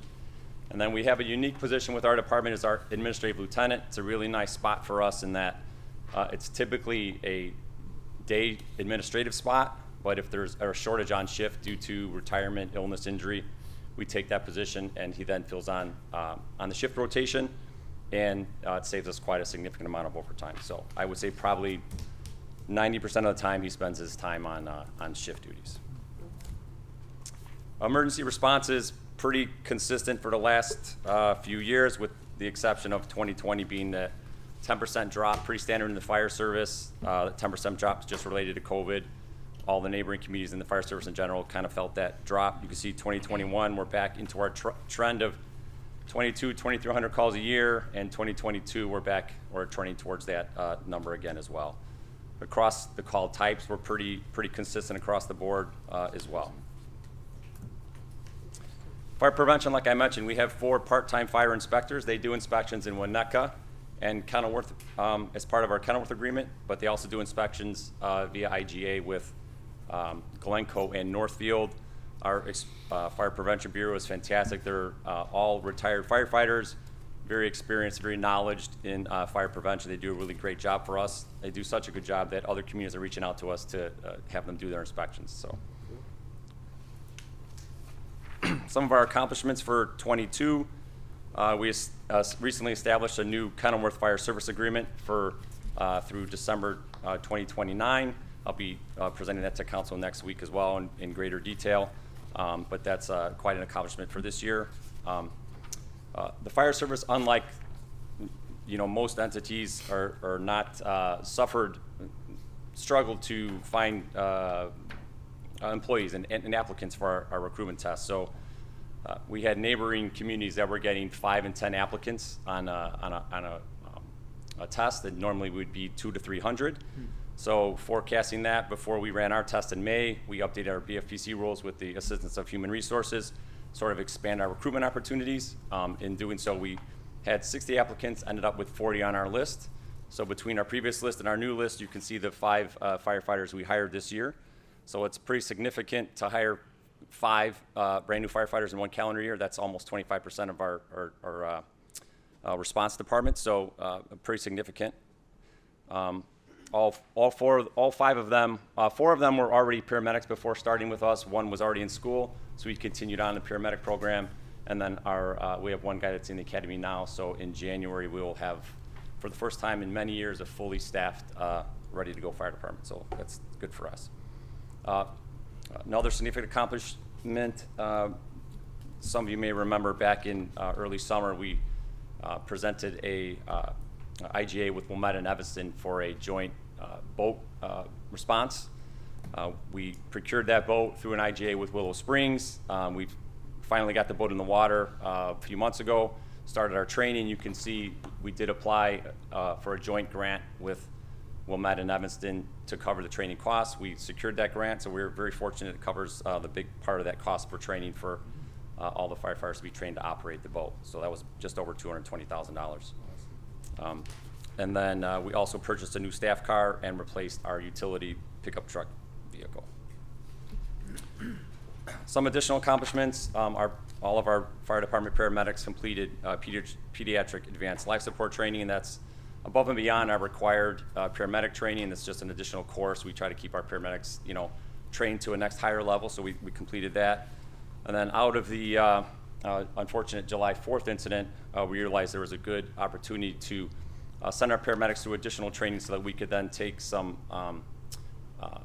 stop the bleed training to then the general public. So we've linked up with the schools and the Park District, sent all our paramedics through that program so that now they can then teach that course to anybody that's interested in that. So that was a big accomplishment for us as well. We recertified all of our supervisors and acting lieutenants in Blue Card Incident Command Program, continued managing the COVID supplies for the village and rapid testing for all village employees as needed. And then we recently established a new rate for fire inspection services for Northfield and Glencoe. I had mentioned we do those inspections under an IGA. During COVID, we weren't able to get into all the business in any of the communities, quite honestly. So since we're now able to do that again, we reestablished our rate and increased it by 10% for 23. And really, no pushback at all whatsoever. They're that pleased with those fire inspectors. So, some of our goals for next year, you'll see it on our capital when I get to that slide. We're looking to replace our incident command vehicle. Currently, right now, it's a 2011 Ford Expedition. In conjunction with Human Resources, we're going to run a test and create a new list for captain and lieutenant. Like I said, we like to stay ahead of the curve with our paramedic training, so we're looking to have all the medics go through advanced cardiac life support training.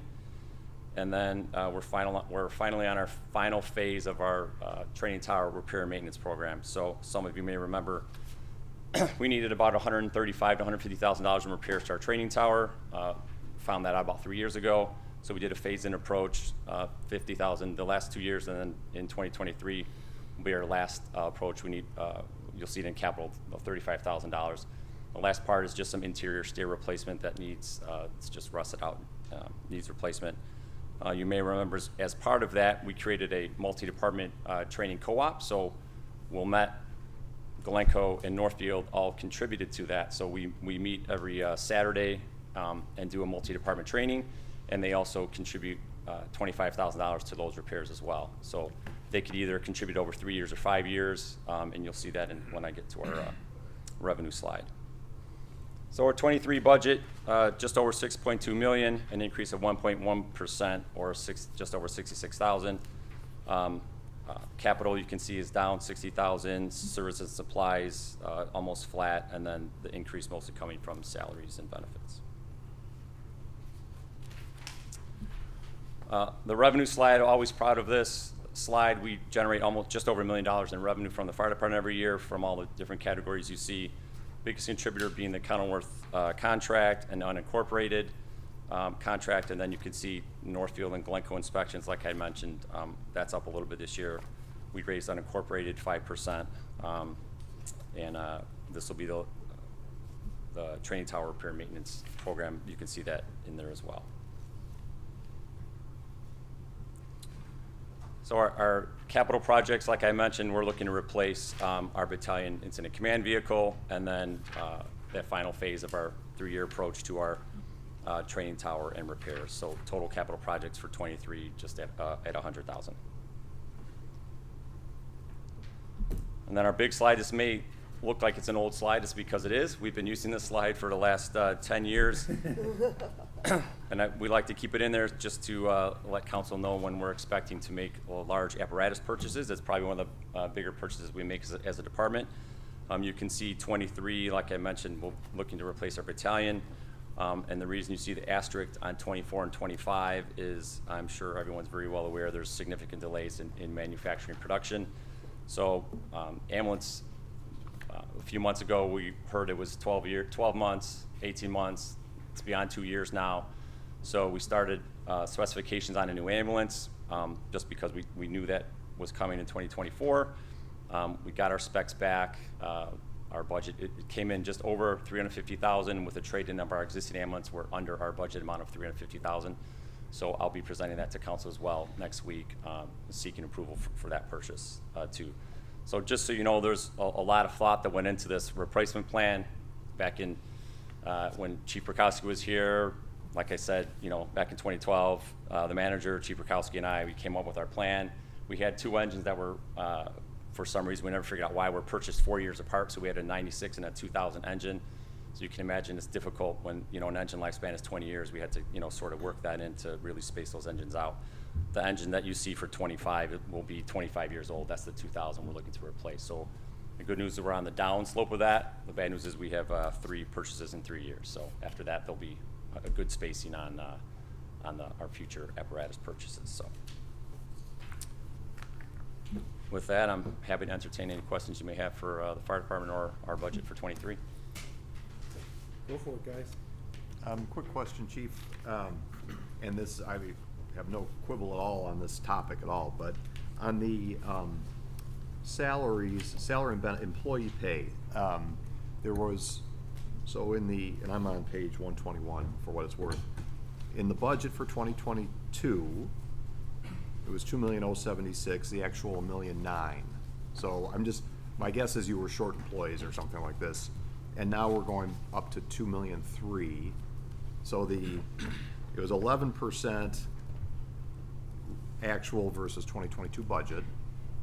You're budgeting 11% over the 2022 budget for 2023, but a 21% increase from the actual 22 to 23.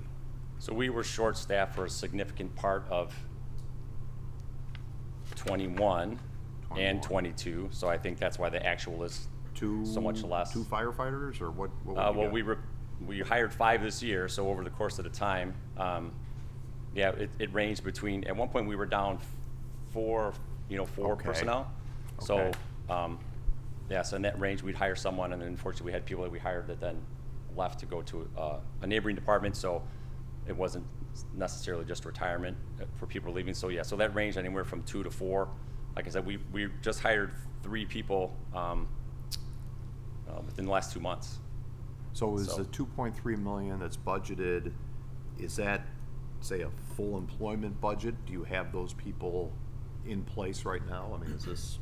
Yes, we're finally back to our full staff. Okay. When we hired those 5 this calendar year, we hired 2 in January and 3 a couple months ago. That gets us back to our full staffing. So that number is pretty good. It's a very good number. Yeah. Okay. Just throughout the entire budget, all salaries are budgeted, assuming full positions throughout the whole year.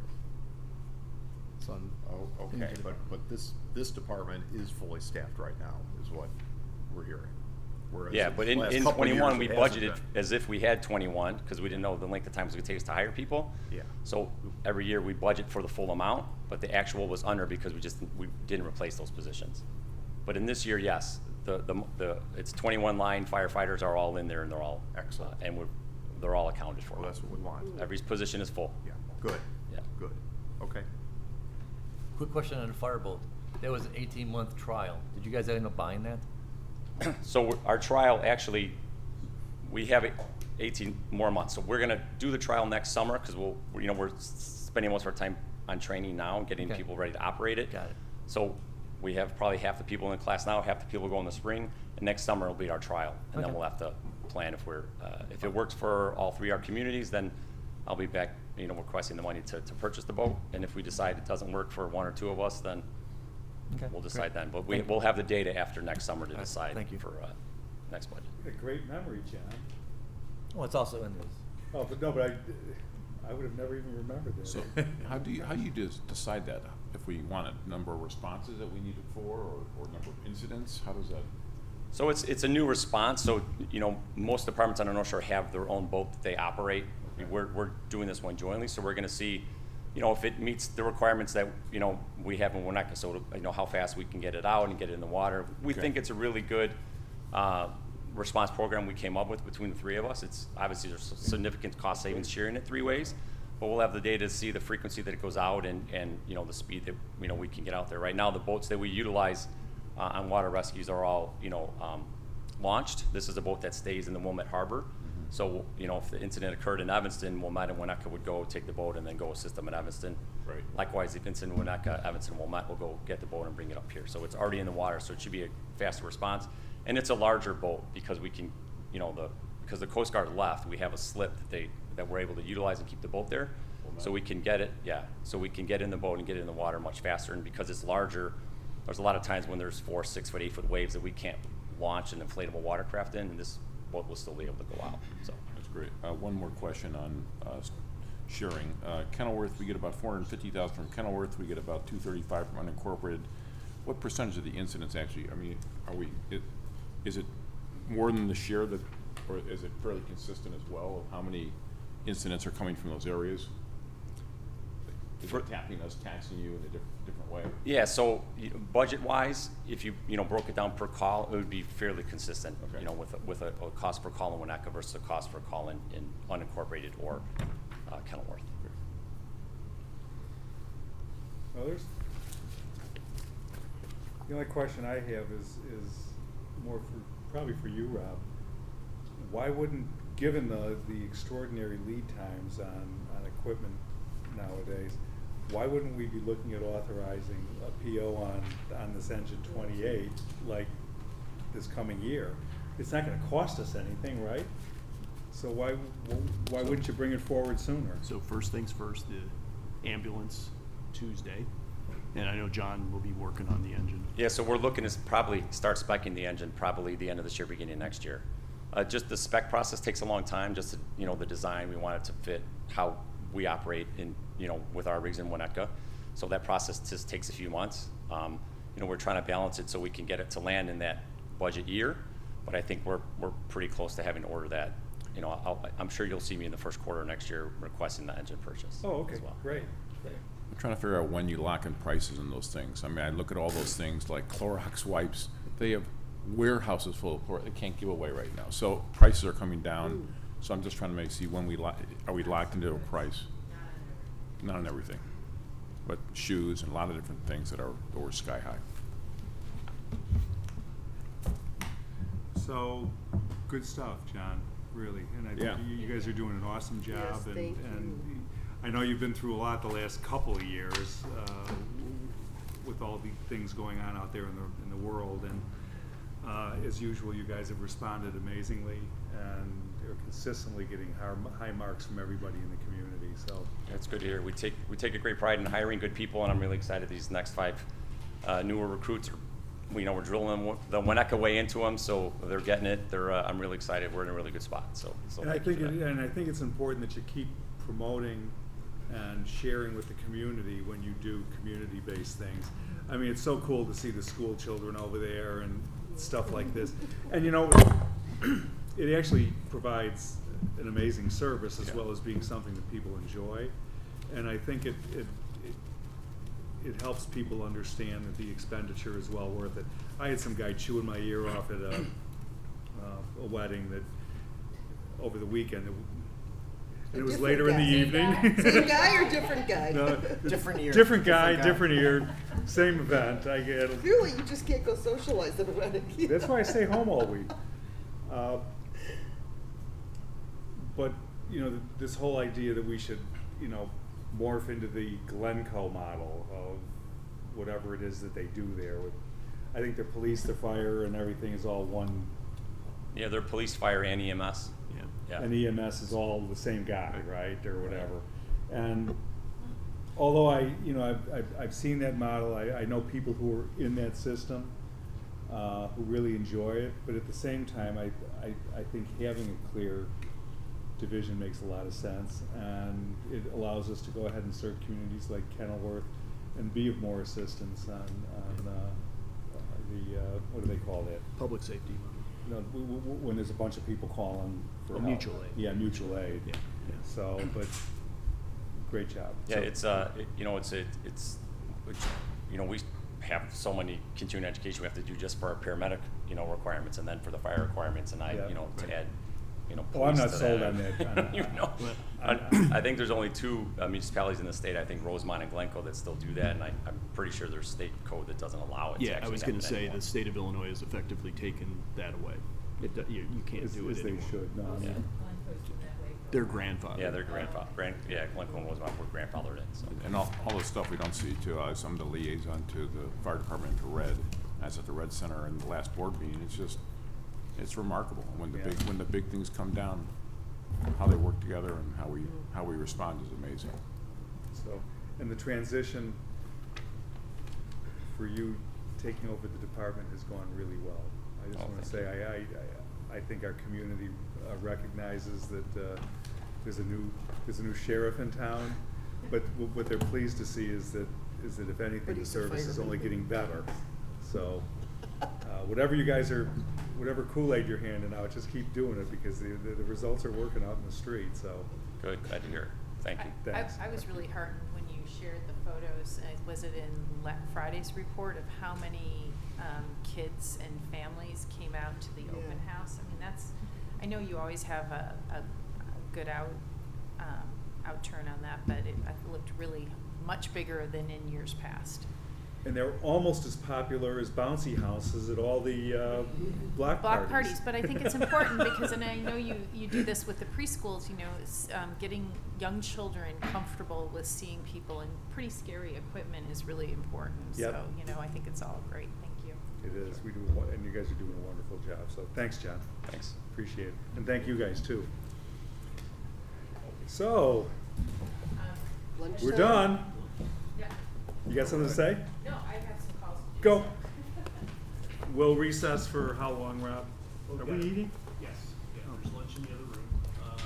So we're breaking for lunch at noon, and we'll pick it back up at 1. We start a little early. Yeah, can we Huh? start a little earlier? Can we start like 12:30 and get out of here earlier? It all depends. Tina and Andy got real jobs, so. Why no? Well, Bob, you do too. I'm sorry. That's okay. But I don't.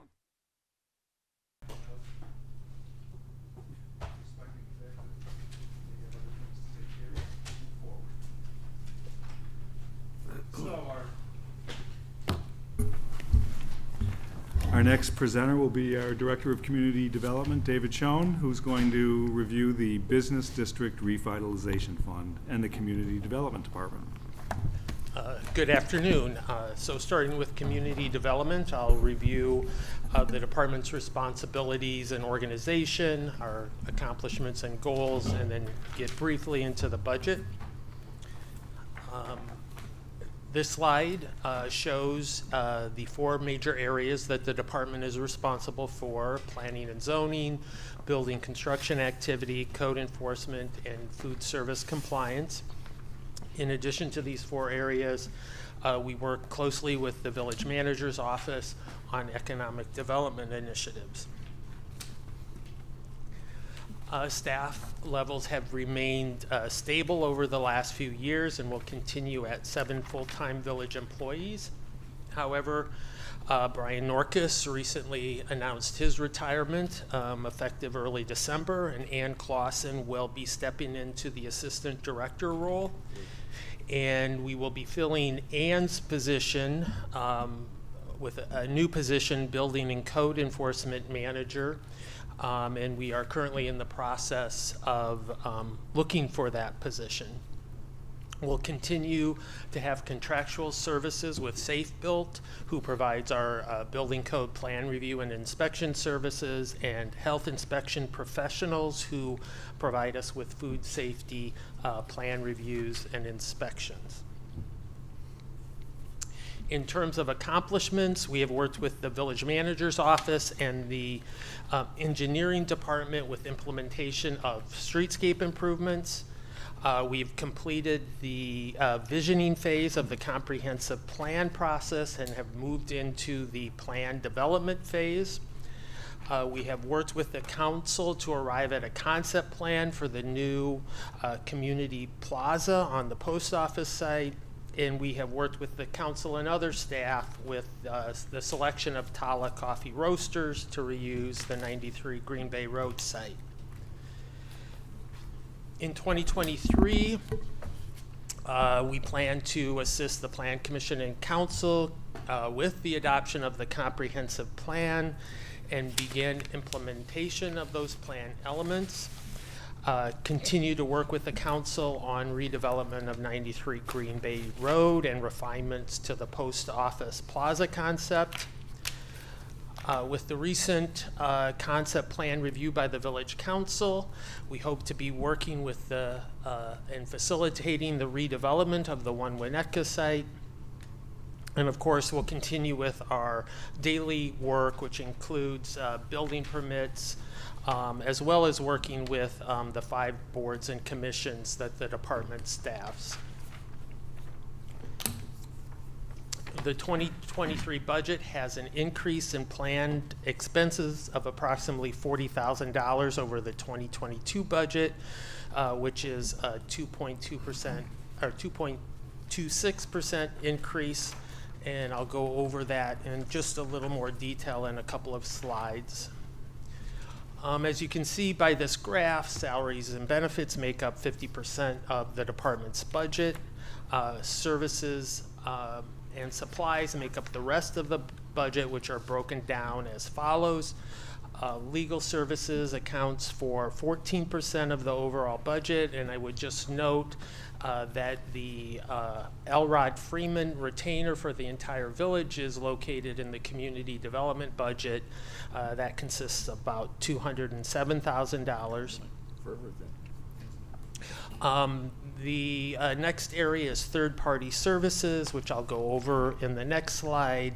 And the last area is other services and supplies, which account for 7% of the budget. This graph shows where we spend money on those third-party services.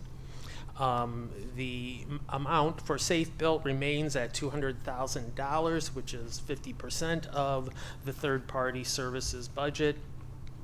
We have budgeted $25,000 for next year to complete the comprehensive plan in the first quarter. So those are funds we don't anticipate spending this year, but we'll spend next year. And then we've included $75,000 for comprehensive plan implementation.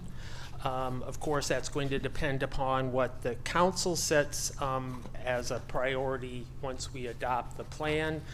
But I would just note the plan includes a number of initiatives that looks at amendments to our zoning code and other regulations that we'll need some assistance with. When we prepared the 2022 budget, we were projecting revenue to be about $1.68 million, but estimated revenue is up approximately $115,000 from the 2022 budgeted amount. For the 2023 budget, we're projecting $1.75 million, which is a $70,000 increase in building permit revenues compared to the 2022 budgeted amount. The estimated total number of permits for this year, we're anticipating will be down about 6.3%. And then in the area that has the most significant on revenues, there has been a decrease in major permits we anticipate. That is occurring mainly with in the area of commercial permits for additions as well as residential permits for additions and remodelings. A single family home permit for new homes remains stable this year compared to last year.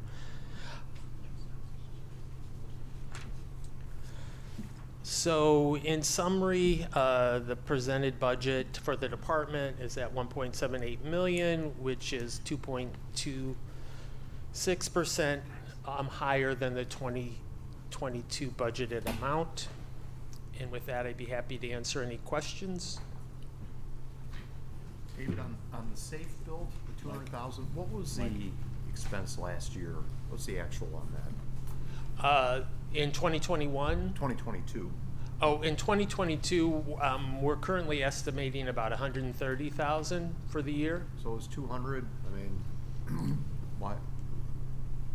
Well, I always like to be conservative in this area because you don't know. We're also very fortunate that right now we have one person who does our plan reviews and inspections. You don't always have that synergy or the benefit of that. This person does all of our inspections, including plumbing, because he's a licensed plumber.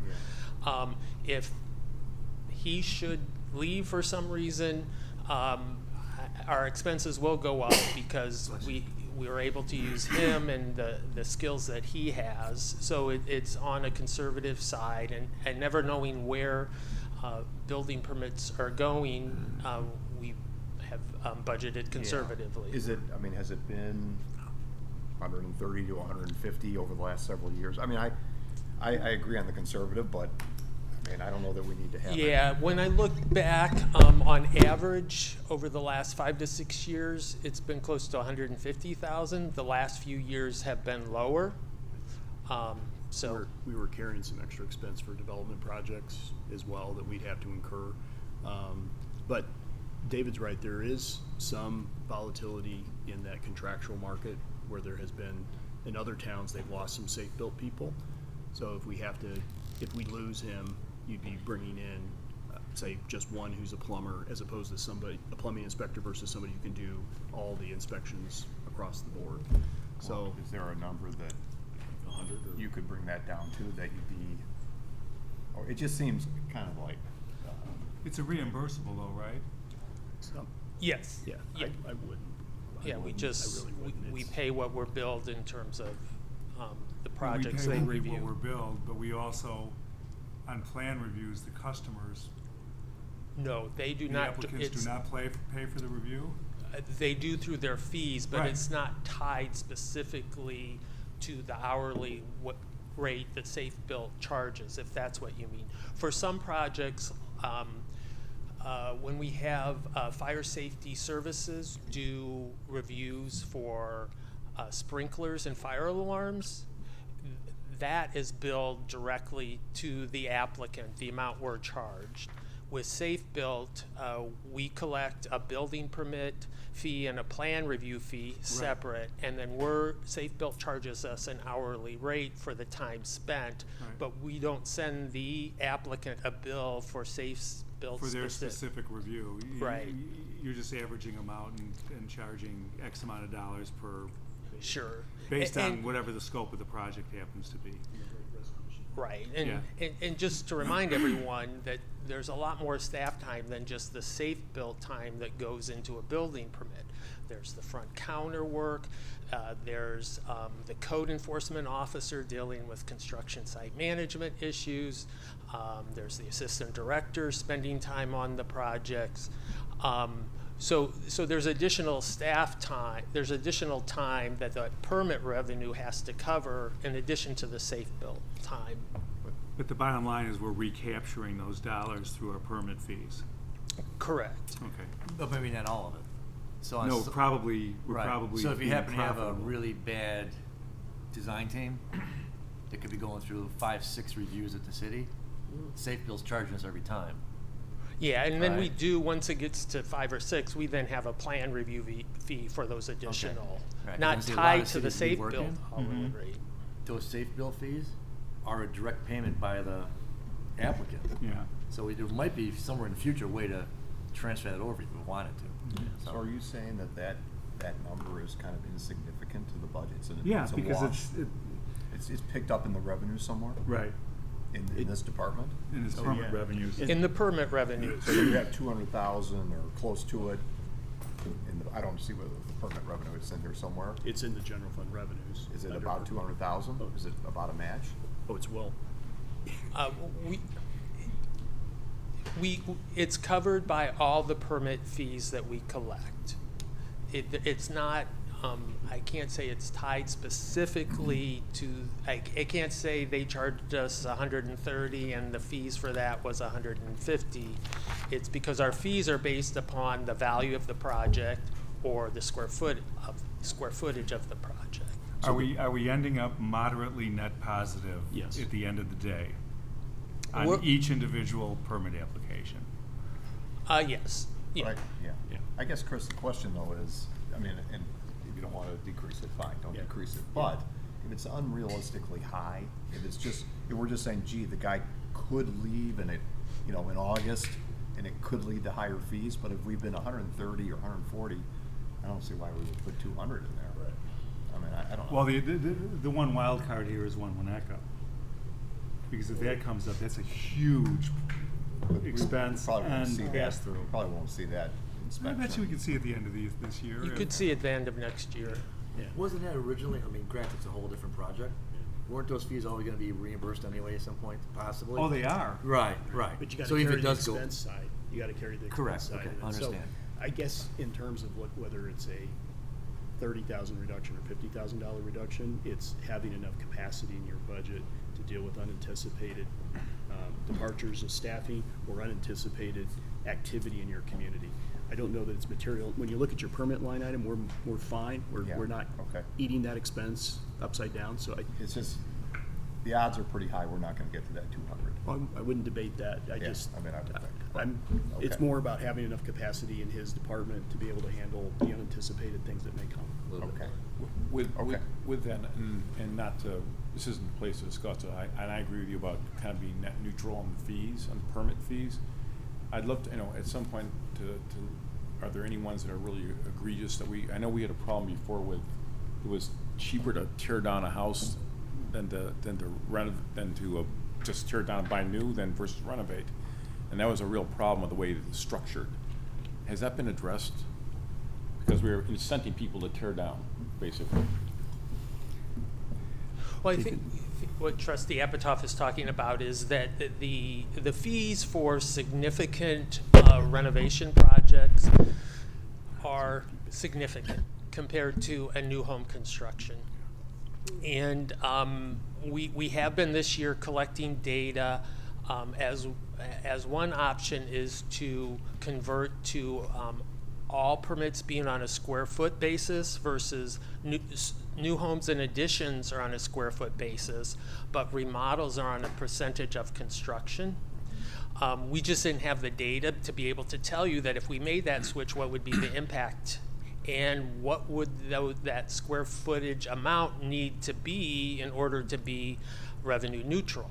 Because if we want to look at and see if we do believe there needs to be some shift, we need to know what that impact's going to be on revenue, and we just didn't have that data. And so this year we've been collecting on all major projects square footage information so that we can see if we do make that switch, what would be the impact on revenue.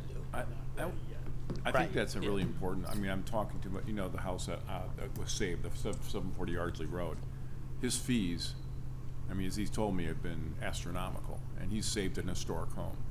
And so he's almost basically being, because he had to do extensive renovation, so he's almost being penalized to save an historic home. But aren't a big portion of those fees sewer, maybe additional water tap on the bigger water meter, new electric service? Right? Yes. That's a lot of those fees. Yeah, for a new home, there's the new water service, often there's a new electric service, Right. depending upon the level, that could be Well, $24,000. even in a renovation, you have new electric service, for sure. He has to have new. In a major renovation, there Yeah. usually is a new So electric He service. had to fix all the drainage, he did all the stuff that Right. should have been done 20, 30 years ago. Sure. So, I just don't want, I just hate to penalize people and have people do bad things because they don't want to pay our permit fees.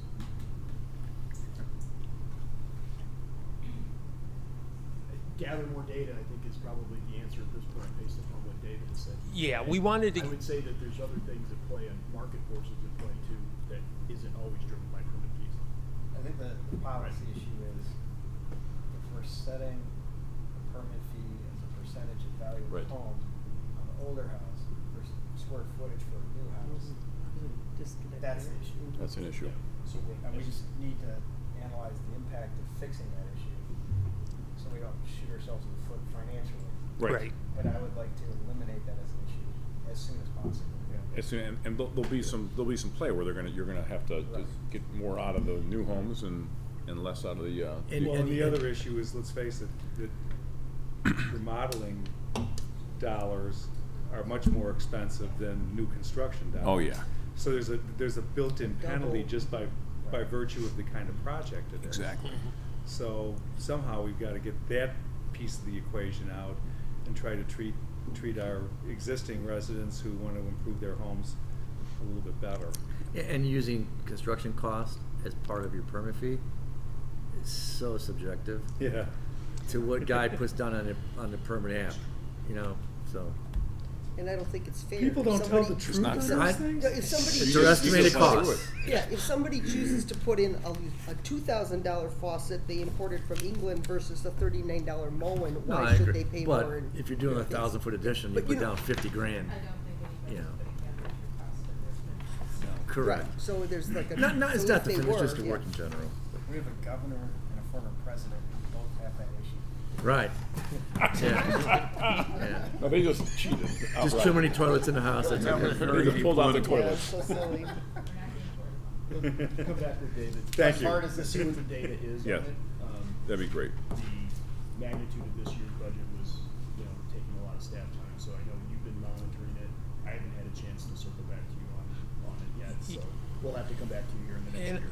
And I wanted to collect at least a year's worth of data, so we'd have at least that to start making some recommendations. Okay. All right, we'll take it up separately. That's great. Thank you. This is how we build our study session list for the next year. Okay, I'll move on. Or? Yes, please. Okay, Business District Revitalization Fund. What tab is that? I'm sorry.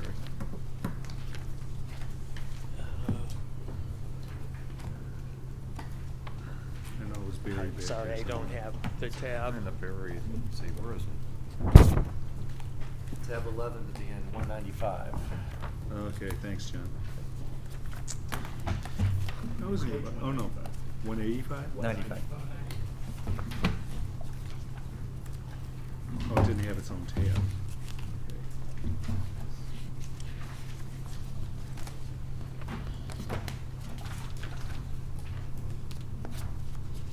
We will start with reviewing the streetscape projects we have planned for next year. The budget includes design work for Hubbard Woods so that we can continue discussions with IDOT regarding improvements on Green Bay Road. The fund also includes finalizing the concept plan design for the post office plaza and preparation of construction documents. In terms of other projects, the fund includes money for construction of 93 Green Bay Road site improvements. It also includes the continuation of the village's installation of EV charging stations in municipal lots. And given the response the village has received regarding the design of streetscape planters, we have placed some funds to make available to replace streetscape planters in the Elm Street Business District. And we would repurpose the existing ones elsewhere in the community.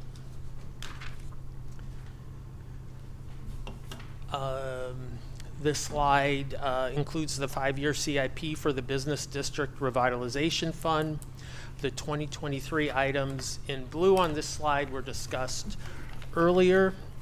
In the out years, we've included estimated dollar amounts for the post office plaza construction, also construction design and construction implementation of Hubbard Wood Streetscape, and construction design for Green Bay Road through Elm Street Business District. The out years do not include estimated expenses for work in Hubbard Woods or the Green Bay Road between Pine and Oak because we cannot reasonably estimate those expenses until we come up with a concept design working with IDOT. In terms of funding considerations for this fund, we plan to transfer annually $1.65 million from the general fund in both 2023 and 2024. During that same time period, we plan to transfer additional amounts to cover anticipated expenses. Then in 2025, we anticipate reducing the annual amount we typically have been transferring, reduce it to $1.1 million through 2027.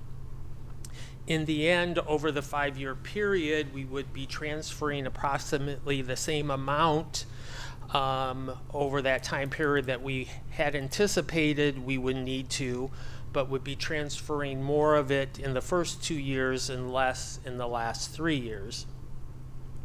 We'd also like to note that in 2023, we anticipate receiving a grant which Senator Fine helped us secure.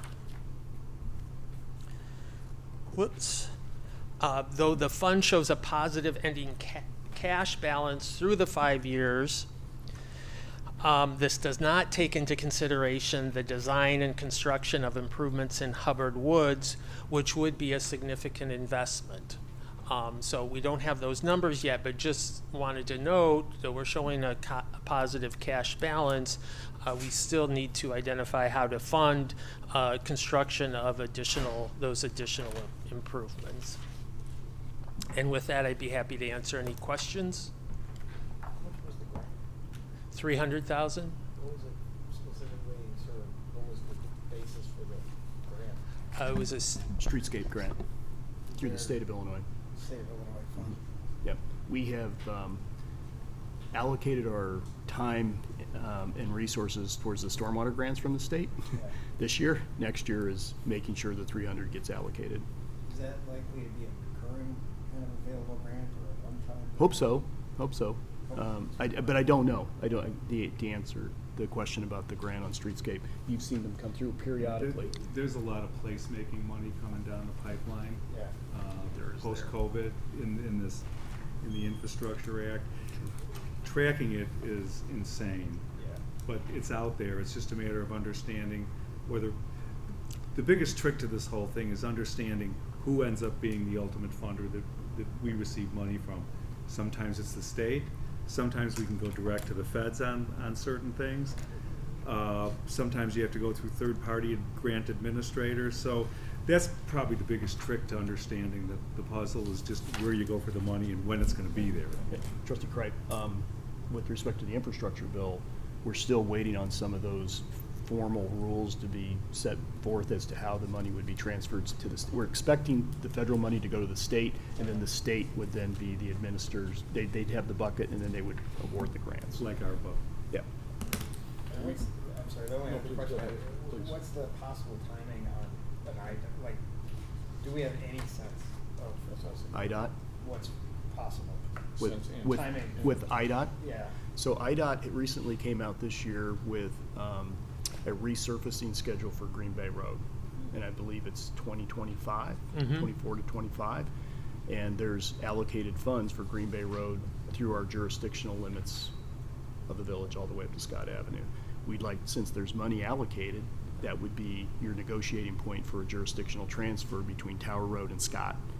So they would maybe save on the long-term maintenance of it by maybe over-investing in that section to our benefit. That's the goal of the JT. Is there a chance, I can't imagine why they would say no, is there a chance IDOT would say no to a jurisdictional transfer? Yes. And what would be their motivation to say no? It's been a dysfunctional agency over the last couple of... To our, Yeah. Or it's too small. Too small? What they don't Too want... disjointed? What they don't want are orphans in their system. So for example, if we wanted a jurisdictional transfer from our southern limit to Winnetka Avenue and then from Tower to Scott, there'd be an orphan in the middle. They wouldn't want that. But if you had a kind of a systematic, okay, start from the north and then consider south from there, maybe they would. They just don't want these gaps. Do we have a plan B if they say no and they're moving ahead with resurfacing in 2025? we have to negotiate this year with them, I think. Plan B would come as we get more data from them. But I think, I would say if we ran into headwinds on a JT, that's when you get your legislators involved, your senator and your local rep. I mean, the reason Rob- I'm asking is if they're resurfacing in 2025 and they say no, it seems to me we want to coordinate any streetscape work with the resurfacing. Absolutely. So we Right. have to have money ready for that 2025. I would think we have to plan accordingly Yeah. until we have an agreement that says they will turn it over. Yeah. It's the same shovel-ready issue, you Yeah. know, that we're in a much stronger position if we know what our costs are, if we know what the design is, and then we can come to the table in a more real. Right. Rob and I had this discussion with them 2 years ago. Yeah, it seems like, Right, maybe 3. Over Zoom too, I think, too. And the bad news is that IDOT is an entity in chaos. I mean, people are just running for the hills from there. They're inept to begin with, and then you add to that a declining employee population because nobody wants to work there. I mean, some of the stuff we've heard out of them is like science fiction. One day you're on the list, the next day you're not on the list, and nobody can tell you why you were taken off the list or why you were on the list in the first place. It's nothing over there is making a lot of sense. Rob opened up, basically gave them both barrels through Laura Fine and said, we are getting nothing. And lo and behold, Laura took the bull by the horns and we started to get movement on 93 Green Bay Road, which was something we really needed to keep that project on track. These So- were permits for IDOT-controlled roads so that we could actually get our work done. So it sounds like this has to play out in 2023. The other thing I'm trying to, you said they're repaving the roads, is it roads and sidewalks they own, or is it just the actual road? They won't give us the sidewalks. Well, But do they have to redo the sidewalks too? I mean, as that's- I understand the resurfacing. That's a big expense. If I understand the resurfacing, it's the roadway. But in IDOT jurisdiction in Hubbard Woods, their ownership includes the sidewalks. That's what I was wondering. Yeah. So if that's the But I case- don't think the resurfacing includes sidewalk work. So do we get reimbursed when we fix those sidewalks? Yeah, well, there's a reimbursement agreement with IDOT for Well- certain road work. Yeah, because like we plow those areas, Yeah, right? I we mean, have so all they We are, get paid for that, they, too. they own it, but they don't do anything other than they. Unless there's something major, right? Right, I mean, Right. we're ostensibly, we don't get reimbursed for snow plowing. We do, we do. Oh, we do? We have some money coming from, I got the 2 engineers here. Yeah. Yes, yes. Okay. Yeah, the So, annual but- maintenance agreement covers, minor maintenance and snow plowing reimbursement. Okay. Yeah. Yeah, IDOT it's a tricky beast. Yeah, it's they've had key people retire over the last probably 5 years, right? And now that COVID is done and they can't hide behind Zoom anymore, we're going to be a little bit more assertive this year. I also had a question on the post office. We have money, is it 25, I think? We put money, There's can too we- much money in this budget for the post office for this coming year. There's no doubt about that. Because we're gonna get to it the plan is to get to it this year. Well, we 23. still have a planning exercise Right. that needs to be done. I don't know, Rob and I had this conversation earlier in the week. The $195 is not anything I would expect to spend this year, and I was kind of surprised to see a number of that magnitude in the budget, because, the ad hoc committee still needs to be formed. There's a lot of issues they need to address. I could see the whole 2023 being a planning year that leads to an ultimate design that could then move into the design phase. I cannot believe that in this town, based on what I'm expecting to have relative to conversations about the post office site again over the next year, that we just need a consultant there. We need somebody who can add flesh to the conversation as we move through it. But we don't need $195,000 in design. So would you move that to 24? I would reduce it and then You don't wanna move scale it. some to 20. You wanna get as much done as you can now. No, but that's Huh? construction. When I was looking at it, 50 grand, it'd be plenty to. Well, wait a second, Chris, you've got construction design. Oh, I Where- see that, that's the 195. Yeah. you'd So have- can I'll add a little context. So from the study session on this matter, the direction I took away from council was start to program capacity in your budget to advance the project. Right. This year was citizen engagement, committee work, and potentially some construction design. We plugged a number that was a percentage of an estimated construction cost. So it was a pure estimate given how preliminarily we are in this process. So to Chris's point, we have 195 this year. You could reduce it to 100 or 50,000, whatever I think your 50 pleasure is. plenty. 50, and then you just simply reduce the amount going in. You reduce the expense on the business district fund as well as some of the transfer. Yeah, I mean, and I know I don't have a full survey, but I think that we hopefully can move faster than, I mean, this project is pretty much everyone shaking their head yes. Yeah. And you could hopefully we can move on it. Well, but at the same time, we have process to follow, and, Yep. and again, we don't want to just go running down the road without making sure that. I agree. At least that if there's voices of opposition, that we hear their ideas and Sure. their thoughts, and make sure that if there's good ideas that haven't come to the table in the last 20 years, I'd love to hear them, honestly. I get it, I hear you. You know, my underlying conversation with folks in the town hasn't changed at all. That when people talk to me about commercial development on that site, I explain to them, you know, because it's this whole idea of we get vibrancy happy about some stuff, you know. And the problem is I don't think it's a problem. I've always envisioned what we're doing in this community is really intended for Winnetkins. And it's nice that people from outside the town can come and share. But we're not building all this additional commercial infrastructure just so we can be a destination for the rest of the North Shore. And that is a message that I hear time and time again. Yep. You know, we want vibrancy for us. Sure, my friends in Wilmette can come up and join me for a dinner. They can join me for a little music concert or whatever, or a cup of coffee.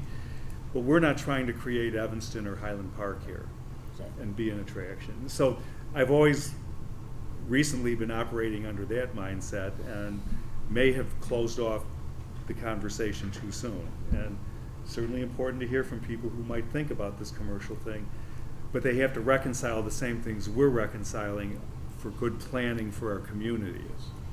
And I never thought we were about vibrancy for the sake of just more people and more activities, that it was really intended for us. Right, As it but, should- I mean, as to it should be be. fair, I mean, businesses probably need more than, you know, just Winnetkins.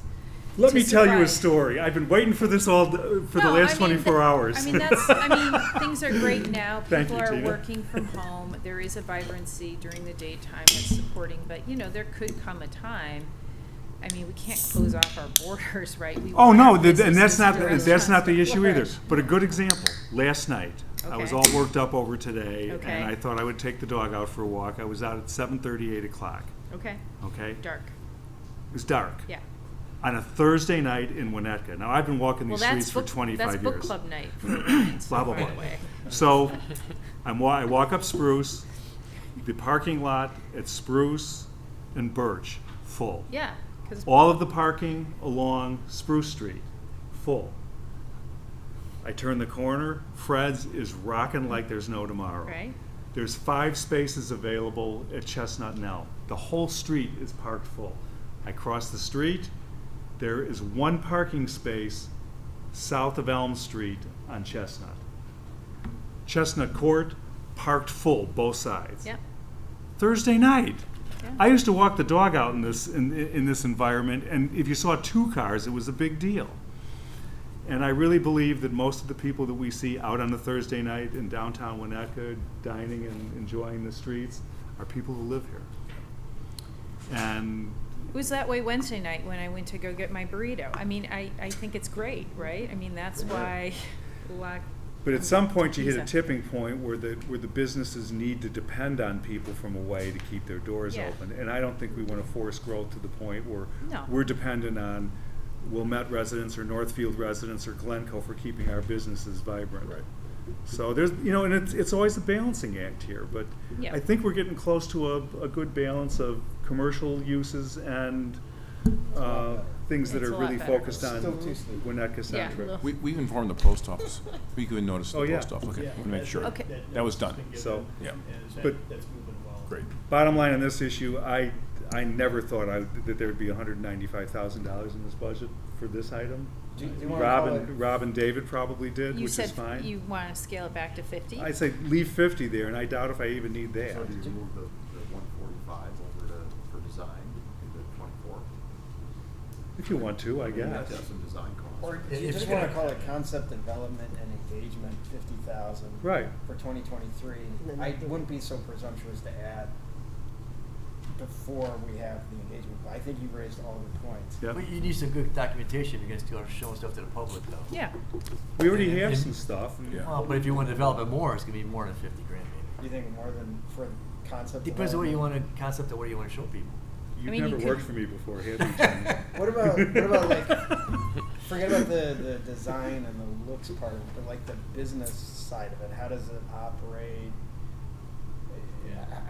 You know, what's it gonna cost to run, what is program, like, is there a consultant that is needed for that part of it?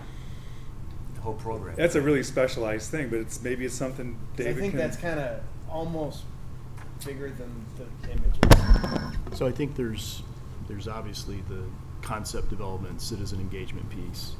The other, as you just mentioned, how's it operated, how's it funded? Staff is working on research now on the concepts of economic development corporations or other versions of that. That could be the umbrella organization to handle events more broadly. Cause that's a whole new thing for us, so we don't. have Right, the right, institutional- exactly. So we're gathering that information right now. We should have something together into next year, early next year, and we can have those conversations. We're gonna have that study session first quarter. Yeah, and look at some of the success stories in other communities as to how this is run, but, you know, there's also a funding question for it. And the bombs, too. We wanna know how people Oh, fail. yeah, exactly. I mean- And there's some lessons to be learned out there. It's important to know how How things it's, don't work. how it's governed and managed is a big deal. Can I? Let's keep- Oh, go Sorry, ahead. no, good, you're good. The streetscape planter, I know that's a hot topic. I got another story for you. Tina, you're pulling it out of me. She's your straight man today. Well, I know I'm there's winning, a but- very vocal contingency that are not happy with the design, and I assume that this is to replace the planters that we've purchased, right? I was approached on multiple occasions with multiple, and look, here's the thing with streetscape in general. A lot of these elements are very, very, very subjective. Right. You know, and we could lose ourselves in the pursuit of perfection when good is at least getting the job done and moving us down the road. And there's always going to be somebody who walks into town and says, well, I don't like that, or "Ooh, why'd you pick that? How come the banners are so small? How come the planters are so big? How come the brick is red and not green? I mean, this is just what you're going to always hear.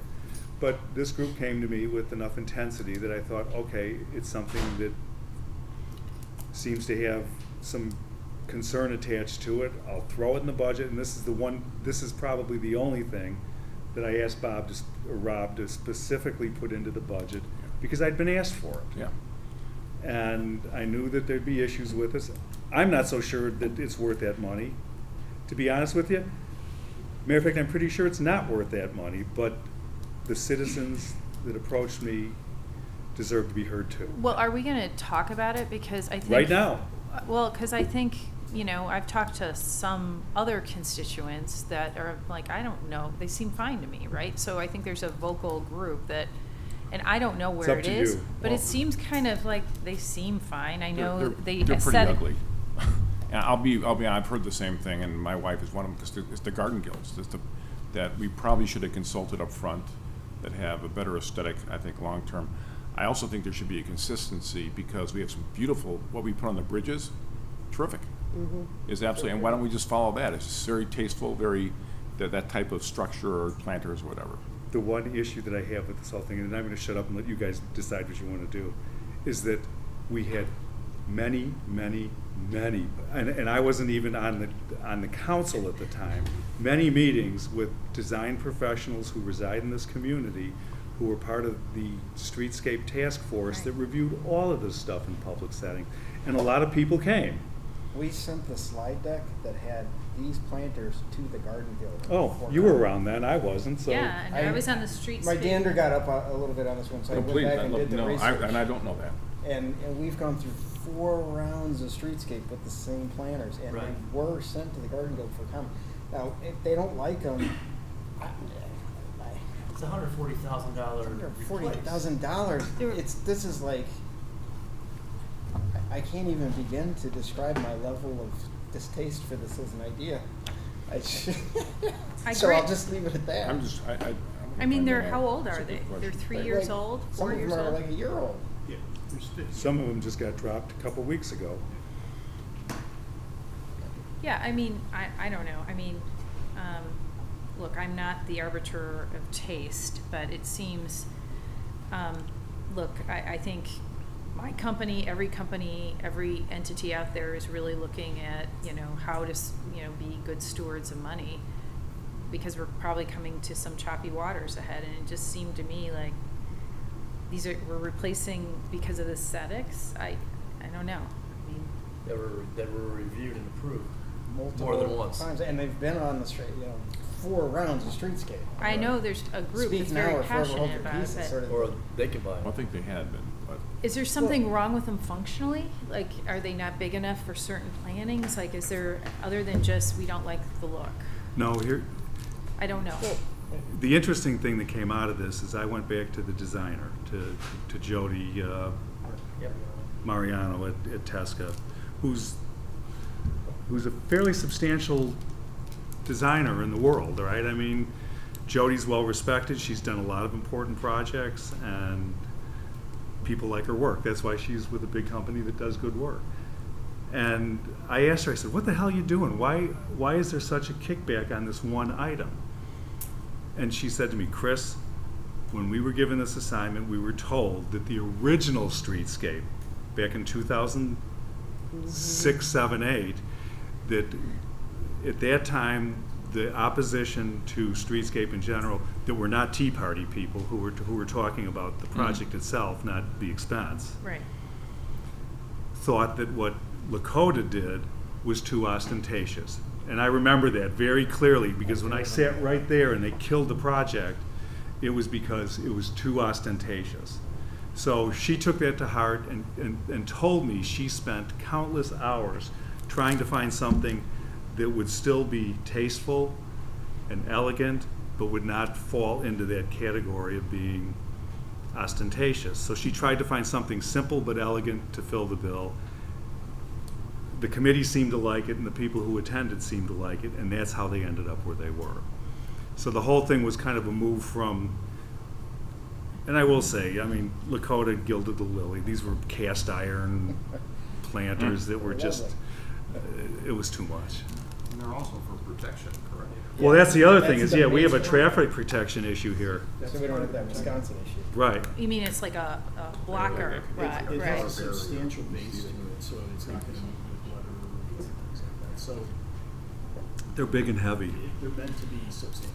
Do we have a sense of, I mean, this is a line item budget. Is it based on something that somebody sent to us as a substitute of what they want us to purchase, or? I asked for that and was just told, match what's on the bridge. Oh, So there were I don't a even- I couple can't of remember links. what's on the There were a bridge. couple of links of suppliers. smaller. okay, Yeah, there were a couple of links of Let's see suppliers if I can find that it. we looked at, yeah, and we found a range of 3 or 4 that were consistent with what the bridge looked like, and we thought would be substantial enough that they won't tip over, because ornamental doesn't necessarily mean stable. Yeah. So it's got to work. And the rate came in at about $2,800 a piece on average, and we got 50 of them. So that's why we're at 140. So we did look at a couple of recommended suppliers. And so we looked at their menu and we talked to them, and that was the number we got back. So, Okay. and we didn't say, oh, it's got to be this exact one, but we found 3 or 4 that would kind of be in that Okay. range as a budget plug, as a budget I think estimate. it's actually, and I actually like the fact they have something they're pointing to versus saying, come up with something, because Yeah. the stuff on the bridge does look markedly better. And we put so much money into the streetscape, we just wanna make sure it all, Slightly different applications, but they Yeah, do have a totally different understand. aesthetic. And going back to people seeing the stuff before, there is the reality that you might see a picture, and then all of a sudden, when it's actually physically placed on a sidewalk, the reaction is, whoa, that's And my bigger concern and would different be- than we envisioned. We're talking about one item of 4 Yeah. streetscapes. What if next week someone comes up with, oh, I don't like this either, let's go change all the brick? Well, a lot of we gonna people are do that complaining again? I about mean, too much signage, and everywhere you go, right. there's signage. Well, we are adjusting that, Okay. because I think there's a pretty So- general agreement that there's too much. I thought it was- I thought it I meant didn't Disney know that. World. We're coming back to After that. all the meetings we went through with the streetscape, I mean, it seems like a waste of money. I wouldn't call it Disney World though, Rob. I would just say that the scope is exceeded the size of the community. I'll go with that, I'm fine with that. I don't think there's anything Disney-like about the, I mean, just an the amount, design of what's sure. there, but The there's sheer too much of amount. it. And Bob and I walked around and took a lot of notes, and I've shared those with Rob, and, you know, Oh, good. what's in is out, some, and we're gonna be really careful about what goes in on an Yeah, ongoing it's basis. scope, yeah, I'm with that. What do you mean, what's in this out? Well, you know, we talked about, They like, haven't taken anything out yet. well, it's not gonna happen overnight, Bob, you know that. I mean, No, I'm hoping. oh shit, Dearborn wants the signs taken down. Drop what you're doing and take them down. It's just met a weekend. I'm on it. Meet me on the corner tomorrow morning. I got a That could be a grinder. good Yeah, I gotta project. grow, I gotta borrow meeting. Bring your saw. You got your Just truck? get the Green Bay Trail guys to do it. There you go. Hey, They got is that the some green good light shit. for us to do this? No. No, No, it needs to. there is a reduction that will be Yeah. going on, and obviously it's gotta be just vetted out a little bit. Thank So, okay, guys, Thank you, David. Just to say it, because I didn't I forgot, and Rob pointed it out, the EV charging station, that's paid for. Yeah. By somebody else. Yeah. I forgot that, but that's coming from that. Walden, developer. the Walden, isn't some of that, one of those being paid by Walden? Is that right? Yeah, that Well, was their community It could be. benefit. Yeah, That's not what we budgeted, but yeah, we could. but you have that That coming was part of on. our Wasn't that part development of the agreement. remember that, yeah. It was part of the plan Public development, benefit? yep. So we got a freebie coming anyway. So that goes out of there? Well, they'll there's- reimburse where's us. the- They reimburse us. So it- 40,000? It's in there as an expense, but Do we have the we revenue did get part? some money from them as part of the development, I thought. We will be getting money from We them. will, when Yeah. it comes in. And that's in the budget. The revenue They have comes to in. start. Because otherwise, I would say take that out. Yes. Right. Even though I'm a fan of the, but. I'd be hard pressed to do wouldn't- that, only because there's such a, it blows my mind every time I walk by there, that there's always somebody charging their cars here. It must be a I don't have an electric car, and I never will. Well, if you had a free I- gas station, you'd be. Well, you I'm may sorry. not have a choice on that.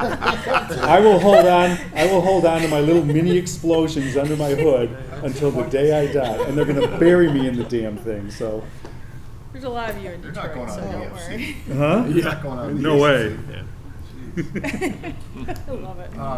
Not taking my So gasoline what away do we from me. decide on the planters? Is that 140? Well, no, I mean, I would rather just go around and take a quick straw poll on this one, because it seems to be some strong difference of opinion. I'm not breaking the tie on it, so I guess I would say a tie leaves it in, because it defaults, tie goes to the runner. But Okay. in this case, it's a budget item. For the money to be spent, will it still come back to us, or no?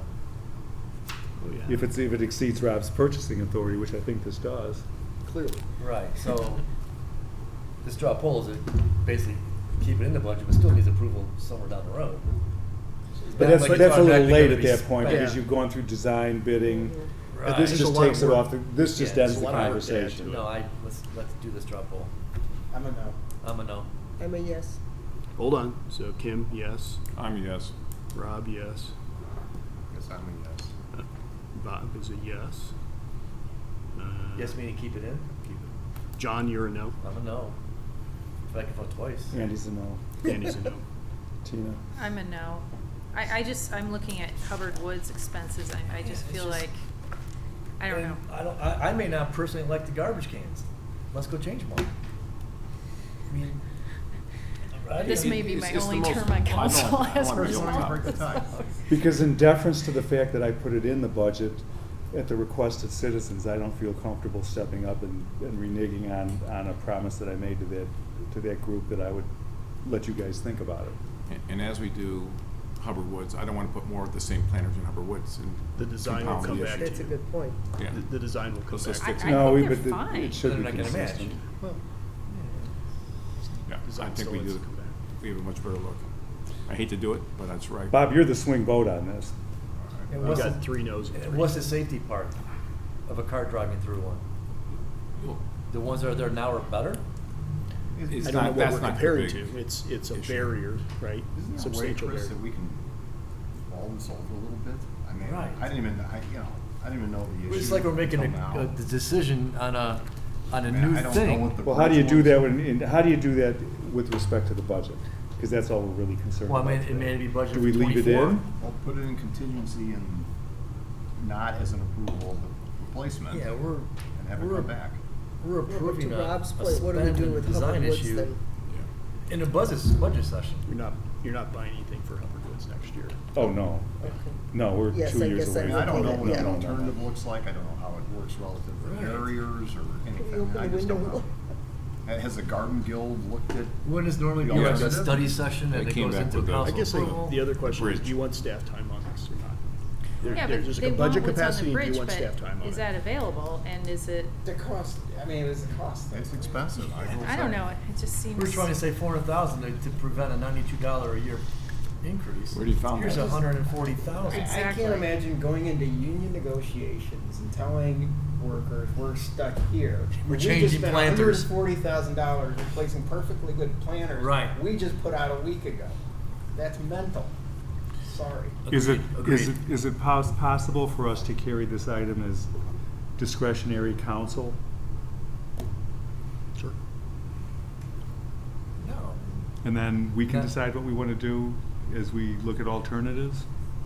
I think it may take. I'm not gonna break the goddamn tie, so It might be- unless you change your mind, Bob. It might be it might be 24 before it gets done.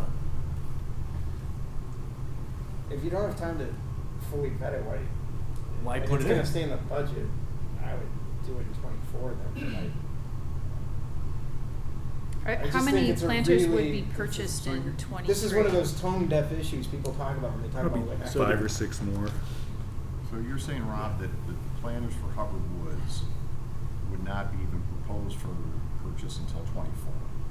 Yeah, we We don't don't have a plan. finalized So design. why It don't would we be, just there'd take be, it out and deal with the whole thing there in would be, 24 there when would be, Hubbard Woods comes there would be along? consistent design And I won't be elements. here to gripe about it, so. No, that's a good call, Bob, because then we could do all of them. We Do could- all of them at the same time if you decide. Yeah, what I don't want to get to it, we keep compounding the same ugly. He doesn't want to planters. go home.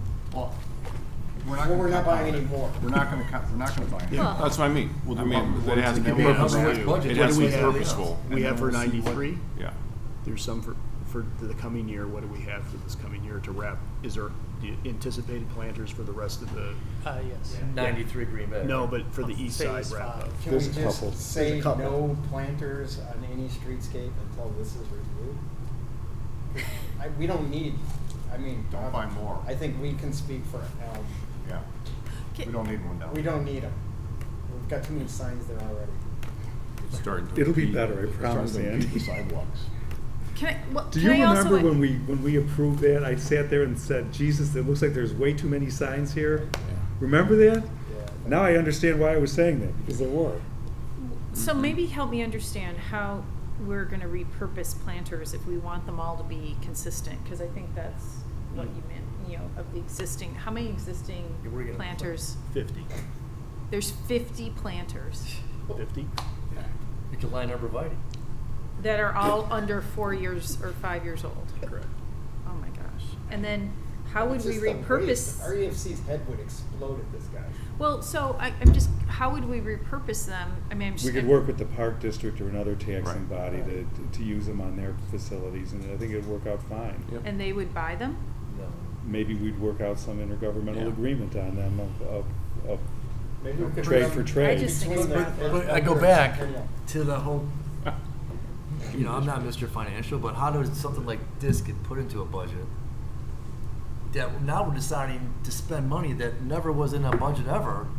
Because This should be a council item. No, the way- no, Study it's- session, and then go to council for approval and it gets spent. Right, but as we all, as you should know by now, John, you've been here long enough, that nothing gets done unless it ends up in this document. Right, but And this- the people approached me I've been here and. many Not times, every I've never day. seen a new item end Yeah. up in the budget. So That's We being just discussed saw- like It's this. just No, the but the- meter. The meters. The meters are another one, we didn't talk about it all, and I know you might have talked about it before, Rob. No, but it was in And the they're out. budget, hold on, there was a budget for the study of the meters last year, and that's when the intent was to develop it and bring it back. Now, was the full big concept in front of you? No. But can we study session every single item before it goes in the budget? No. $140,000 item for a study session is not reality, given the pressures of the other work we I have guess to do. one of the questions on the planters, I think, and Rob, you may know more about this than I do, is when they first came out, Yes. you know, the plantings were small, and there were these big white planters, and it was Yes. like, oh my God. And then we started seeing the big, you know, big plants that were sticking up 4 or 5 feet in the air, coming out of the planters. And now you're starting to see the planters Great big where the ones. stuff is rolling over the side. It looks nice. Maybe it's the plantings more than the planters that's the problem. It's both, especially when you get into the winter and they're just kind of these Well, that's, eyesores. you know, and that's a question. You know, what is in there in the winter? We can put seasonal stuff. Are we doing the Rob? right we are- I think planting? they're, put what you're seasonal. saying is they object But to we the need fact more. they're white. Is that the issue? Well, they're really contemporary and. And how come they didn't come up in phase one when they were put in? Because. 4 phases, now it comes up. Yeah. I don't know. Bob, I think you made a good proposal. I wanted to see if everybody can get their head wrapped around that we make sure we mark this as an issue that needs to be dealt with as we move into Hubbard Woods, so that when the time comes, we would change all of them at the same time. We'll get several more years of good use out of them, so we're not throwing away 1-year-old stuff. And in the meantime, we can start having conversations with our, hell, New Trier might be able to be used So in 30 someday, though, it wouldn't too. have to be in this budget because it'll be in the Hubbard Woods streetscape budget or Maybe something. down the road. But Chris, who designs the plantings that go into these? Christy Weber. Christy Weber. Can we get the Garden Guild to maybe Yes. help? Maybe do a planting design that maybe they'll be Fundraise for happy new with? planters? So I why thought don't we they just did. give it a shot here for the winter, get them involved, talk about next spring and summer, and then see how they look and See if it address works. it when Hubbard Woods comes. And- Okay. and we do have the line item for the Hubbard Woods streetscape.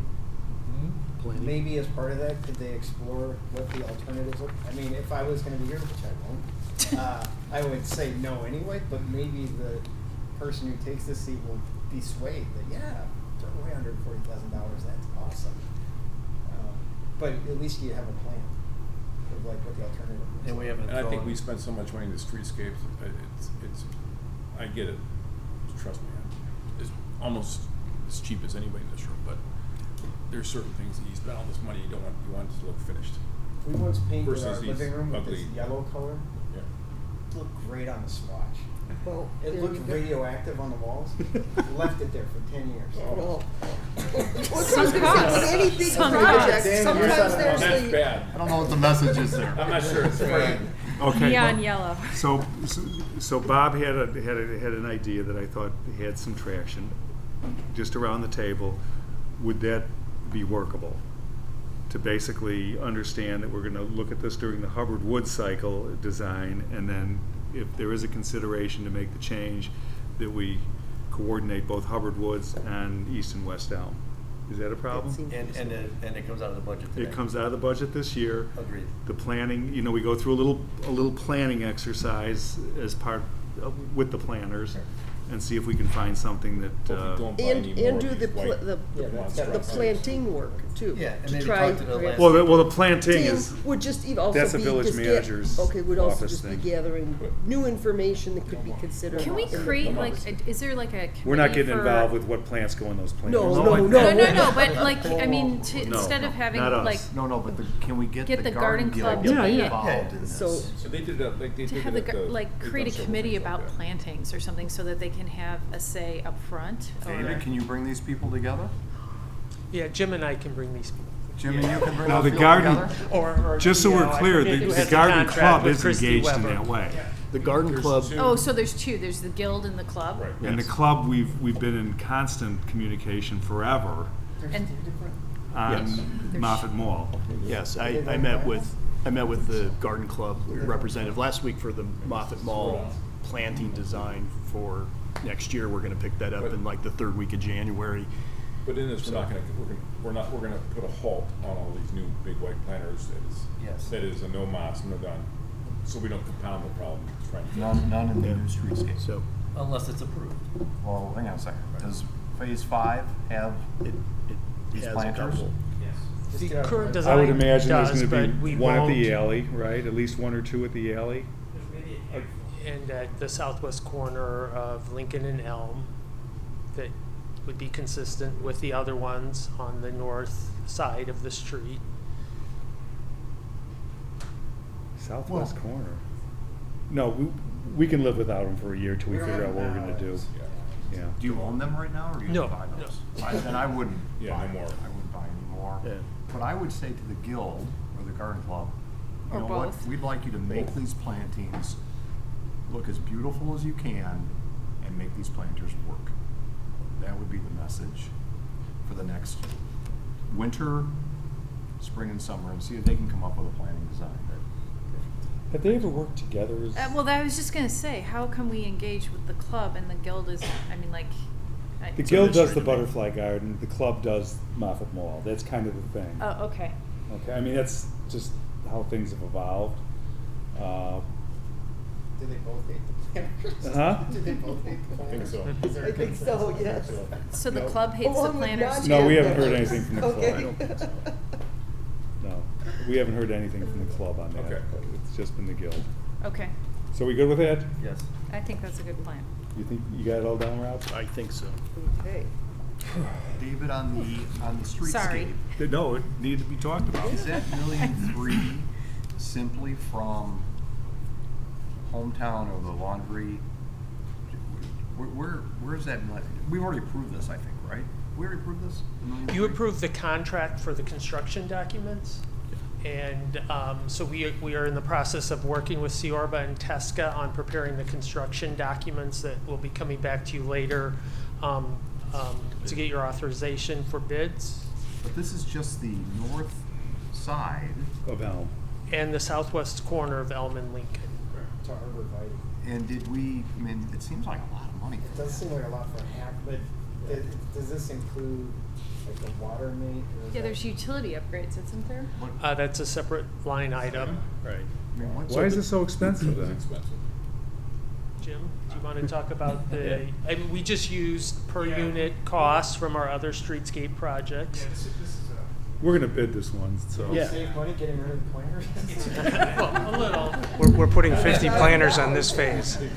No, it's a rough estimate of the concept. The thought was we were going to continue where we stopped right at the township building, at that alley there, and then go east to Arborvitae And the with some southwest potential enhancements near the parkish area over there by Arborvitae at the corner. Minimal though, so there's very minimal. It's mostly gray work, a little bit of brickwork, Sternbergs, a couple trees, and then you've got the roadway resurfacing though.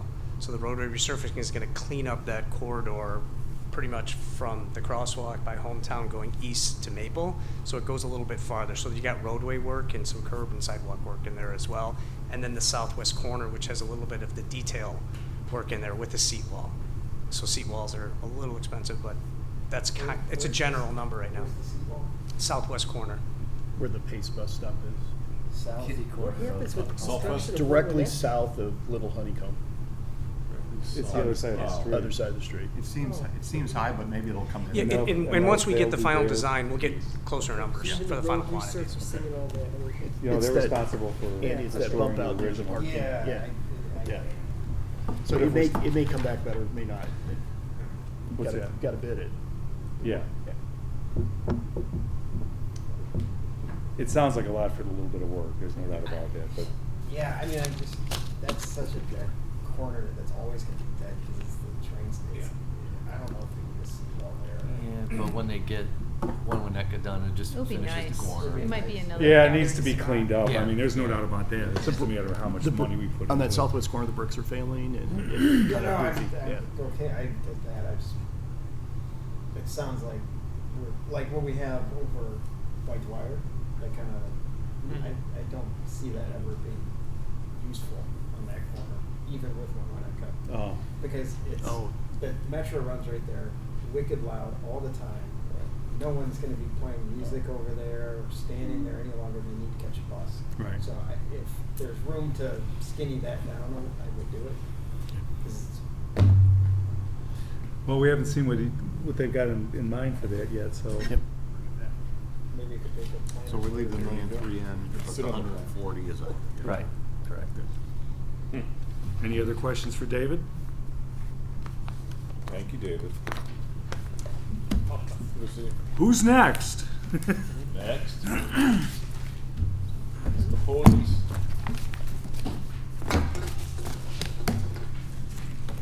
Oh, the police department. The police are here.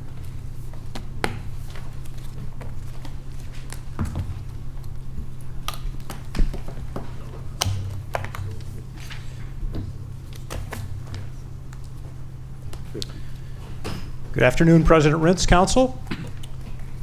Afternoon. So before I get started, I would like to make a couple of acknowledgments. One, with me as usual is our Administrative Services Manager, Kerry Cow. And although he can't be here today, Deputy Chief Brian O'Connell, both Kerry and Brian just do a tremendous amount of work in helping get this budget together. There's a lot that goes on behind the scenes. And one shout out to Kerry is, not just in preparation for the annual budget, but to Trustee Dearborn's point earlier this morning about, looking for ways we can save money. Kerry just does a great job of tracking things throughout the year, checking in on the different programs that our sergeants are responsible for and making sure that we're within our spending limits. And she does a really good job of reporting that information back to me, making sure that we're keeping everybody on track. So thank you to Kerry. Okay. So as we take a look at our organizational chart, there's no structural changes to the organization since last year. We still remain at 35.5 full-time equivalents. I will give you a spoiler alert on what challenges we are facing, though. If you take a look under the patrol officer staffing, where we're allocated for 16, we currently have 2 vacancies. We have 2 that are in the academy, and while this is not unique to Winnetka as far as a challenge, the recruitment of qualified, interested individuals to be police officers is a big problem these days in policing. It's a real significant problem. Our last patrol officers list, I think we ended up with 15 people on that list. In years past, you'd have close to 100. So that is a big challenge. Having said that, I do want to give a significant thank you to our Assistant Village Manager, Kristen Kazinas, and her team HR, who really did come up with a creative idea that we put into play earlier this year, where we were able to amend the Board of Police and Fire Commission rules, which allowed us to take an existing qualified community service officer that we already employ and fast-track that employee to a police officer position. And we've done that successfully with one employee who's pretty close to wrapping up her field training right now. So I thought that was a really creative solution that they came up with, and this fairly unique idea. I'm going to bet that there's going to be other communities that are going to catch on to that and probably steal our idea. And we are on track for another entry-level exam January 7th for recruitment. If we take a look at 2022 accomplishments, Council is very familiar, obviously, with the HVAC system, and that is on its way. And also, we had our study session earlier this year on the automated license plate readers contract. That's also moving along. In a matter of weeks, you're going to see the first readers that I expect to be going in on Tower Road, just east of Forest Way. We worked with Economic Development to implement the Walk Your Bike campaign to try and address concerns from some of our business owners and residents about kids who were being reckless on their bicycles. And then Council is very familiar with the issue of leaf blowers, which has been going on for a couple years now.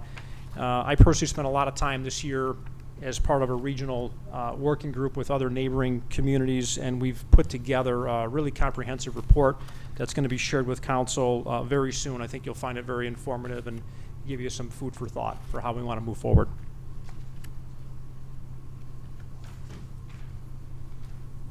Also for 2022 accomplishments, we did promote 1 officer to sergeant. We did hire 2 police officers, and we did hire 1 part-time community service officer. Partnership with our schools is immensely important for safety and improvements. Done more of that again this year. Just yesterday, we ran a tabletop exercise over at District 36 with their administrative team and some of their frontline people as well. And then, of course, with our patrol officers, assertive patrol tactics, and our investigations unit, we've had some really successful outcomes in felony investigations, including the seizure of unlawfully possessed firearms. You know, unfortunately, we've had more gun cases than past years, such as the Times. And for 2023, goals and objectives, this is to go into phase 2 of the HVAC project, VVT. We're looking to expand use of our public safety camera systems. Specifically, we're looking to add cameras by the Scott Avenue garage. And then for the additional license plate readers that are in this budget that are tied to IDOT, will hopefully be deployed next year. We also want to establish a wellness program specific for public safety. And then we want to purchase body-worn cameras. So I just want to chat for a minute about the body-worn cameras. This is as a result of a state mandate to get the body-worn cameras. Having said that, it's a good thing. Originally, we had budgeted to do the cameras in 2024. However, as we were looking at this year's budget, we realized that our tasers, otherwise known as electronic control devices, are due for replacement next year. After 5 years, the warranty is up on them, and we're not going to have our officers carrying devices that are out of warranty, so those were due for replacement. Simultaneously, we began doing research on body cameras, and we had, I think, 3-4 different vendors come out and looked at their systems, looked at their sales pitches, talked to other communities who have purchased body cameras to see what type of experiences they were having. And we really liked a system that was offered by the same vendor who manufactures the tasers. Well, by bundling the purchase of the tasers and the body cameras, there's a significant savings involved versus trying to wait on the body cameras and buy them the year after, independent of the tasers. So that's why we want to move forward on it. And in addition to that, we don't completely know what the administrative impact is going to be when we have body cameras. So for example, there's going to be video footage that will be subject to FOIA.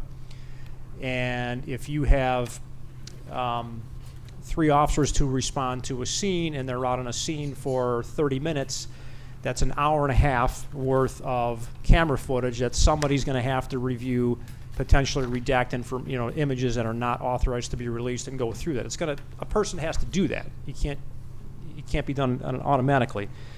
And we just don't know what that's going to look like. Is that going to mean it's taking so many hours that we don't have the capacity or the staff to do that? Is it something that we need to look at in the following year's budget to help fund that? We just don't know. So I'd rather get them going now before they have to be implemented for mandate, see what the impact is, get our people comfortable with it, and be able to make informed decisions moving forward. Plus the savings of buying them with the tasers at the same time. That's why you're seeing it in this year's budget versus 2024.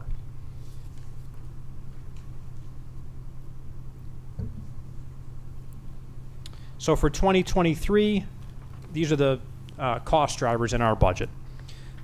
Obviously, the $250,000 for the for the HVAC system, and the purchase of 3 police vehicles totaling $123,000. The body camera and the tasers, electronic control devices, is $65,000 in the budget. Being completely transparent, that's $65,000 over the course of the next 5 years. So over 5 years, it's $325,000. The public safety camera enhancements, we're looking at $38,000. And those are our biggest drivers in our budget. And with that, I'll be happy to answer any questions that you may have. Questions for Mark? Yeah, just for the record, I guess, Am I on? When you said you combined the cameras with the electronic devices, how much were the electronic devices without the cameras? The tasers alone would be $21,597 per year. It's a total of $107,989. Right. And if you bought them separately, I mean, The cameras would be $47,350 per year, totaling $236,752. Total savings, $38,216. okay, so a little bit, but you gotta do them anyway. I just wanted to see that. That's all. Thanks. Oh, so Chief, that means we're leasing them, we're not actually purchasing No, them? we're purchasing them. So are you just Yeah. purchasing a couple every year? Is that what? No, you get it all up front. And They then you're give- just gonna pay for it over? Yes. Okay. Yes, A layaway correct. plan. Yeah. The other question I have is I see a couple of Yeah. years out, there's $100,000 for basement renovation. Does that include renovating the upgrading the equipment on the range? That's independent of a use of force training system. Okay. Correct. And go back to the 5 years on the tasers and that. That's probably a 5-year warranty, right? Yes. So you probably end up doing that again. They have current tasers and maybe a difference of cameras too. Who knows? I mean, so it's not like it's a once and done. Yeah, I mean, it's you guys know, it's as time goes on, there's newer models that come out, technology improves, and you want to take advantage of that, and yeah, we certainly don't want equipment that's not under warranty that's being used out in the field. Right. And I'm not giving her time, just to be clear, that's all. Mark, didn't we do a It's gonna phased start to look purchase like on cars. something else? We're gonna have an expensive For some year. reason, I remember us talking about a similar arrangement where it was done over a period of years instead of one hit year one. I can't remember what it was. It's the tasers. Oh, was it the Yeah, tasers? it is the tasers. Okay. Mm-hmm. Do you remember that conversation? Yeah. I was like, wait, we just That's did scary. Then I remember COVID took 2 COVID years away shut- from yeah. all of us, so. Right. I just Yeah, have because I think President Ritz, I think you may have even asked the question at the time, where it was there a savings if we were buying them all up front right right. away, and essentially that's Taser's business model. They won't let you. Right. It's great. We get the benefit of the cash Yeah. for 2 years. So the public safety camera system, are they throughout the village, or are we just adding? Is this is just to add to the parking garage in Hubbard Woods? It's for the parking garage. Okay. And then we do have money in there for replacements for ones that if they fail and need to. Okay. How many do we have in town? I guess. I couldn't give you the exact number off the top of my. But is it? I'm assuming it's like by the train stations They're and. yes, they're primarily along the trail and the train stations. That's Okay. correct. Yeah. Okay. So Thank you. we're adding cameras here though, too. We've done that. But there was something in the budget for Village Hall camera upgrades? Is that the AV room? Wasn't there also cameras at Tower Road? Well, those are the Tim, license do you plate remember this? readers. I remember seeing it. That was for Public Works. Oh, for Public Works. Okay, never mind. Okay. So we had cameras here last year. We put cameras in, it was this year. This year. Early this year. Yeah. Okay. I think it's good there was an incident in that garage. I think it's good to have, There was. yeah. So, it's good to have cameras there. Will there be cameras, license plate readers, the first thing you said goes in when?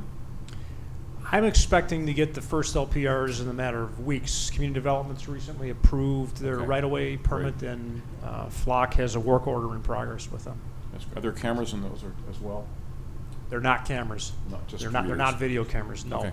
They're literally license plate readers only. I think I've asked this question already, but I'll ask it again. There's $139,000 in network support and computer charges. What does that consist of for your department? I think that's just our portion of, Tony, you might be able to chime in on this more, isn't that our portion of network support for It's the larger- IT fund transfer. So basically, that's the internal service charge for IT. So similar to before. For the service provided by the IT department? How you charge off the expense. So, okay. Did you ever feel like it would be nice to have like a summary sheet that has all of these You have the IT budget. pieces. The gross costs, yeah. Well, there's a few of these that everything gets kind of spread out across the it would sure be Shared nice. costs, A yeah. good example is the thing that we just pulled out of the budget, yeah, see, I forgot about it already, it's so far in the distance. Well, another one you'll see when public works comes up are fleet charges for Senior vehicles that have rolling stock, and it's charged out of the fleet. Yeah, it would be good to see, and this is more for you, Tim, it would be good to see the magnitude of some of these spread out items. Because I've seen this network and computer charge in a lot of places in the budget, and it would sure be nice to know what the whole hit is, so we could understand that a little bit better. Just map out the IT internal stuff. Yeah. But that was it, thanks, Mark. Chief, I asked this question of Chief Ripka too, on your employee base. Now, fire department right now is at full employment. Sounds like you're not quite at full employment.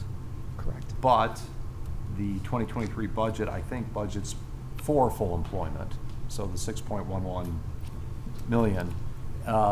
If you had to put a sharp, and maybe your colleagues here can answer this too, a sharp pencil to the paper, what do you, I mean, you're not at full employment now, what kind of number do you think you're looking at below the full employment number in terms of salary?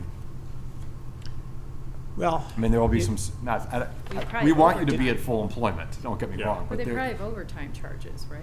Or- Yeah, I mean, yes, we absolutely have to incur overtime, which is always going to come in total budget-wise less than total personnel costs, because we're not paying for the body, the benefits that come with it. I guess to answer your question, it depends, because we have 2 vacancies now. We don't have a list. We won't have a list until the test is in the beginning of January. We won't have a list until probably mid-March. If it's a fresh apple off the tree, a new hire, it takes about 7 months from date of hire to when that person counts as a body on the street. They're paid during Yes. they're paid during those Yes, 7 months. correct. Yeah. So they wouldn't be hired until end of March, most likely. And what kind of salary are those people at? Entry-level police officer, right off the top of my head, low 70s. Okay. Low 70s. Now, I will say, we do have a lateral entry process for hiring. So we are pursuing that as well. So is it possible that we could get 2 lateral applicants that are shining stars that we need to get these people, and they're on the books and employed January 1? Yeah, absolutely. Laterals from other departments. I see. Yeah. I see. Okay. But that's a policy is to budget the salaries, comp, benefits, and so on at full employment. Yes. Okay. It'll be somewhat I know less. you're saying you account for the phasing period. I get it. Yeah. I can tell you this much. The last time we've literally been fully staffed, where we've actually had everybody, for retirements, turnovers, it's been years. 2016. Okay. Yeah. Well, we'd like to see you fully staffed. Me too. Me too. Yeah. Okay. One question, and I think I've asked this last couple of years. We've got a part-time social worker. We do. Do we feel like we could use more time from a social worker? Like, do you ever feel like that could be a full-time position? It seems like, tracking some of the difficult cases that go bad sometimes, that understanding social workers can be very helpful.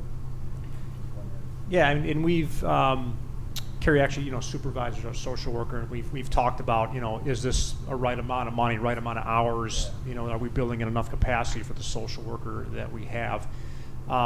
We feel pretty confident that yes, it is the appropriate amount. And one item that we take comfort in is there is a network of social workers, so that when there is a major incident, they literally pool their resources together. So it's not just our one social worker that might be overwhelmed or dealing with a difficult situation. They'll have outside help that would come in from her network to provide assistance. It's certainly something we look at every year. Yeah. And if we see that her caseload is trending in such a direction that we need to look at that again, I think that's a fair thing to bring up. And they collaborate with the school social workers as well? Does that come up? No, there's not. I mean, not only if the township crisis plan was triggered for an emergency, then they would work together. But issues, the school social workers that are helping students in the schools is kind of independent from what we have. Most of the things we have are where if our officers are responding to an incident and they feel that there might be benefit in people receiving services, they'll forward that information to the social worker, who will then follow up with those folks. And we'll let those people know in advance, like, hey, we're going to have our social worker give you a call, or vice versa. We'll give them the information. Say, yeah, I'd like to call your social worker. So it's a great resource. I mean, Winnetka was actually ahead of the curve years ago with having a social worker. I mean, we go back to the 80s when we had a social worker. You know, Andy, that's I think a really good point. We have a study session on the gun issue, right? Yeah. In a couple weeks. And I wonder, and I've wondered that, you know, how our social worker plays into a situation where you're concerned about, you know, a gun issue in town or whatever. And I assume that the social worker might get involved with that. Depends. Potentially. Yeah, it depends. And I don't know that I've ever heard, I don't think I've ever met the social worker.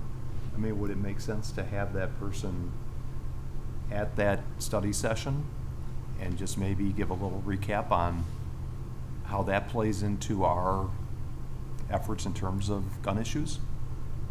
Perhaps I can tell you that she was here and sat in on the listening session that we Okay. had a couple months ago. You Because may I not have think- known she was here, but she was here in the audience listening. Okay. I'd like to hear. I mean, I think that's part of the puzzle. Yeah. Quite honestly. You'll be here for that Yeah, I'll be session, here. I assume. I would, you know, if she Can we wants. reach out and get her here, Mark? Carrie and I will have a conversation with her, and we can gauge her comfort level and availability to do that. I mean, that's typically not their thing for public speaking, but I Okay. understand the question about it, and we can have the conversation. It's really just a ruse. We each kind of need a social We need worker. help. Yeah, we have some people here who need It's some just help a with that. way for us to put that. Yeah, we need. Well, you are feedback. residents, so you qualify. I have a friend. Well, I guess I was just thinking about this, because and I don't know, you know, kind of what incidences she's been called into and how she's been deployed, I guess. Is it more after the fact to help people deal with situations, or is it ever a proactive? And maybe that's part of the discussion, right? And I don't know, you know, it would be good to know, right? And because we share her with another department. Highland Yeah. Park. Yeah, so it would be We good. share her with whom? Highland Park. It would be, I mean, it would be interesting to know where kind of that's going. And, you know, we can't, I'm sure the social worker can't insert herself or himself into a situation where it's not requested. But, you know, it would be interesting to see if there's a change in that idea, not just responding to the family whose house is burned down, but, you know, maybe on the, Well, do we know, you know, do residents know that we have, if we have a social worker that is trained in issues relating to firearms, you know, there's concern within a family or whatever, do our residents know that there's a resource here that they can Is she reach out trained? to? I don't, Well, that probably goes to the police department first. I don't know if she's trained. well, I don't know if she's trained in that or not. I Yeah. don't know. I mean, it just, the situation's really gonna dictate who gets involved. If it's, you know, if you're talking firearms, you know, first line is gonna be us to try and 911. triage and figure out what needs to be done here. Maybe if it's something you're talking about us pursuing like an FRO or that kind of thing, that's gonna be us doing that as opposed to handing that off to the social worker. Well, if I hypothetically, if I had a situation in my house like that where I was concerned, I would maybe want to reach out to a social worker for assistance as opposed to going right to Chief Hornstein. I mean, if I knew that resource was there, I don't know what she does, but I know that that's an issue that, you know, mental health and so on and so forth is all part of the puzzle here. And maybe she's not at all involved in that. And if she's not involved in it, then maybe she doesn't want to come talk. But if that's a resource. And where you might be headed or thinking, in my mind, is if you happen to know someone that is not playing with a full deck or something, and you have concerns. Because a lot of times you hear after the fact, half the neighborhood knew something was weird, but then who do you report it to? And you always feel bad reporting your neighbor, you know, or whoever it might be. But it'd be neat to know that process and to make it aware of the village that we all know somehow. Or just to even know how she, kind of, after the fact with Highland Park, I'm sure there's lots to be shared there. Yeah, and not the easy part. The easy part is after the fact. The hard part is trying to get in early enough to try to prevent something. Although it's probably not the social worker's duty. I'm not sure. I don't know. But I mean, right? But it's the whole process. It's the whole, yeah. If you see We don't something's know. not We right, don't know. Let's find out. Every situation is unique as far as who needs to make that initial outreach. A lot of times it's collaborative. We're doing it together, with the social worker, and you may have an officer and a social worker that are involved with the family working on whatever the issue might be. Right. The majority of the time her role is in a follow-up capacity. There are rare occasions where she will be called out for something. If you have to do, God forbid, a death notification to somebody, our practice is to have a social worker out for that, not just have a police officer showing up at somebody's door. Or something that's in the moment. We're never going to put her in harm's way, whether it's a dangerous situation. But if we can have a scene that's secure, and we can get her out there to help, then we would do that if need be. So one of the things I deal with a fair amount is employee assistance programs, right? Employee or employee family members having trouble. Employers have these employees that they call and they can hook you up with the right resources. And I'm just wondering if something analogous to that, like a resident assistance program, even if it's just someone who can provide you, connect you with resources, would be very helpful. In addition to the good things that she's already tasked with. And I think if she did come, even just to listen, that would be awesome. And if she wanted to share any opinions, maybe instead of us putting her on the spot, if she sounds like she has an interest in any way, just let her know. Open invite, and if she wants to share opinions, it would be great. We wouldn't want to put her on the spot. Or things to consider, lessons learned, that sort of thing, But I do think, and that's kind of why I asked, if there's an opportunity for us to invest in this village, that's where I see it. Having kids gone through the schools, having kids experience challenging things, including currently, have a child who's been the subject of physical threat, actually a threat against our entire family. Oh my gosh. A child. Right. Wow. So school knows about it. Yeah. So,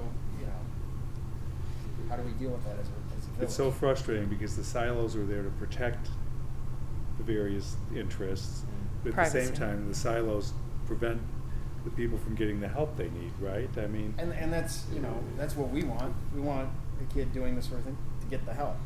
Right. And I don't want to know what's going on with the kid, but I want to make sure. Want them to get the help, exactly. One of the safety nets that we, going back to school safety that we have, that we did this in 2019, was that first ever reciprocal reporting agreement with District 36. So that does allow, if something rises to such a serious level that's listed under certain exceptions under the Juvenile Court Act, then the school is allowed, or in some cases even compelled, to share and vice versa, depending on the circumstances. And as far as budgeting, if there's some budgeting, it should be put in towards that social side of things. Yeah. I'd rather see 140,000 go to that than replacing planters. Back to the planters. The I'm planters just- are going to. I mean, They're going to die. no, but I'm right, Easily. totally. Because you don't want to be Maybe there the in most 9 months. Oh important boy, area. I wish you would have spent 20 grand. Maybe we could resolve this or I wish we prevented could invest this. money to increase the list and make, but. The original social worker position was a full-time position. Yeah. And it was like that for 20 years. And it was repurposed probably 2003.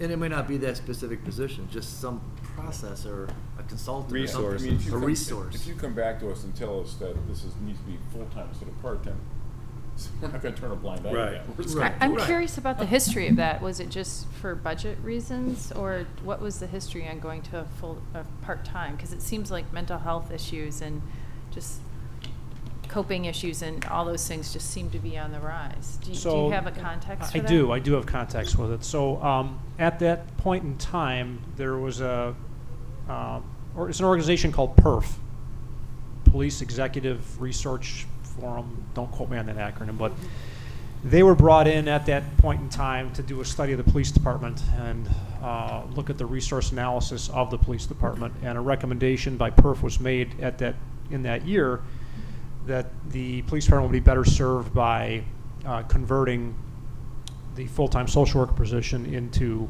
a full-time police officer position.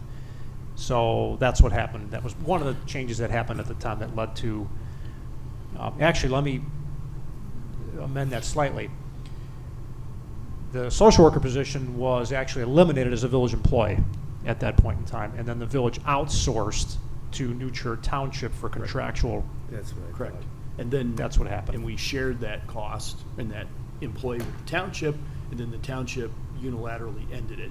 And I remember when that happened, we were surprised because we didn't see any problems with it. There wasn't any communication from the township, but then we said, okay, what are the bucket of hours we think we need for this service, and that's where we landed. I also think this is being, your point's absolutely right, because as it grows, I also think it's being dealt with at the schools in a much more, I mean, everyone's now dealing with it. So I think Well, the they problem. have people for it, they're not dealing with it, that's a problem. Well, Yeah. There's a disconnect. There is a disconnect, and I think it's because around privacy and, people are worried about it being on their academic record, and there's all those issues. To that point, does New Trier Township still have these resources? I just asked him the same question. Oh. When they ended the agreement, I lost track of have you heard what, I think they do have some social services available. I just don't have the full understanding of it. Yeah, maybe. We'd have to follow up. We'll put it on our follow-up We list. should know, I mean. Yeah. Who has, They we should should know. know. Do they administer the all peer things. jury? Schools. They do. They do. There's So private Family Institute, I mean, there's Yeah, several there's a lot private more stuff out there. organizations too in town. Yeah, like Jocelyn Center and those sorts of things. And then, the peer jury system, which is pretty effective, I think. It is. Yeah. Yeah, I'm a big advocate of that. Yeah, I am too. And I think, but at the same time, you would think maybe there's some support around that system still. But if there is, resources that people were already paying for through our New Trier Township dollars, that would be a good resource to know about. And just investing in proactive efforts to divert, especially younger residents, from a path in life that could end up very bad, right? And I think if we can make an investment and learn anything from. Well, that's been the benefit of the peer jury system, Yeah. right? Well, Chris, who organizes the study, Rob, the study session? I think it's on the 10th or 9th or whatever it is.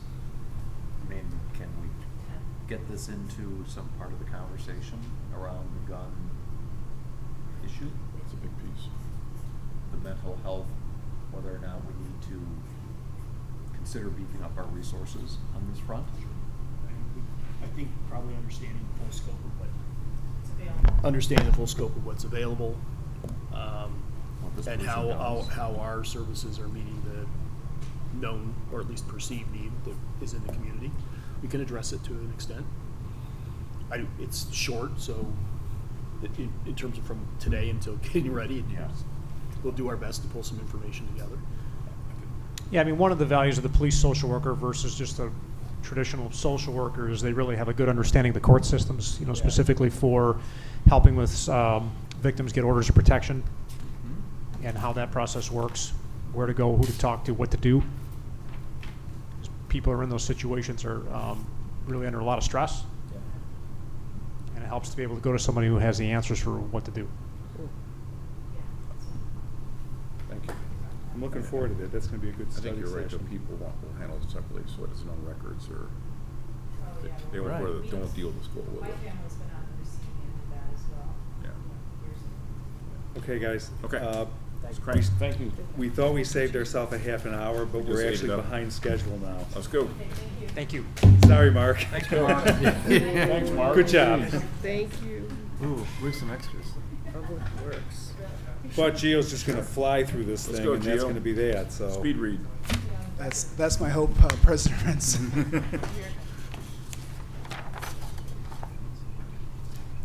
I thought that was going to be equivalent.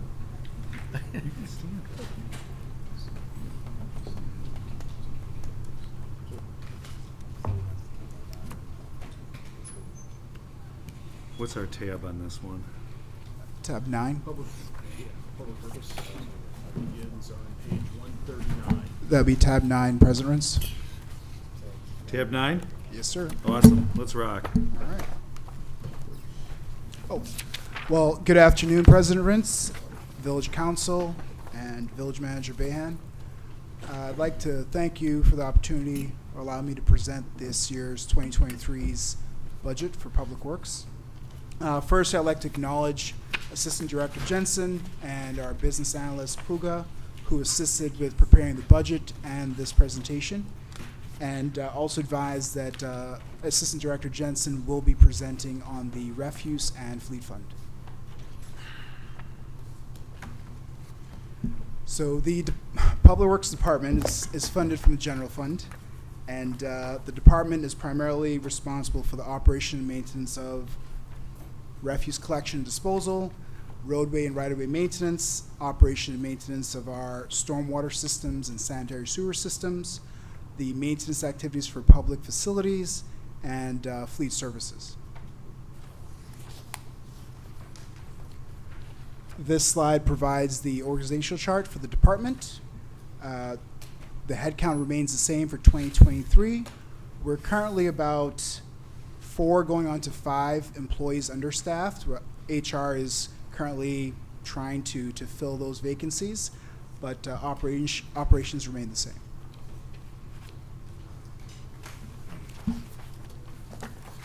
Our accomplishments this year for the Public Works Department include maintaining the village's infrastructure, the replacement of aged equipment.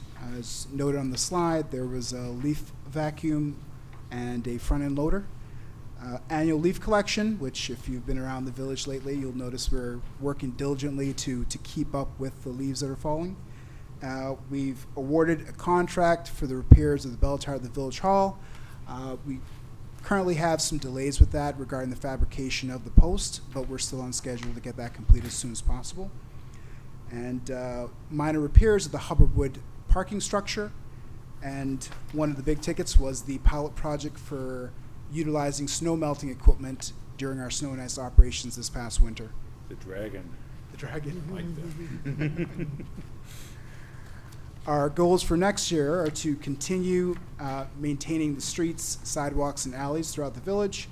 We plan to implement a series of maintenance programs, particularly road striping, pavement marking, and sign replacement, and maintaining multiple projects for public facilities. These would be the upgrade of the security access system, which is a fob system at the yards, along with security camera systems, general maintenance of the cenotaph. As previous years, we've had some major maintenance projects at the cenotaph. This is going to be general upkeep, which is the cleaning and probably regrouting in certain areas. And then there's maintenance for the Lincoln Avenue parking lot, some adjustment of bricks, and the end of this year, our holiday lighting contract for the streetscape program actually expires, so we will be rebidding that next year.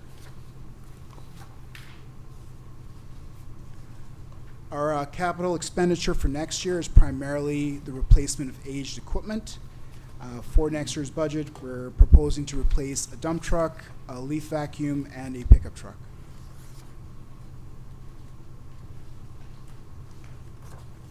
And this is the financial summary for this fund. It shows an increase of 23.4% in services and supplies. That increase is associated with the village upgrades I previously discussed, along with the implementation of those maintenance programs. And last year into this year, we began to do multi-year contracts for maintenance programs to ensure consistent rates. And there's some increase in the next year for those maintenance contracts. So I guess at this time, I'd like to ask if there's any questions I can answer regarding the Public Works budget. Gio, I've got go ahead. Oh. Go ahead, Kim. No, I don't have a question. A few line items, and I was just looking at the service and supply number, which pretty big jump. Yes. And just looking kind of through the line items, and not to nitpick the line items, but there are a bunch of them that popped up and increased, one of which was property insurance. Estimated amount for 2022, $503,000. The budget is $704,000. That would be a finance question on the property. I'm on page 149.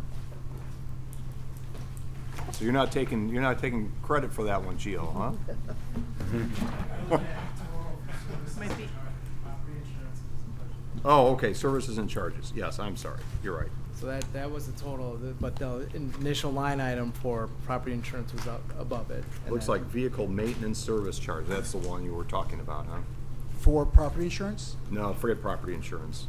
But the previous page 148, The 309?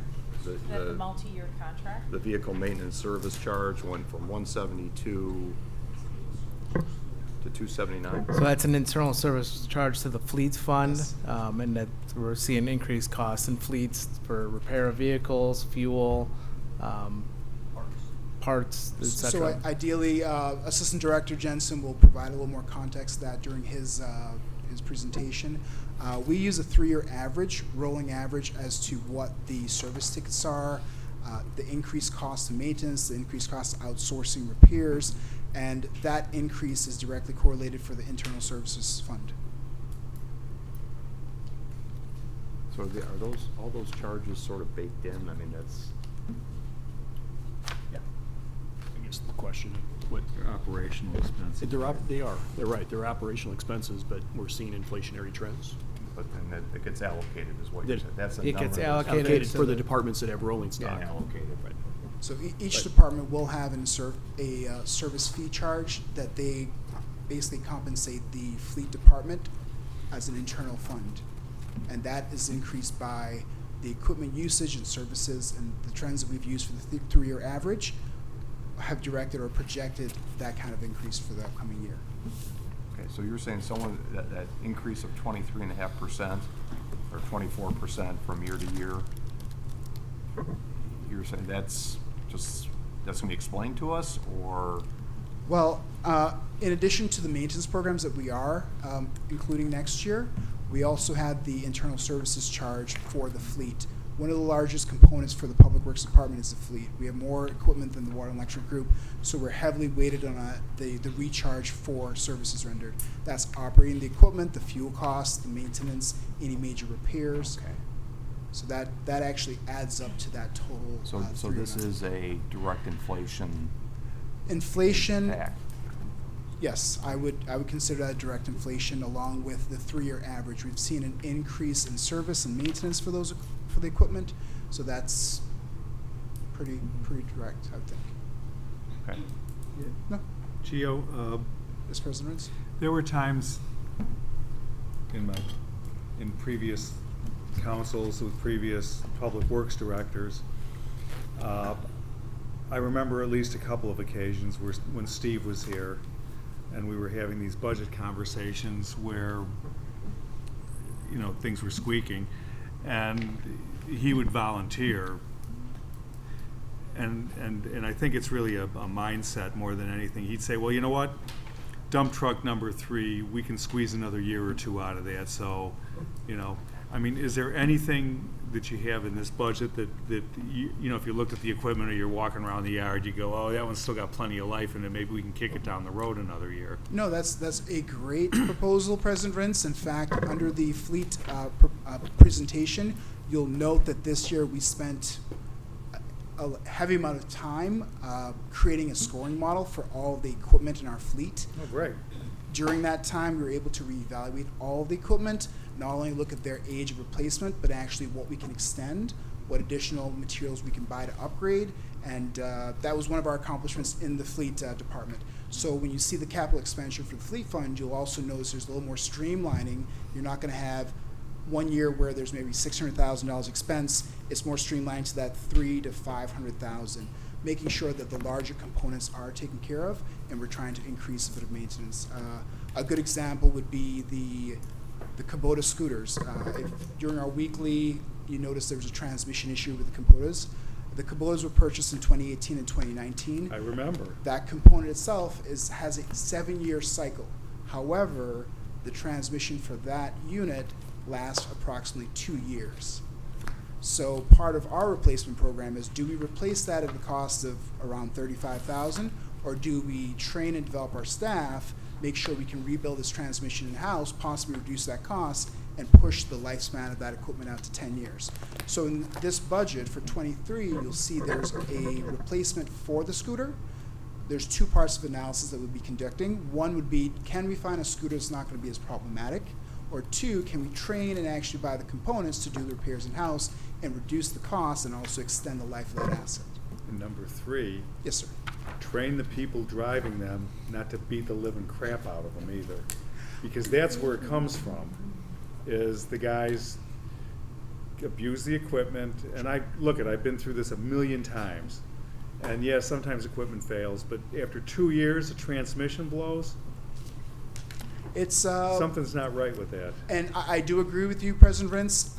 When I've spoken with the supervisor fleet, I've come to find out that the transmission for that unit is something that's called a hydrostatic transmission, which is basically a braking transmission.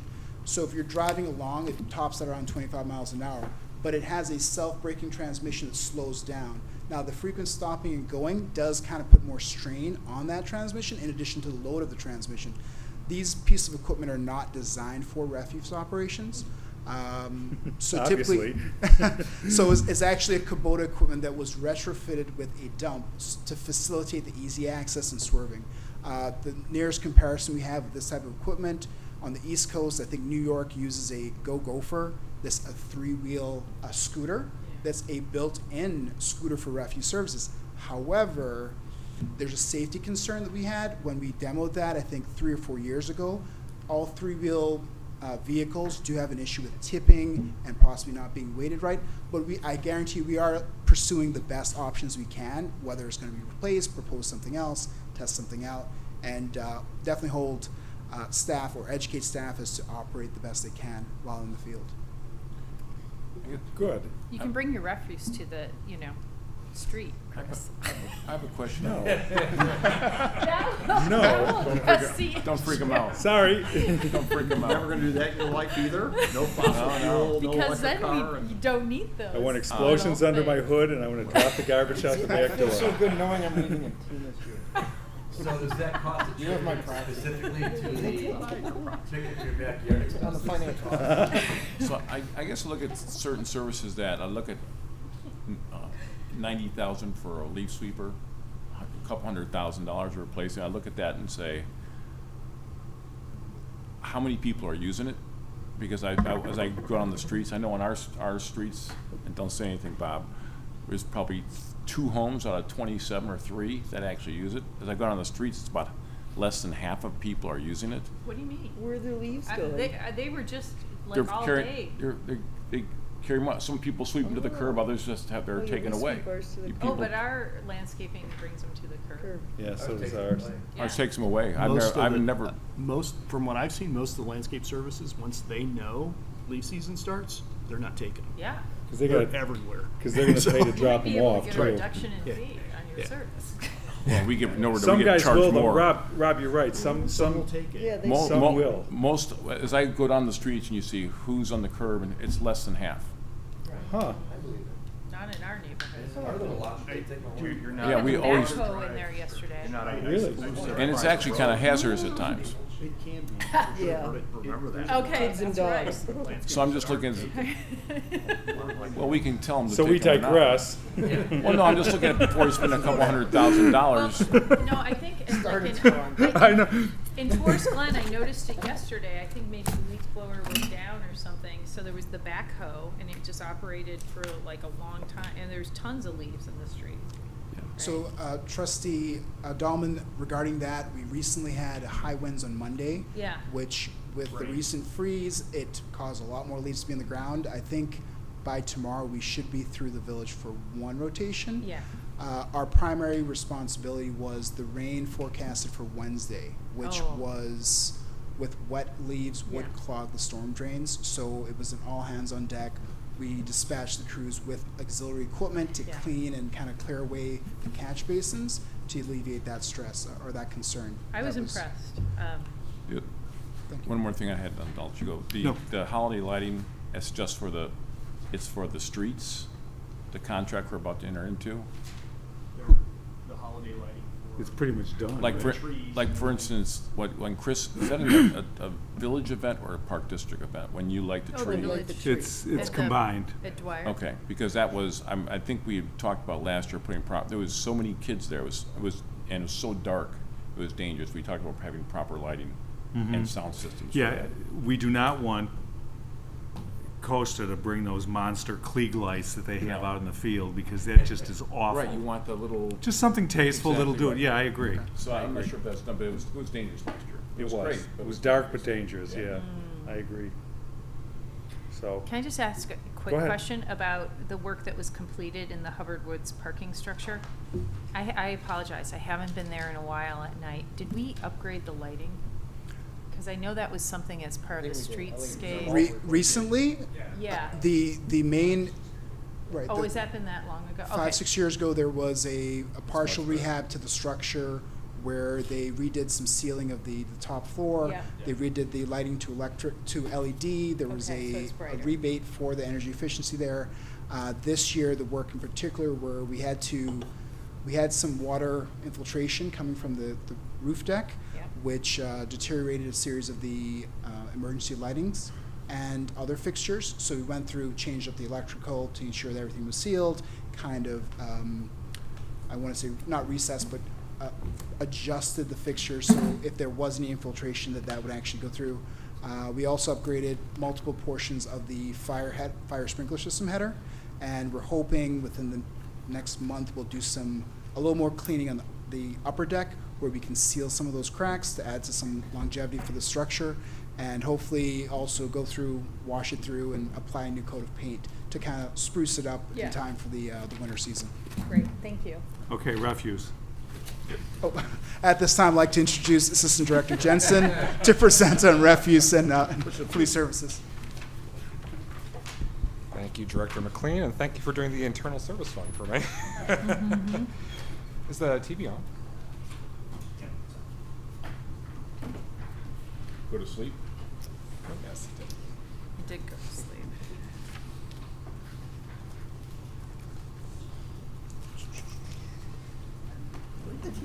Well, it was. Put that on the Uh-oh. New TV. It was nice while it worked. This is quite impressive in a span of 2 days. It's. Yeah. Yeah. I really hope it's not an omen of some sort. Good afternoon, Village Council, President Rents, Manager Bayhan. Thank you for the opportunity today to speak on the Refuse Fund and the Fleet Internal Services Fund. First, I'll be talking about the Refuse Fund. As Director Sloth spoke about this morning, this is an enterprise fund. It's entirely funded through user fees and not through any portion of the property tax levy. Looking at the fund overview, the fund supports all of our solid waste operations, including refuse collection, recycling, yard waste collection, special pickups, and the annual spring cleaning program. It's important to note that all of those services are provided internally except for recycling and the annual spring cleanup, which are both handled through a third-party contract with Lakeshore Recycling. Looking back over 2022, we continued all of our core services, but I would like to spend some time on the final 2 bullet points here. First, we negotiated a new 5-year contract extension with Lakeshore Recycling to ensure continuous service in the future for recycling and the spring cleanup program. And second, as part of the LRS contract extension, a new food waste component composting program was implemented. This includes a commercial component where it's an a la carte service where they can choose a container of their size and have it serviced, as well as a residential drop-off program with the schools. Moving on to 2023, I'd like to focus on the first 2 goals for next year. The first is, as has been discussed before by Council, a transition from our current 4-day refuse collection schedule to a 5-day schedule. This allows for a better distribution of work between the routes. Currently, Monday and Tuesday are a little bit lighter, while Thursday and Friday are significantly heavier at times. It also, with that better distribution, provides more opportunities for staff cross-training. So, for example, refuse collectors could be more cross-trained on snow and ice control operations or help with street operations or sewer operations as well, given that they would have more time. For customers, the benefits include more flexibility for things like special collection pickups. Currently, we very rarely will do collection pickups on Wednesday simply because the staff aren't in. So this would give us more flexibility there. Simultaneously, it would let us respond faster and more efficiently to misses and other sort of customer service issues as they come up in the field. The second point there I want to discuss is just a transition from our current commercial services to a scavenger licensing program. This would allow individual commercial customers to enter into individual contracts with haulers to better meet their needs over time. Looking at the financial summary here, I would like to point out under expenses, there's a 3.2% increase in expenses. This is primarily attributable to increases in the recycling contract from this year, as well as the inclusion of 3 months' worth of expenses for a truck rental. As you can see in the capital plan, we have a refuse truck that's out in 2025. That's because that's literally the next time we could possibly get one. So in order to ensure that operations can continue, we built in some contingency funds for rentals just in case we lose a truck. We have a backup plan so we can continue service. If we need additional contingency funds, we would return to council for authorization for those. This slide illustrates the proposed rate increases for residential services discussed earlier this morning. Again, this is largely attributable to the increase in the recycling cost service. This also notes that there will be a 15% increase in our commercial fees, also largely attributable to the increases in recycling. Finally, council has seen this before, but this is the proposed map for the 5-day collection schedule. The purple area, which is south of Pine and east of the railroad tracks, would be the new Wednesday route. Again, this allows us to better distribute work amongst the routes.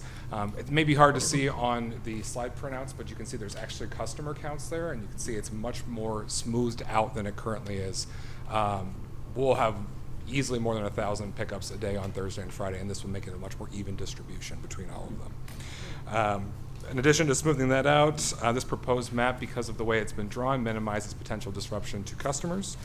And as we work towards implementation of this map, we'll be redrawing some routes internally within each of those areas, but also working with communications to get the word out to customers. So we can hopefully minimize the amount of inconvenience that may come up with that. And with that, I'm happy to take any refuse questions you may have. Questions for refuse? Nobody wants to talk about garbage.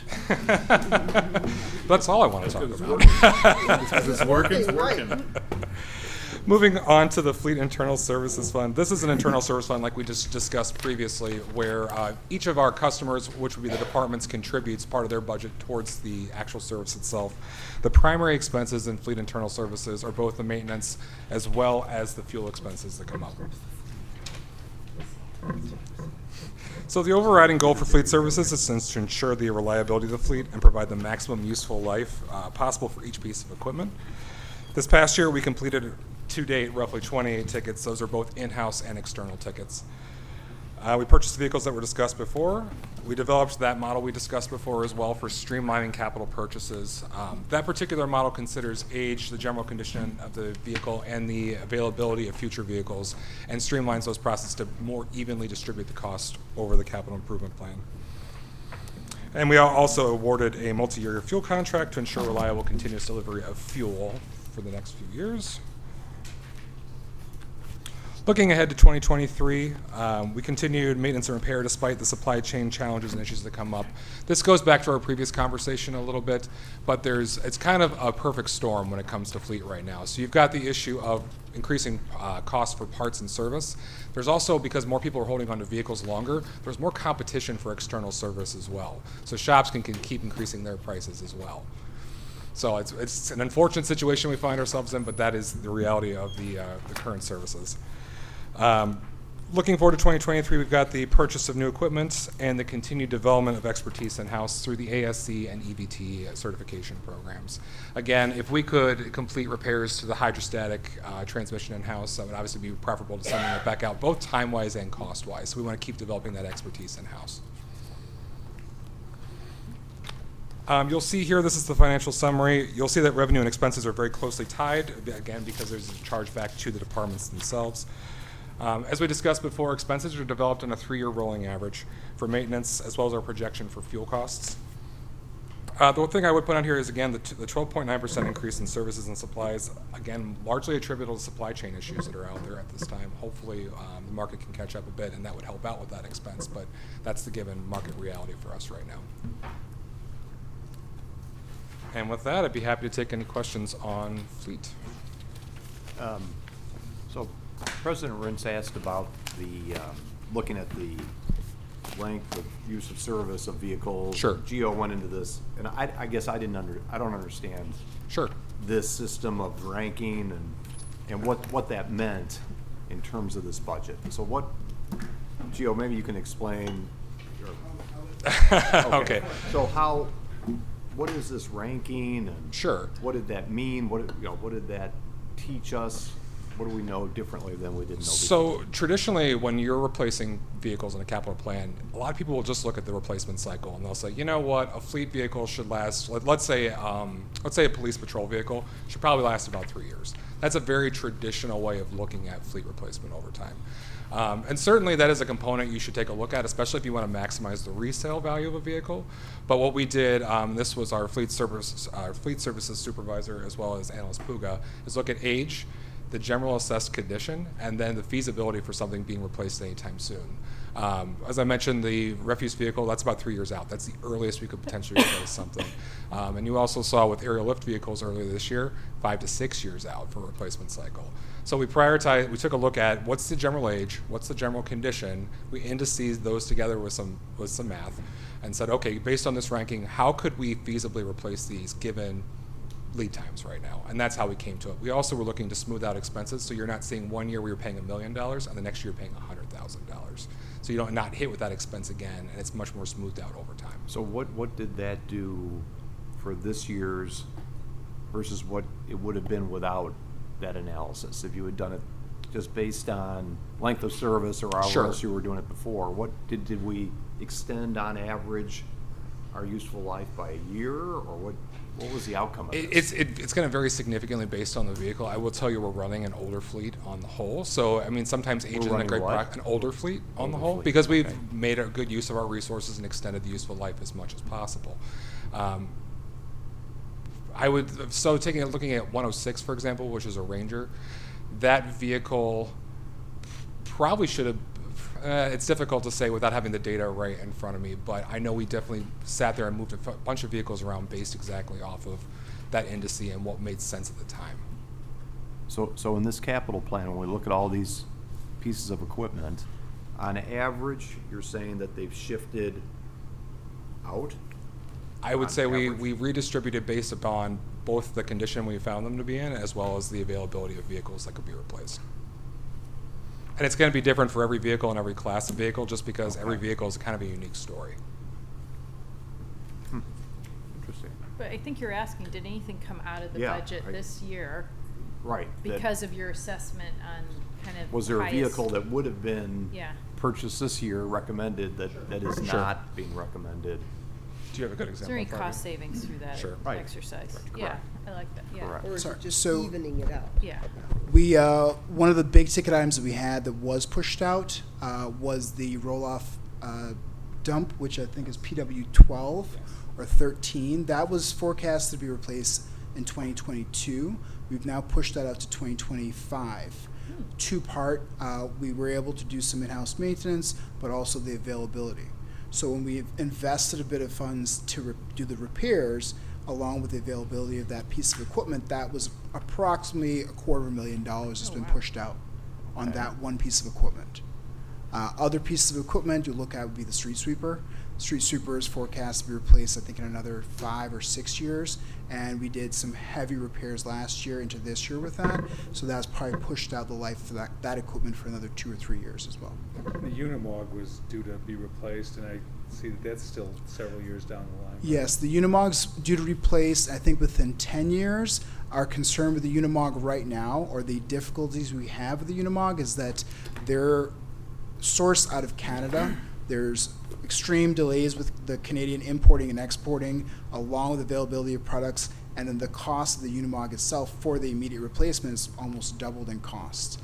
So I think when we get to that equipment replacement in the 10-year plan, we're going to have to really talk with council to determine what's the best plan of approach. One part would be considering the functionality of the Unimog and it being a redundancy that we use at the Winnetka pump station. with the stormwater plan that we're investing heavily in the recent 5 years, or in the next 5 years, we might not need that piece of equipment, and we may be able to reinvest in something like a snow melter or snow dragon. But it'll give us a lot of options, and we'll be able to streamline a lot of these replacement schedules with Village Council and seek better direction as well. But as it stands, we've learned that considering the current environment, it's very difficult for us to replace anything, purchase anything and replace and maintain. So we're trying to procure inventory, we're trying to add to the life of those assets, even if it's knocking it out 1 year to 2 years. But the big ticket item, Trustee Swerk, that you're asking about would have been Unit 12 or 13 at $250,000 has been delayed. So it's pushed out 2 years. 2 years. Extending out the useful life, Yeah. essentially, right? Great.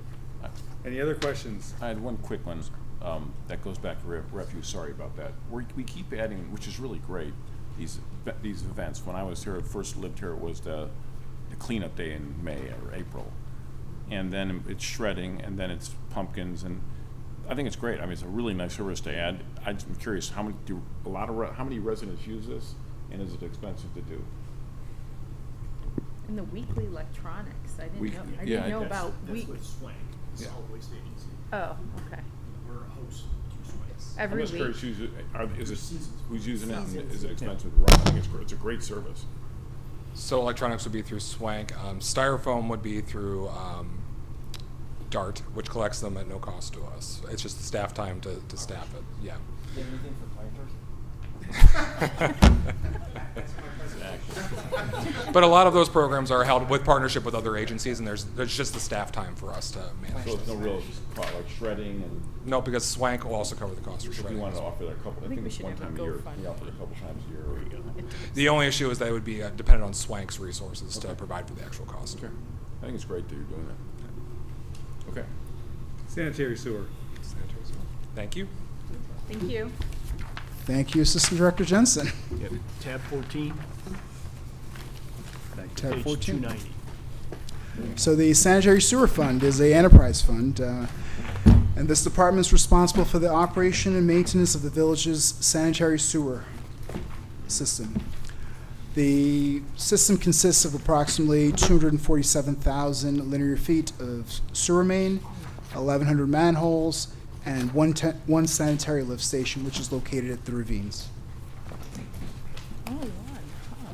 Our accomplishments this year include we were able to commence the sewer relining program. We continue the high and medium repairs identified in the 2018 RJN study. Those areas in particular were Hill Road, Ridge Road, Birch Street, Orchard Lane. Engineering was able to confirm that we did approximately 122 manholes that were lined. We continue with our general maintenance for the sanitary sewer system, which includes videoing and cleaning of that infrastructure, and that way, if we're able to identify any issues with the infrastructure, we're able to do those repairs in-house or contract those repairs out. In addition to that, we've continued to eliminate cross connections to the stormwater system, and we assist property owners with any infiltration, inflow, and basement backups. Our goals for next year are going to be to continue those services, maintaining the infrastructure, providing that service to our residents of Winnetka, where if they have issues and they need direction, we can be a resource for them. The continuation of the sewer relining will be increased for next year to catch up with the speed of the engineer's request, and then we should be finalizing the repairs of high and medium issues that were identified in the 2018 study. Those areas in particular were Locust and Vine, Westmore Road, Blackthorn, Linden Street, and Willow.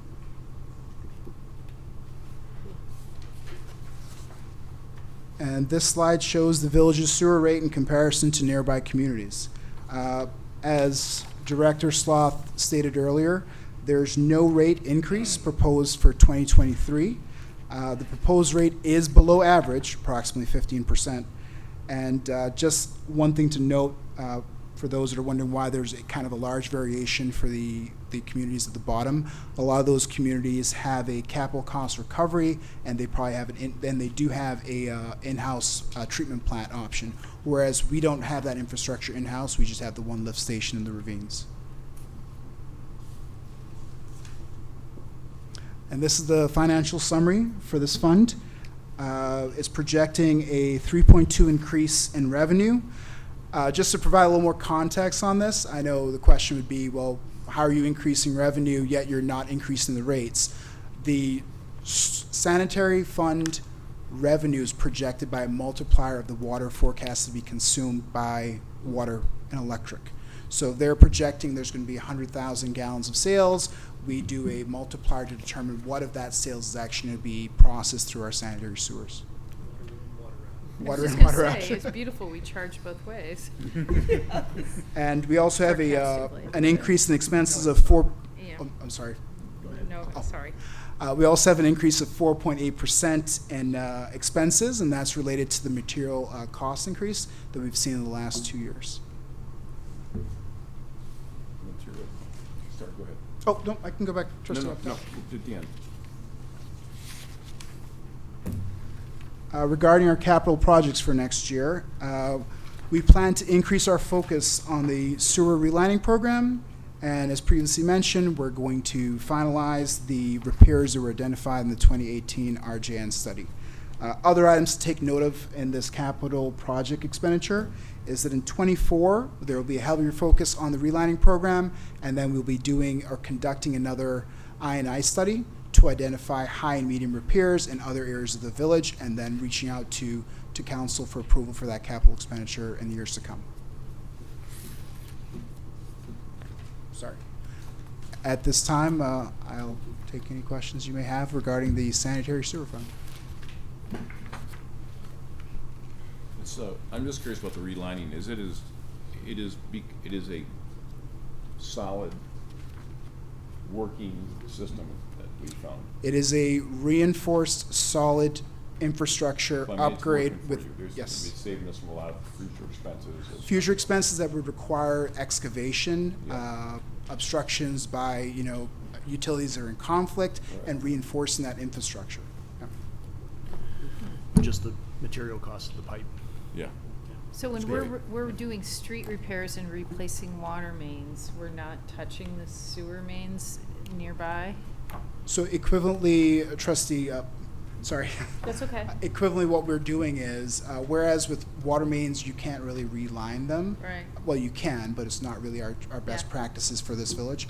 What we would do is we would reline the sewer mains to reduce that cost. And at the same time, we're not really approaching all of the replacement programs in the same areas. We can't say that the sewer mains in this area are the same degradation as the water mains in other areas. So this is kind of a maintenance program that we have where we can run in parallel with the water main program. But it has a similar functionality where we want to improve our infrastructure before we have catastrophic failure or major issues that would cost Yeah, even more. But to be clear, when we're tearing up a street, putting a new water main, we are replacing at that point the sewer mains? If it falls, that's an engineering question, if it falls into there.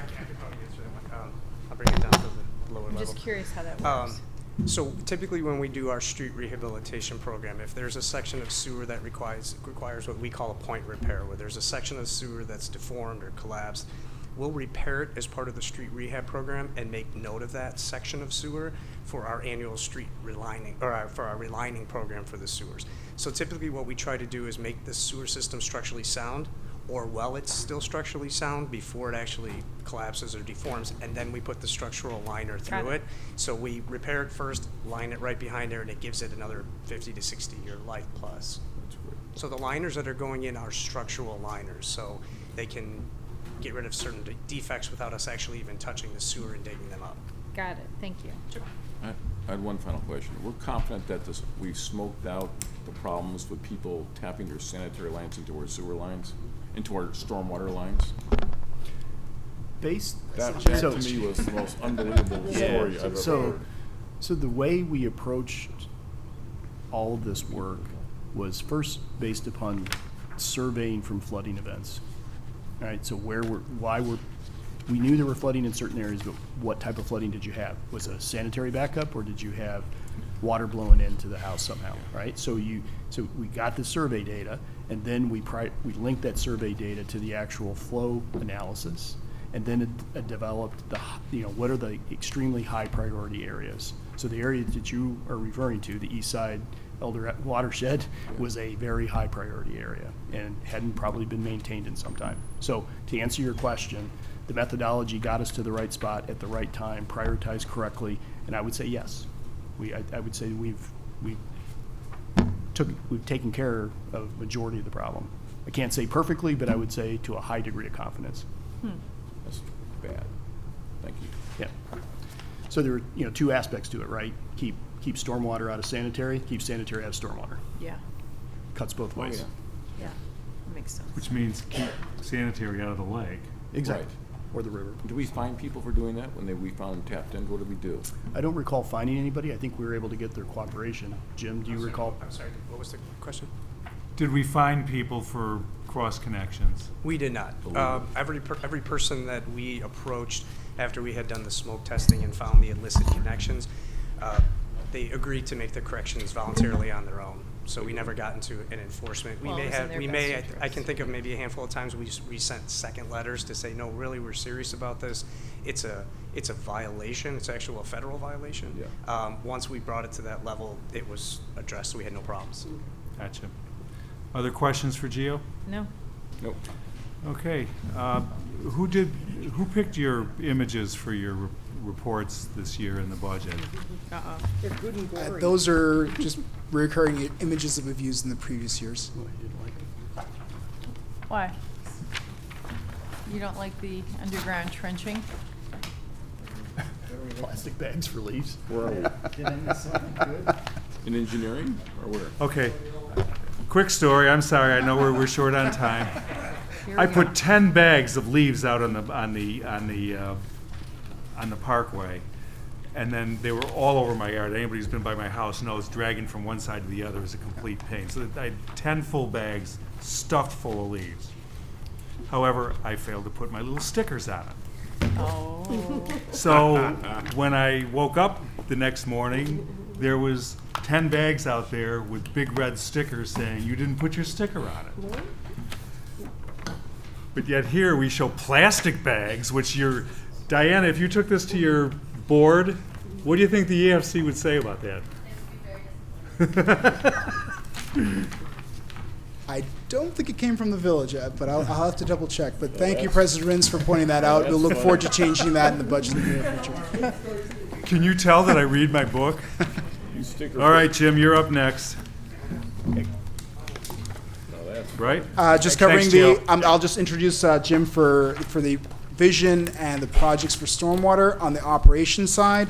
The Stormwater Fund is another enterprise fund, and the department is responsible for the operation and maintenance of the village's stormwater system, which is approximately 347,000 linear feet of storm main, 1,700 basins and inlets, 33 outfalls, and 8 pump stations. From the O&M side, and for our accomplishments and focus for next year, we look to continue with our annual cleaning and video inspections.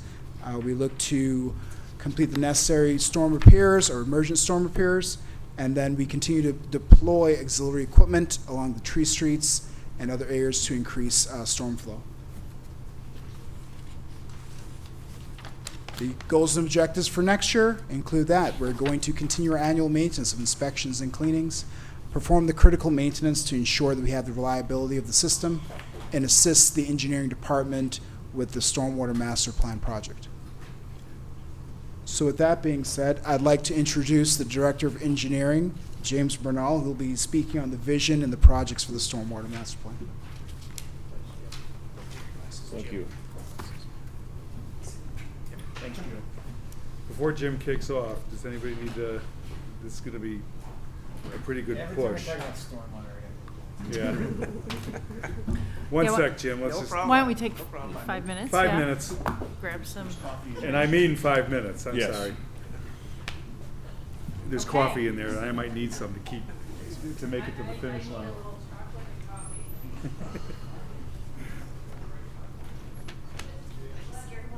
I know, we're talking stormwater, and I scared everybody. I was so excited about being able to just use my pointer and go to the screen, Good and it luck went for down. that. I'm like, it doesn't work. I almost feel like I need to have like a little reaching hand. Yeah, fuel up now. This is the push. This is it. I know, I'm going to get a water. Do you want anything? No, I mean, actually, I'm gonna grab some coffee in a minute, but I can't believe I'm drinking coffee after noon, but I'll pay for it tonight. Good. I used, my office in the early years of my business was at Greenwood and Chicago Avenue in Evanston. And the old Cafe Express used to be right there. And the coffee that they used to make in the Cafe Express was like some drugged up, it was amazing. And you'd have a cup of that at lunch, and you'd still be buzzing at 6 o'clock at night. It was just I used to call it drug-like, because it was just Kept you amazing. going. Oh yeah. Get addicted to it. But after that, after 5 years of drinking coffee at lunch like that, I could never do it again. It just took a toll on me. Not good. But I like coffee. I've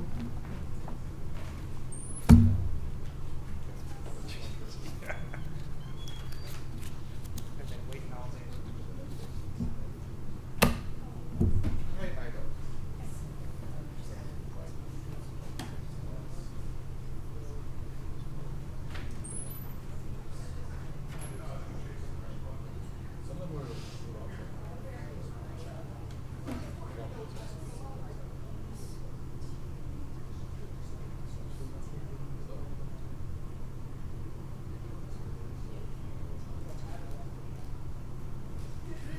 You know what I mean?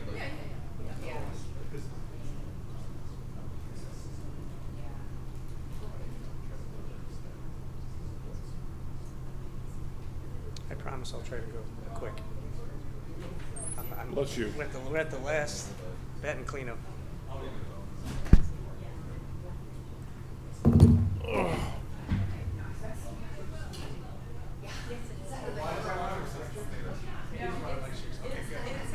It was in the lunchroom. That's fine. And we needed a way to display, and I remembered from the last time I was in there, so it was like a pale berry, because the AV system died out. Do you know where the Fire. electronic recycling? Oh. It was because I was having problems with it. And then Water Electric got it. So oh, so strong.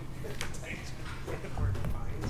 Yeah, so, That's where that came from. Zach and Kevin brought it over, and at first we're like, it's down too low, but it's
Go ahead and get rolling. Okay, sounds good.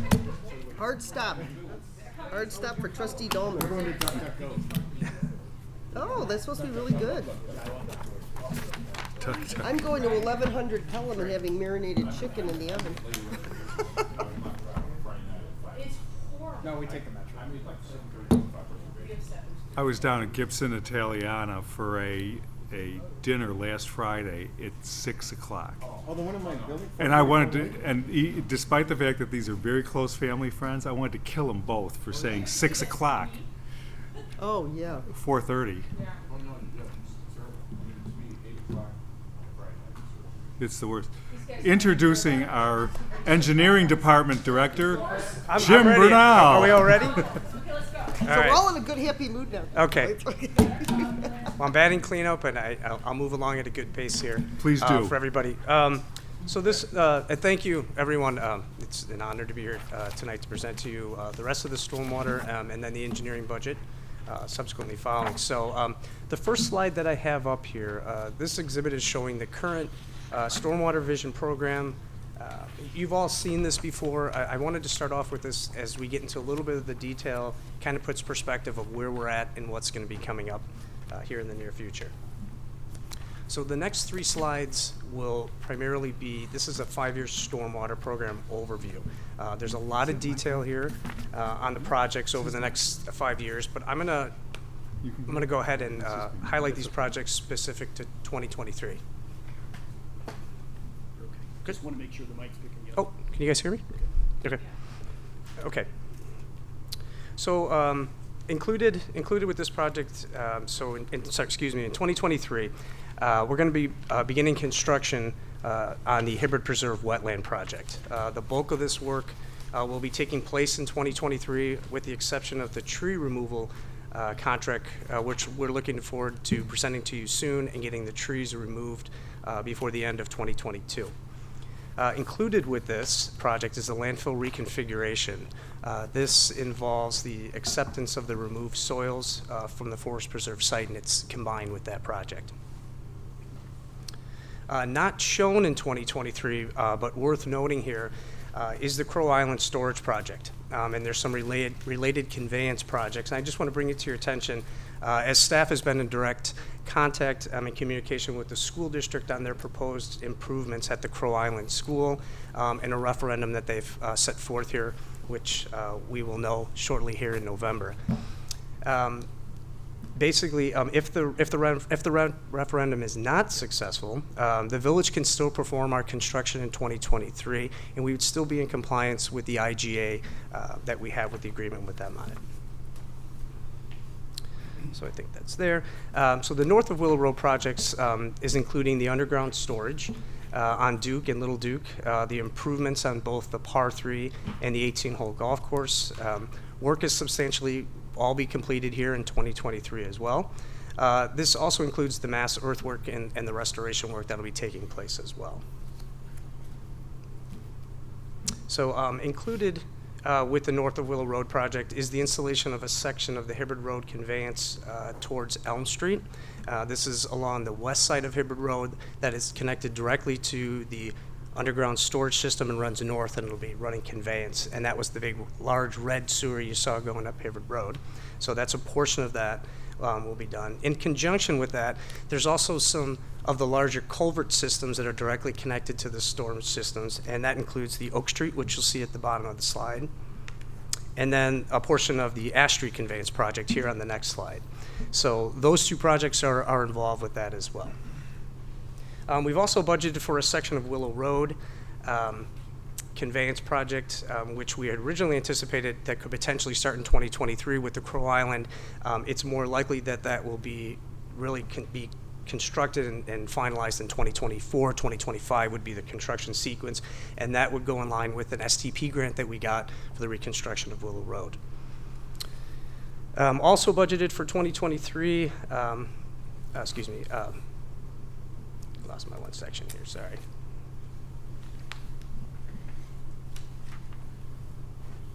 Yeah, I'm sorry. Okay.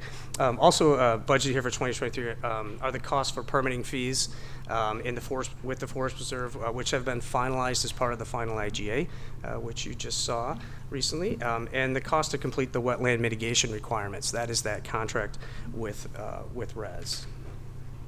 And I'm sorry, that's on this slide here. Excuse me, I didn't switch over. Included with this as well is also the construction engineering services that are involved with the 2 storage projects as well, the north of Willow and then the south. So this is for those portions as well. So with that, I'm going to turn it over to Tim, and Tim's going to go through the financing here for the stormwater budget. Oops, sorry, get my phones up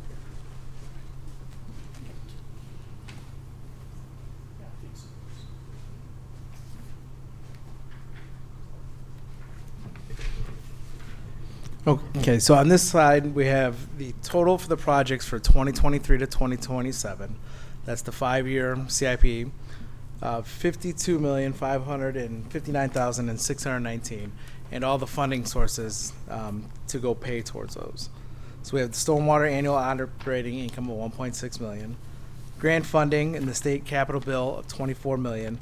So that's the 2 grants, the one for $12 million and the one for $16 million. We anticipate to receive $4 million right around the end of the year, and then $24 million to fund next year's budget.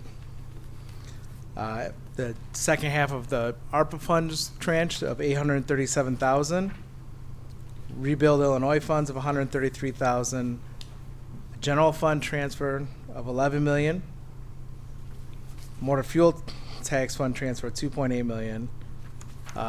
Potential bond issuance of $7.3 million, additional grant funding for STP, Service Transportation Program, of $900,000, and then future funding sources of $3.9 million. So just to note that we are in a process of applying for additional grants through FEMA, through their Building Resilient Infrastructure Communities and Hazard Mitigation Program. So we have identified projects of $8 million that would be could potentially receive grants for that. So those look actually pretty promising. It's advancing through the process, so it looks like it's going to get picked up. How that works is we don't apply directly with FEMA. We apply through IEMA, which is the Illinois Emergency Management Agency. They cobble up projects, and then they advance them to FEMA. So it looks like we're going to get picked up by Illinois in their projects to advance to FEMA. Now, that doesn't necessarily mean that FEMA will pick it up, but that's a promising first step. So I don't want to oversell it. Right. I mean, it's in a much better shape to be awarded, but getting through that first review process and hurdle is a big one, because that's where they filter out a lot of projects. So. Oh yeah, yeah.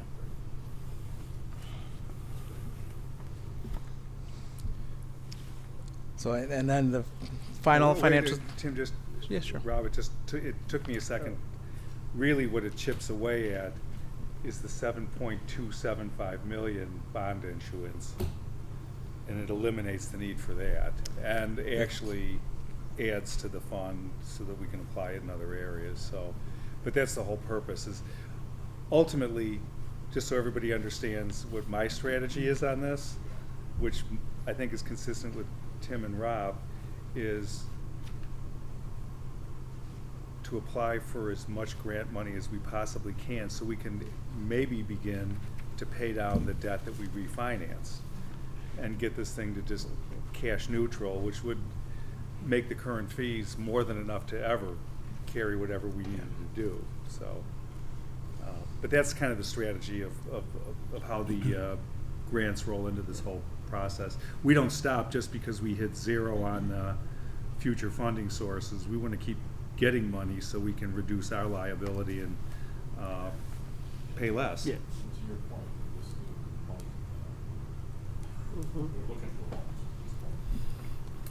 Oh yeah. It's. Did you notice who's in the White House? You ain't going to Florida.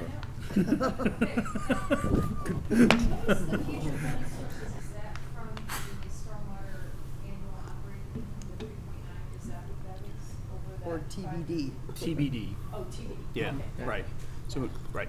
So there's The primary goal is That's the adaptive bridge. that in the 5-year plan. Yes. In the 5-year plan. So the goal is, as Chris says, to find as many grant sources as possible that then gives the council as much flexibility and the other levers that you may or may not want to pull or reallocate. Yep. Are we going through this as part of that? We're gonna, so we just handed out. Sorry, I'm sorry. No, no, I know no. we're breaking the rule. I broke my own rule. I know, funny, Sorry. finish. I'm sorry, Tim. No, that's a, you're So totally fine. We what only was- have, Just so you know, what was handed out is a 7-year look. I mean, we budget on a 5-year basis, right? And I have to say, at year 5 in the CIP can get a little murky.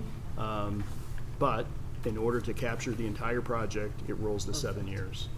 We just started this year, okay? So we're just a few months into the project. But 7 years would capture the entire range of projects. And it's possible some could go sooner, some could go maybe in a different year. There, as Jim mentioned, depending upon what happens with District 36, some things may go a little faster. Another piece of it may go another year out. Been breaking the rules all day. It's good. So if we're doing this and we look at this and say 5 years or 4 years, and we say this is already working, we need to get a point. Well, I think we have to define work. So our goal is 100-year protection, and that's what we're trying to build. Okay? So work is, at this point, it's defined as a 100-year storm, which achieves a lot of things in the long term, especially if you're looking at a wetter Like climate. complying here. with the 20-year standard for new systems. Correct. Correct. Yeah. Yeah. Which ensures that our homeowners insurance policies will continue to be issued. Well, I did hear something interesting. I'm sorry, Tim, but now we're. you're, okay. Is that Order dinner here in just a little bit. No, just teasing. I have been told by people that we can't, that if you're in the floodplain, this project won't change your floodplain requirements for insurance and so on and so forth. However, there is an opportunity, if the river level is raised, to actually move these properties out of floodplain through a process, which I didn't realize. They can go through the remapping process. Right, but the whole thing is based on river level, and I guess our project is actually contributory to raising the river level Downstream. downstream. Right. So Well, here's the. There could be an ancillary yeah. benefit. So here's the confusion in the floodplain. People, residents who flood in Winnetka, yes, they happen to fall into the floodplain. There's many who are outside the floodplain as well. But the floodplain is defined by where the river could flood to. They flood because our system doesn't work very well and because that area of town sits in a bowl, right? So there's two different issues at play in trying to define floodplain, right? They flood because our system is small and not even at a 5-year level. The floodplain is defined by where the river could overtop the levee. So at some point, if we wanted to pursue another strategy to eliminate the map or revise the mapping of the floodplain, you go back to FEMA and the Army Corps and you try to get the levee certified. That's what it was. Yeah. Thank you. All right, so that levee. You have engineering controls that can contribute to. Right, so the levee wouldn't be considered certified under today's standards because it was built so long ago. All right, and Jim's nodding, so I'm not off into the wrong zone here. So now, we have a relationship now with Army Corps. I wouldn't say a great one, but we have a relationship with them. And We that know might- their names. Yeah, we know their names. We know where they hide. That could be another part of our strategy to say, okay, and if there's federal money out there to find ways to strengthen that levee to make that map, that floodplain map, not be so extensive into our village, that'd be great. But that levee, as I understand, is what allowed Western Winnetka to be developed with some reasonable assurance of not having frequent flooding. So, last slide. This is just a financial summary and the comprehensive look at the 2023 budget. So, $26.5 million in revenue, 1.6 million in operating expenses, and $15.3 million of capital outlay for the year. So, just going back to the handouts, we tied the 5-year capital plan. So you've all gotten very familiar with this spreadsheet and the tracking sheet, seeing it on basically a monthly basis. So the 5-year and this 7-year plan the projects tie out directly to this sheet. So if you look at it, the total of the project, $79.36 million, that's the same total that's built into the 7-year financial plan. Are we missing a number? 18 all for storage, October 1, 2022. What are you looking at in? It's some of the 1.8 plus the 4.6. Ah, I got you. Okay, so it's, okay, that's the sum I have. Thank you.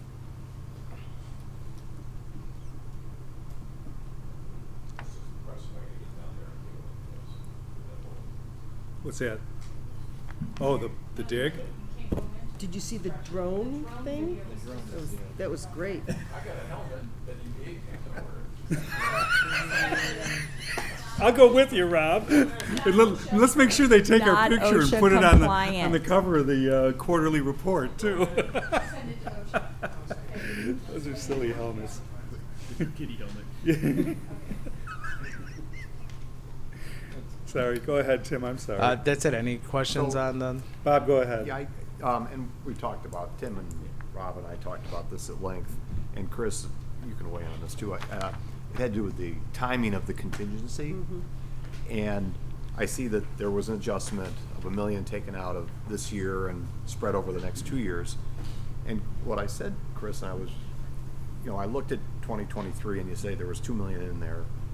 Where's the variability on some of these? Some of these are pretty locked in, and some are not. And it would seem to me that the uncertainty gets bigger as you go out, right? I mean, as No. your pricing. I would debate that. Okay, well, please.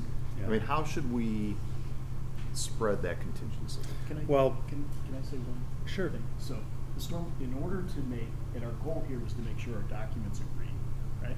Yeah. So, we had, in order for the 5-year CIP to tie to the stormwater tracking sheet, we had to allocate contingency as part of the project cost.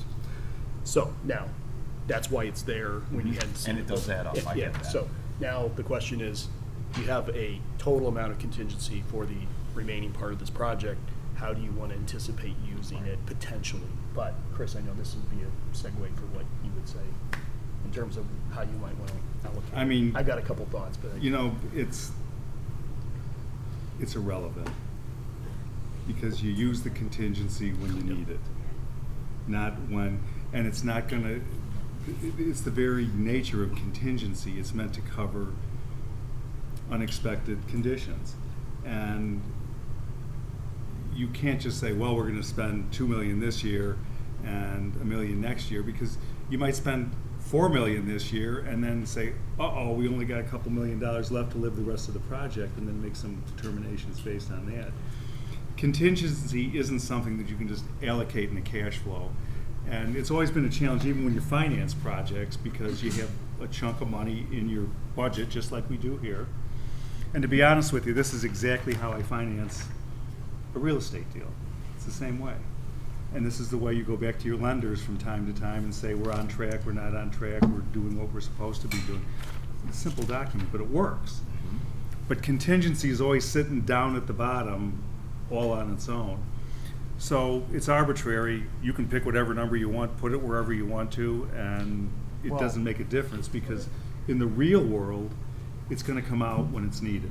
I understand that. And So- but, yeah, okay, go on. So, we only have one bid package, one bid result under our belt right now. And when you look at the data, the earth moving was higher than we expected, but the actual conveyance was slightly under. What we have budgeted for '23 that isn't secured yet is the earthwork. And there's been substantial number of changes from original permit submittal to where we are now. So it's possible we might need a little more contingency this year on that earthwork based upon the results of the bid. Or we might get lucky and Or we add might- contingency Exactly. back into the Yeah. pot. So what I'm saying is we don't have enough certainty yet to know exactly what it's gonna be.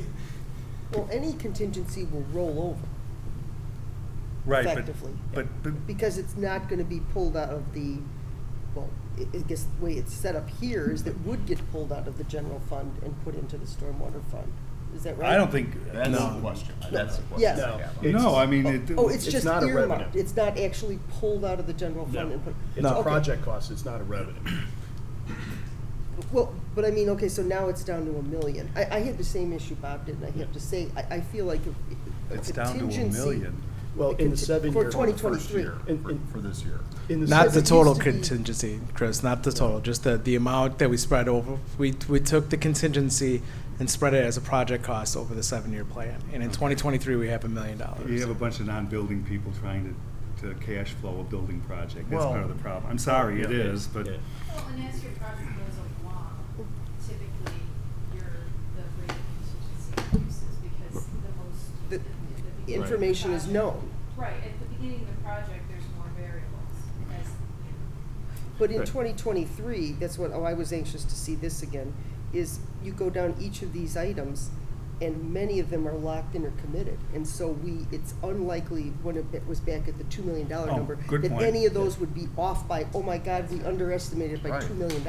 So I felt that logically, the $2 million didn't sit there. We keep the contingency for the whole project. Right. It just isn't Right. well matched to Right. 2023 at this point. While I had you all together, wanted Yeah. to reinforce the bid results based upon this last time, that the uncommitted or unsecured project for next Mhm. year is a lot of earthwork, which seemed to be higher than the conveyance work, which is in later years. So, But $1 million would probably cover any Perhaps, swing in that perhaps, estimate, $2 perhaps. million. Should. Yeah, And it should. if $1 million doesn't cover it, again, because it's not a physical, Right. I say a physical move of funds from It's one to not, another. yeah, right. It- No, It's there. yeah, It's in exactly, them. exactly. And the 5.5, when we put together the financing plan in 2020, we had 11 million in general fund transfers. We need the 5.5 million in order to hit cash flow, to make cash flow.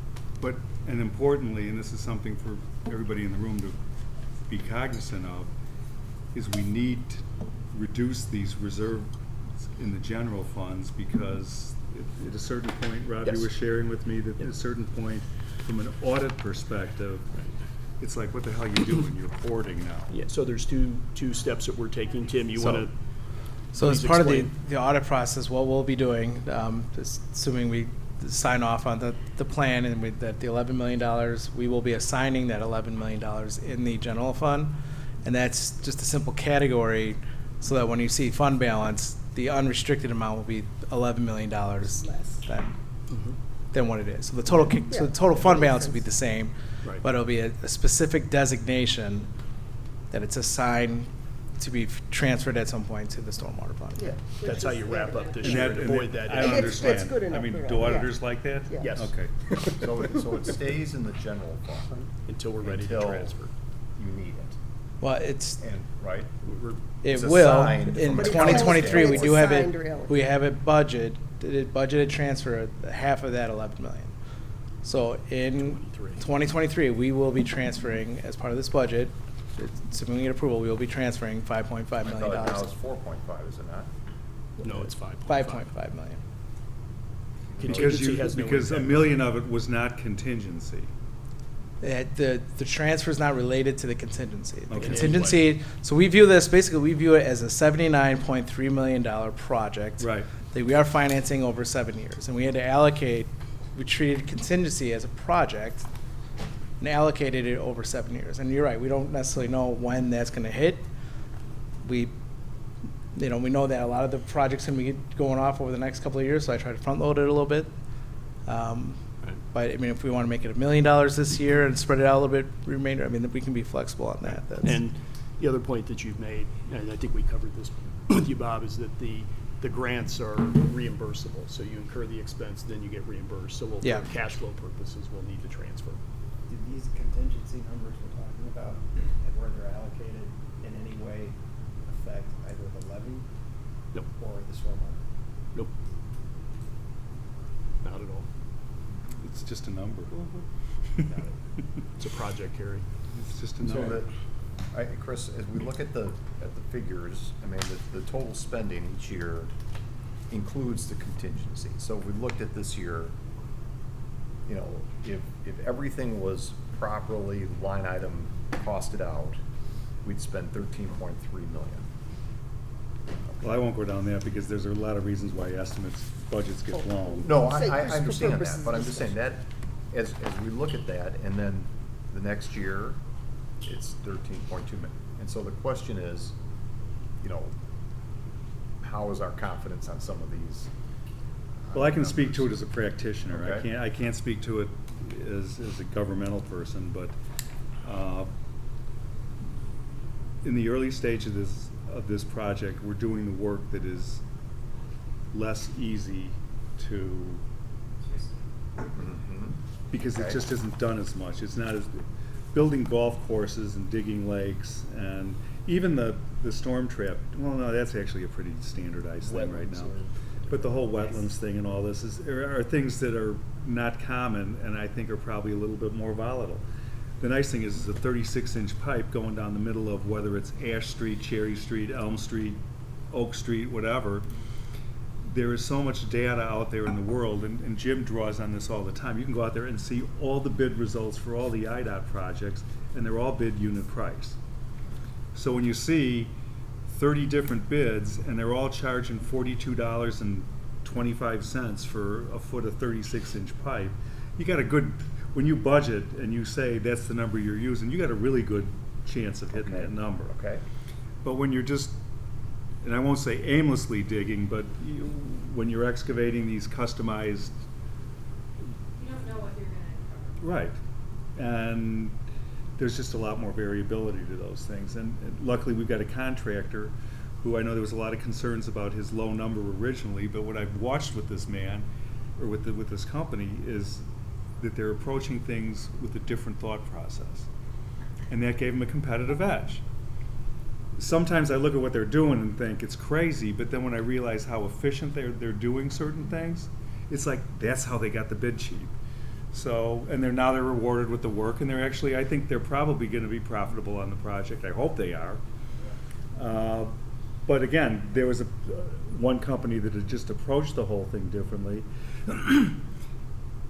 The comfort I get is that DeMayo isn't going to approach burying a 36-inch sewer pipe any different than 20 other bidders are. And they're all going to be in that same range, give or take, depending on how much work they have. And since we're bidding the next phases of this work when we should, rather than trying to jam it in late spring when everybody's books are filled up, we should be able to take advantage of the best competitive bids out there. I'm not saying that our budgets are good yet because we haven't seen the bids, but at least they're going to be competitive because we're not going to be at the back end of a bidding cycle. Okay, well, we have some basis for all of these numbers, Yeah. I assume, right? So there are, for the rest of the project, net of the contingency, there's roughly $51 million of work to do, and there's $7 Of million. uncommitted work? Yeah, and there's Okay. $7 million of contingency. That sounds good. 58 million. Does that number 13%, does that feel like the right number for a project of this size? I mean, I don't know, again, I'm not looking at each line item or anything like that, I'm just saying, we've got $51 million of work, got $7 million in contingency. What does Pulte underwrite their site work at for contingency? 10%? 10%? Okay, so we're And more than I'd that. run it at about That's 5. on the land development Okay, so stuff, So somewhere in between there is the right number. I think we're more. I think We're if over I'm it. reading this right, Tim, am I right on that? That we have 7 Yeah, I think it million was left to go? And 15. 51 of uncommitted costs. Correct. Yes, that's correct. And so our numbers, if they're within 10 to 13%, this project should come in at $80 million. Right.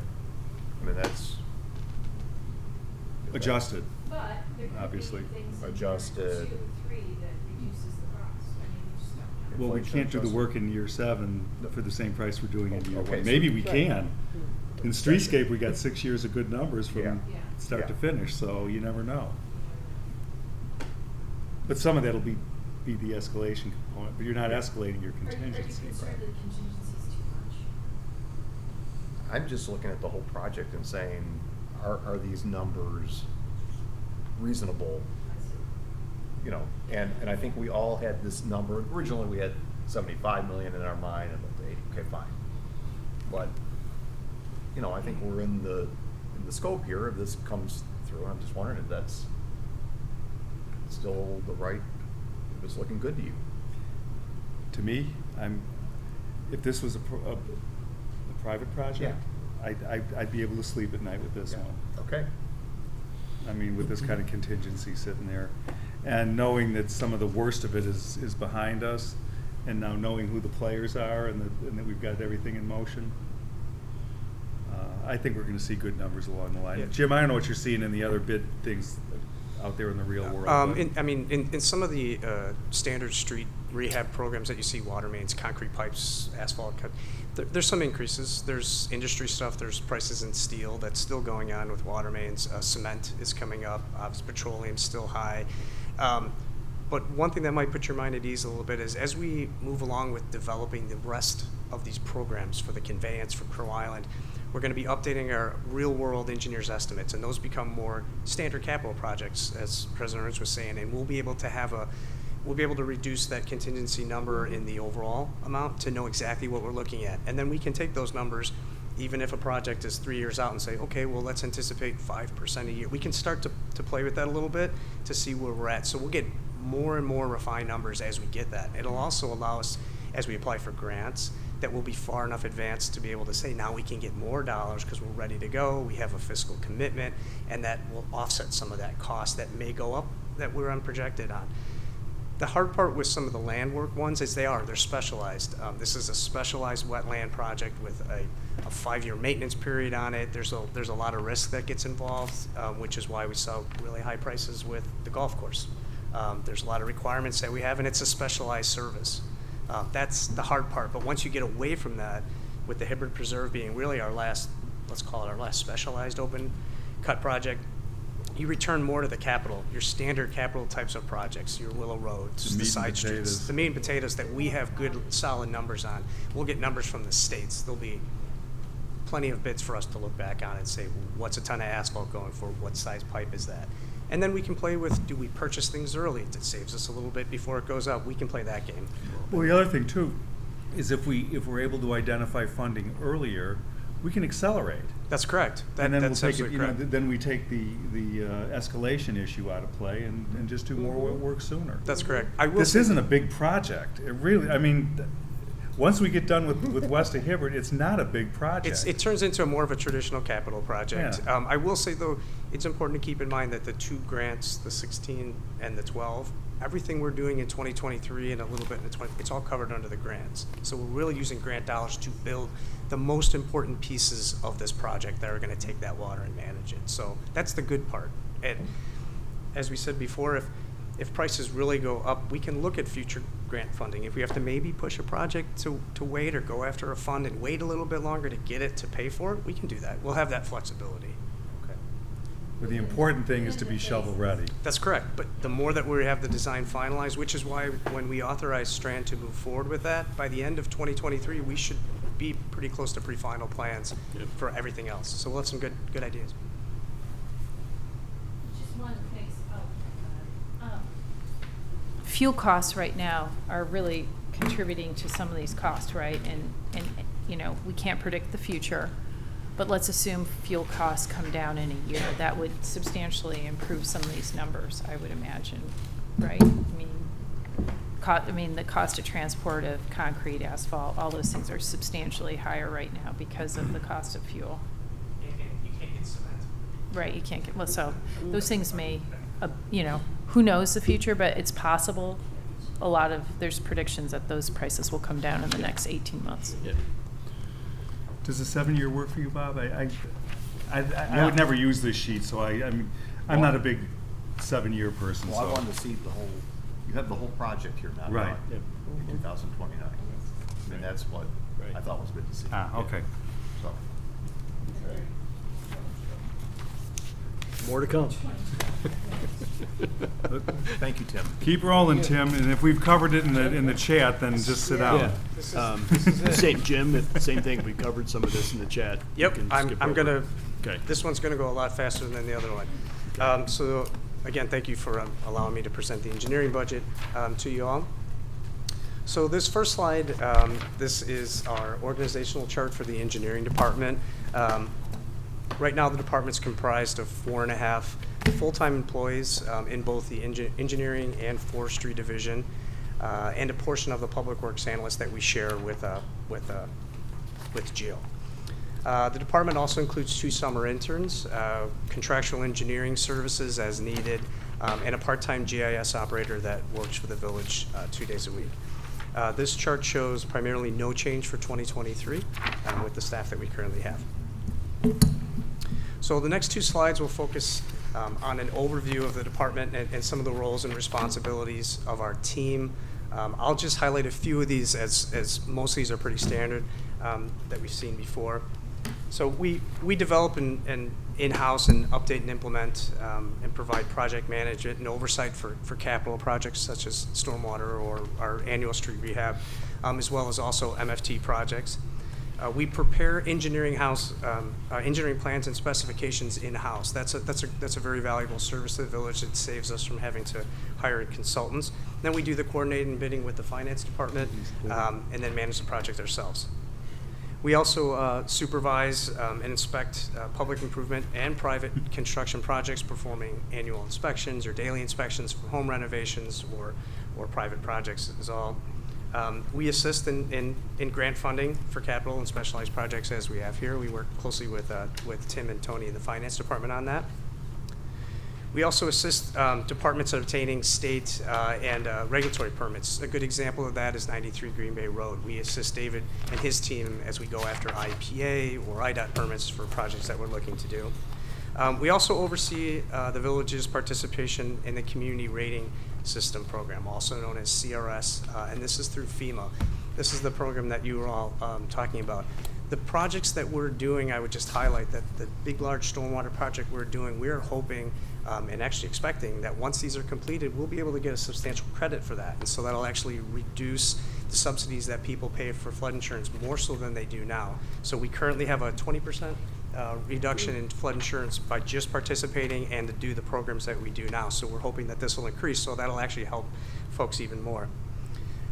We manage the village's GIS system, as I said, and then we oversee the village forestry division. This includes our annual tree plantings and pruning programs, removals, and Andrew Lusick, our forester who runs the forestry one, he's in charge of the commercial planting, so he would be the one that would be working with the gardening club and things like that, and with Christy Weber as relates to those planters and hanging baskets and things like that. Club and Guild. So this slide here just visually shows you some of our accomplishments for the year. One of the big ones that you'll see, and I have a video here for you shortly of a drone video that you might like, is the Willow Road Storage Project. This was a big undertaking for us. He gets extra points for showing the movie. Yeah, I think it's the same one. The streetscape project, of course, so resurfacing program, Tower Road was an important one for us. It's a main thoroughfare in and out and was in big deteriorated state. And then we also do smaller sidewalk improvement programs. A good one was at the intersection of Hibbard and Tower, Hibbard and Tower, where we took the steps away and allowed it easier for kids to be able to get their bikes across the corner and cross there. And then we do the Village Hall. Parking lot was another good example of us investing and improving in our public parking areas. So this is just a short drone video. This will kind of put into perspective a little bit about some of the underground storage that we're doing and its relativity to the overall site. I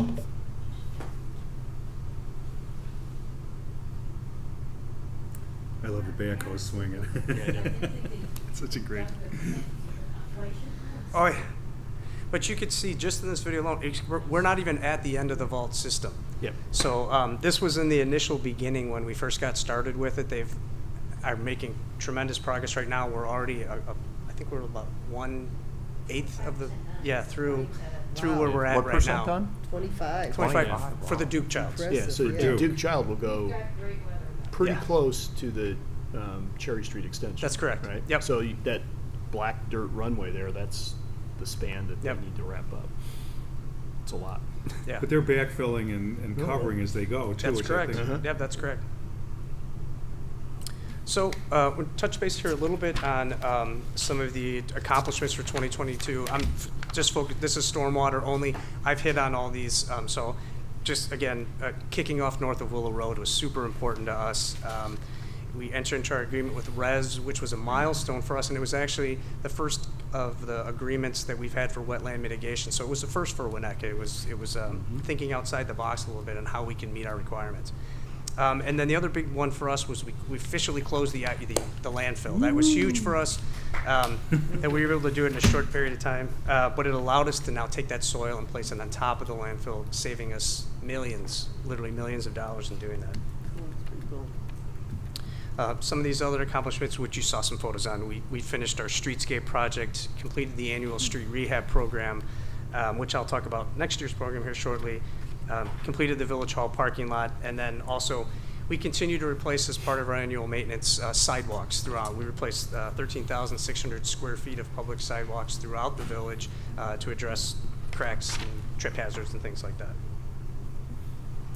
We also completed the annual sewer relining program. Geo had touched base on this, those high and medium priorities. This is the RJN study that was done. This was the original one that was done after the flow monitoring that Rob had mentioned. So we addressed all of those. And then we completed approximately 600 plan reviews and site inspections with residents. So it was a busy year internally for doing that. Some of the forestry ones is we pruned over 2,200 village trees. And we removed about 185 trees, but we planted 180. We're almost 1 for 1. Missed the last little bit. And then we completed the landscaping improvements. I don't know if you've seen the landscaping we've done at the spruce and birch and the pine and birch parking lot. We planted it towards the end of the season. It'll look a lot prettier next year when everything starts to fill in, but that was a good one for us.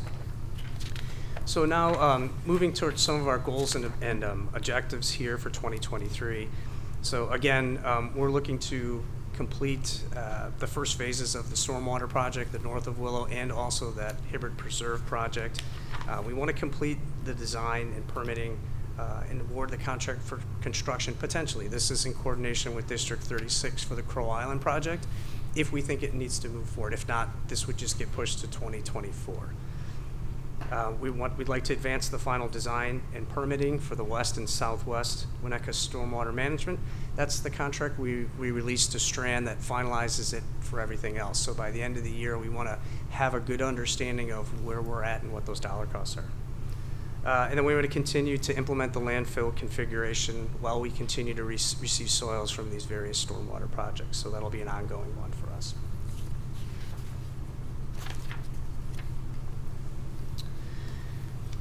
Also, we're looking to continue to assist with some grant funding here, and then continue the design of the future phases of the projects, which we already touched base on.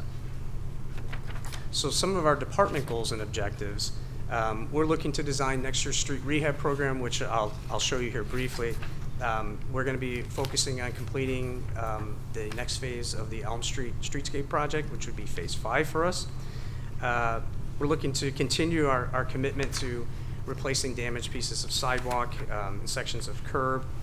We'll continue in-house review of plans and site inspections, assisting homeowners with questions that they have, stormwater related or just general construction. And then continue assisting departments and our department with getting our permits, which seems to be getting slower each month when we go by. We're also going to be looking to consider enhancements to the Green Bay Trail. And then for our forestry, what we're going to be looking to do is, again, continue to look at removing those diseased trees, planting new trees, do trimming as we need it throughout the project. The trimming is going to be a little bit more extensive as we start to get into these tree streets because you're going to have larger equipment bringing in stuff, so there'll be some more extensive pruning that'll be taking place through there. Andrew's got a commitment to continue to work on enhancing the commercial district areas. We've gone through streetscape and those perennials that have been planted took off. We need to do some enhancements. We're going to add some more to it to really sort of bolster it up. Some have died back. So Andrew's working with David Schoen on adding certain types of perennials throughout the commercial district area.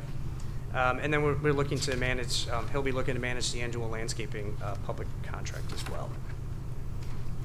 So this slide here is sort of a brief overview on this year's street rehabilitation program. We've budgeted $1.65 million for this. Again, we evaluate our roadways based on the identity of the current pavement condition, and We just completed the study in 2022, and this is with a company called IMS, Infrastructure Management Systems, and they do a non-destructive, non-invasive test where they ride down with a van and do an analysis. So based on the results that we had and the village's commitment over the past 4 years, which was the last time we tested it, our overall pavement roadway rating has gone from a 72 to a 76. So it's 0 is the worst and 100 being the best. 76 we're actually exceeding all our North Shore communities. We are the highest in roadway rankings. So your dollars going towards that, in the addition of the pavement rejuvenation reclamite that we put over, is showing its worth. And with the amount of extensive roadway reconstruction we'll be doing as part of stormwater, we anticipate it going up even higher. One of the things that we did do as part of our program was we had asked IMS to analyze Green Bay Road. That information is going to be valuable when we get into jurisdictional transfers with IDOT, when IDOT says, well, we just want to resurface. If we have the right information and it tells us the road is past resurfacing and it needs to be reconstructed, we use that as a negotiating tactic for it. So that was a good opportunity that we did to take that on. The only problem that's IMS rating is, I think it's like 12. Really? The brick roads. Oh, the brick. The whole damn village. I agree. Green Bay Road is like hazardous. I don't know what they're doing down there. I don't know, but It's I been can that way check. for a long time. Okay, so some of the complications that we get when we're developing these projects is just coordination with other capital projects. If there's private developments that may come in and disturb a road that we just paved, that's always the worst when you pave it and a year later somebody's putting holes in it. And then, of course, just coordinate with other priorities. So a road that may be really bad to me that I may want to surface may not be on Brian Keyes' water main replacement. We work very closely together as directed by council to do so, to try to offer some cost savings. So I can fix Brian's water mains and rebuild the roads right behind him at a savings instead of trying to do it at 2 separate times. So some of that can be a little bit difficult, but overall right now we've got a good program and a smooth system working for us. You work very closely together, but it's usually a good wrestling match. Oh, yeah. And we just wait to see who comes out alive, and then we go with that one. Brian wins all the time. He's the No, tail you wagging got the it, dog you got right it. now. You've won a couple. Also, so some of our cost projections. So when we put our analysis together for us, this goes hand in hand with that capital projects that we were just talking about. We're basing this on average actual costs for various projects that are either within town that we've done or our neighboring communities or through states. So we can analyze all those dollars in here. We take into account also too, you've heard recently Brian talk about the delays in getting a transformer, 3 years out, 2 years out. Water main is starting to come into that line. So we were just recently talking about whether or not we start to try to procure things, valves maybe, that we think have longer lead times that we can give to the contractor. So those are some of the things that kind of can throw snags in and move streets around. So this exhibit here really shows an overall exhibit for 2023.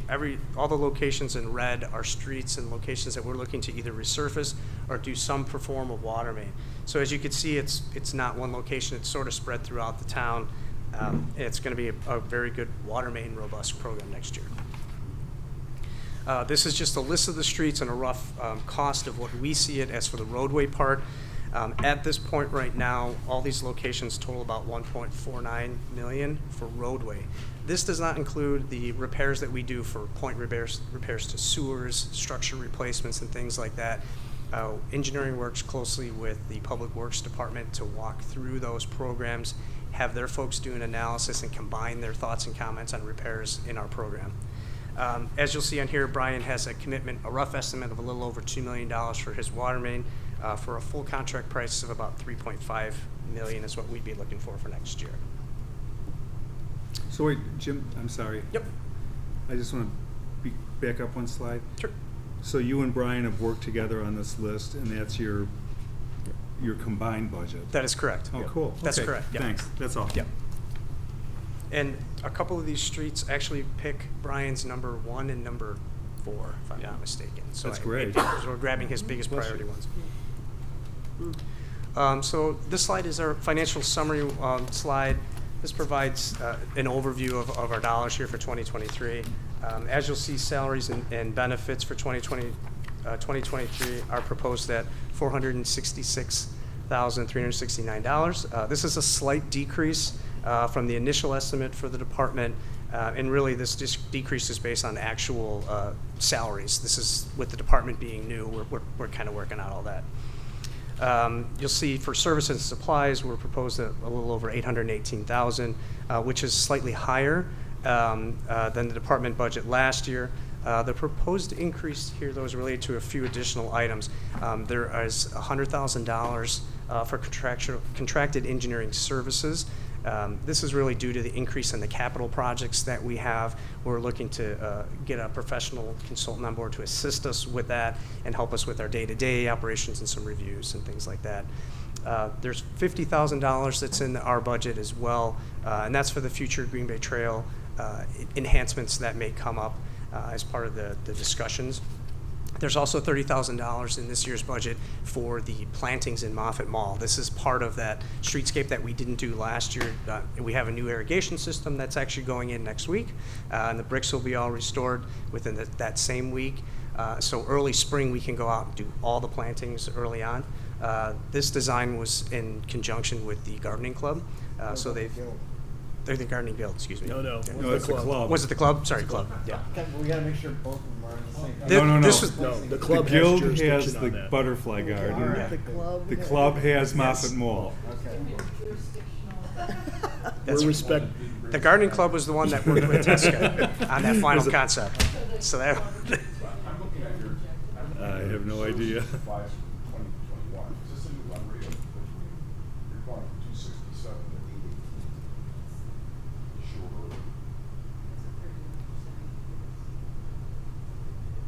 He's looking at 21. No, 21. Sorry, 2021? 23. I think part of that was just getting the split right between when we divided the engineering department And from Public Works. and assigning which costs are supposed to be paid out of the engineering, which costs are supposed to be paid out So of the departments were separated, and there was a shaking out period between these years.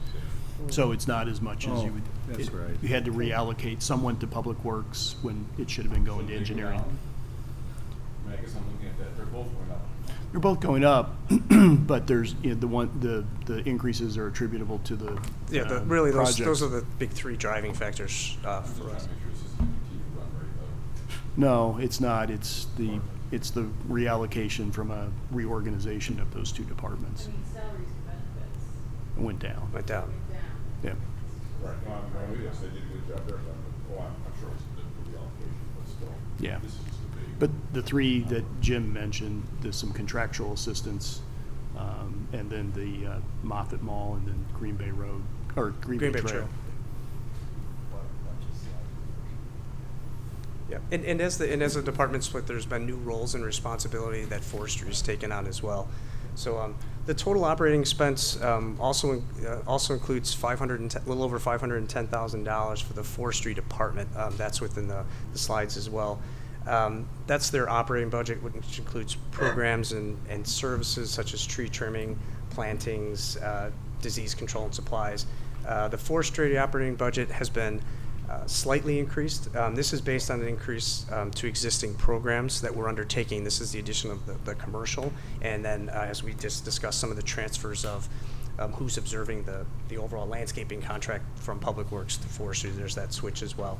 So in this budget this year, there's an addition of $50,000 for additional landscaping maintenance and seasonal support.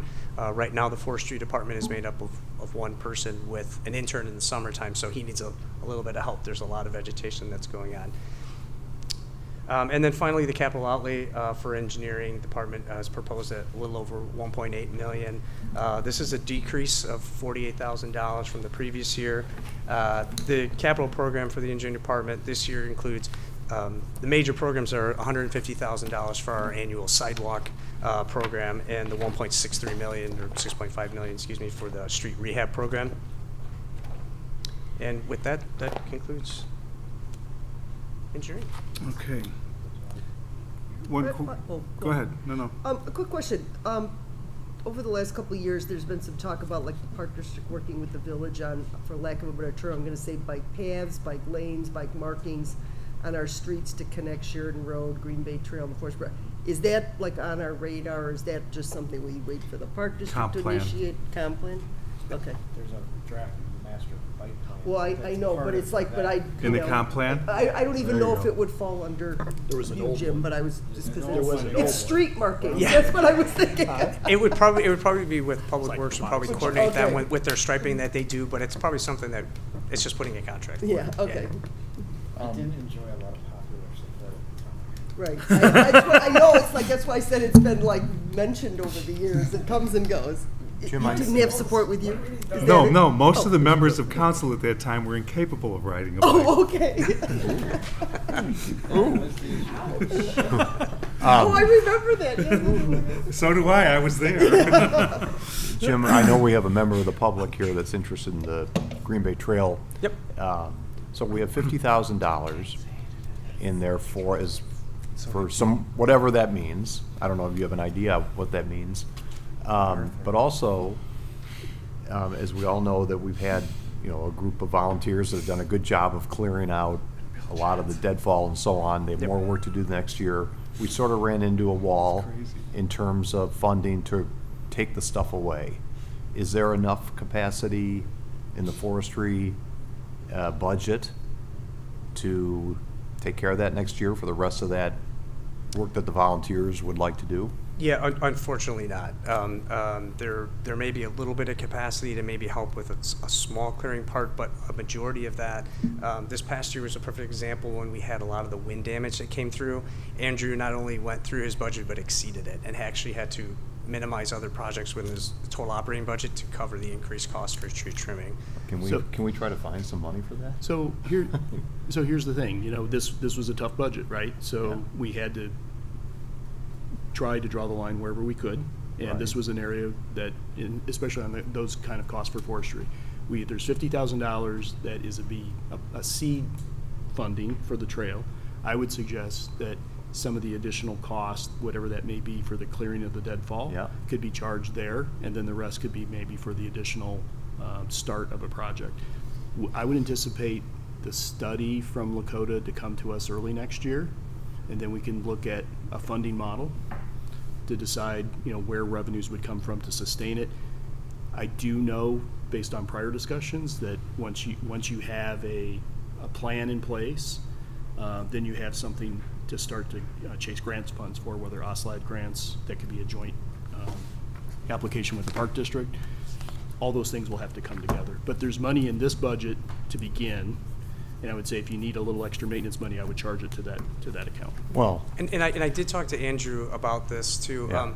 That type of clearing contract is a lot different than the tree removal contract. So we would have to do something specialized as it relates to getting up the embankment, the removing of the brush. It's not the same as the contracts we currently have, which really focus more on larger tree trimmings and removals and plantings. So it would have to be something a little bit different. Wait a minute, were you talking about just removing I'm what the talking about- volunteers? You're talking about the volunteer Okay. work. That's No, Jim, what Bob is suggesting is when. Just the chipping and the hauling part? No, not even the trimming. Elijah and his buddies go out there and chop all these trees down, and they neatly stack them next to the trail. They do a nice Somebody's job. got to come by and pick them up.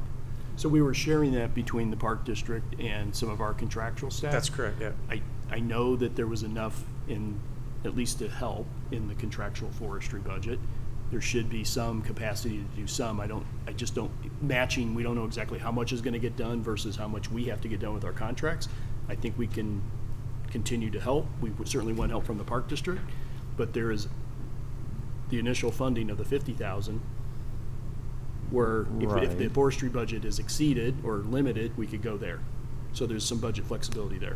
We can. I mean, we're talking about a small amount of money. Yeah, I mean, well, no, but the 50,000 might go to other things. That'll go to planning and. Yeah, I mean, I think what happened last year was unfortunate in that, these guys did a lot of work, and you could really tell when you went down there. I mean, it was volunteer, it was free labor that they provided. Sure, and I I mean, to apologize. get- I misunderstood when you were All talking right, so about they the removal pulled part. they pulled it out, and then we ran into, in October, basically, Costa and Andrew said, there's no more money to haul this stuff away. Right. And that just, I mean, when you have free labor like that, I don't think we're talking about a ton of money. No. Like a one-day event? No. They go like twice a month throughout. But It's a haul. it's a couple pickups a month. Couple pickups. Yeah, so Costa's gone through the Park District chipper, and they take some away, but Then there's a they didn't larger want to piece. do it anymore. Yeah. And then Andrew, you know, ran out of money or whatever. And again, I don't know the scope of that cost, but We need shipping and hauling, right? Yeah. Yeah, we don't have a chipper, I believe. Yeah, we don't- have we a chipper, would so we need outsource it. them to That's chip what- it. We need them to chip. But we got over $1 million worth of contracts with people that do. So mean, it I should would- be easy to say, can you send a Yeah. chipper and a truck down to, for Hold on. 4 hours? So it's not all just in forestry, though. Some of that's in water Right. and electric. So the question is going to be to come back, how much in the existing budget how many cleanups can the current budget accommodate Right. for the coming year? Yeah. So they'll start probably in April, and they worked through November this So year. it's all season.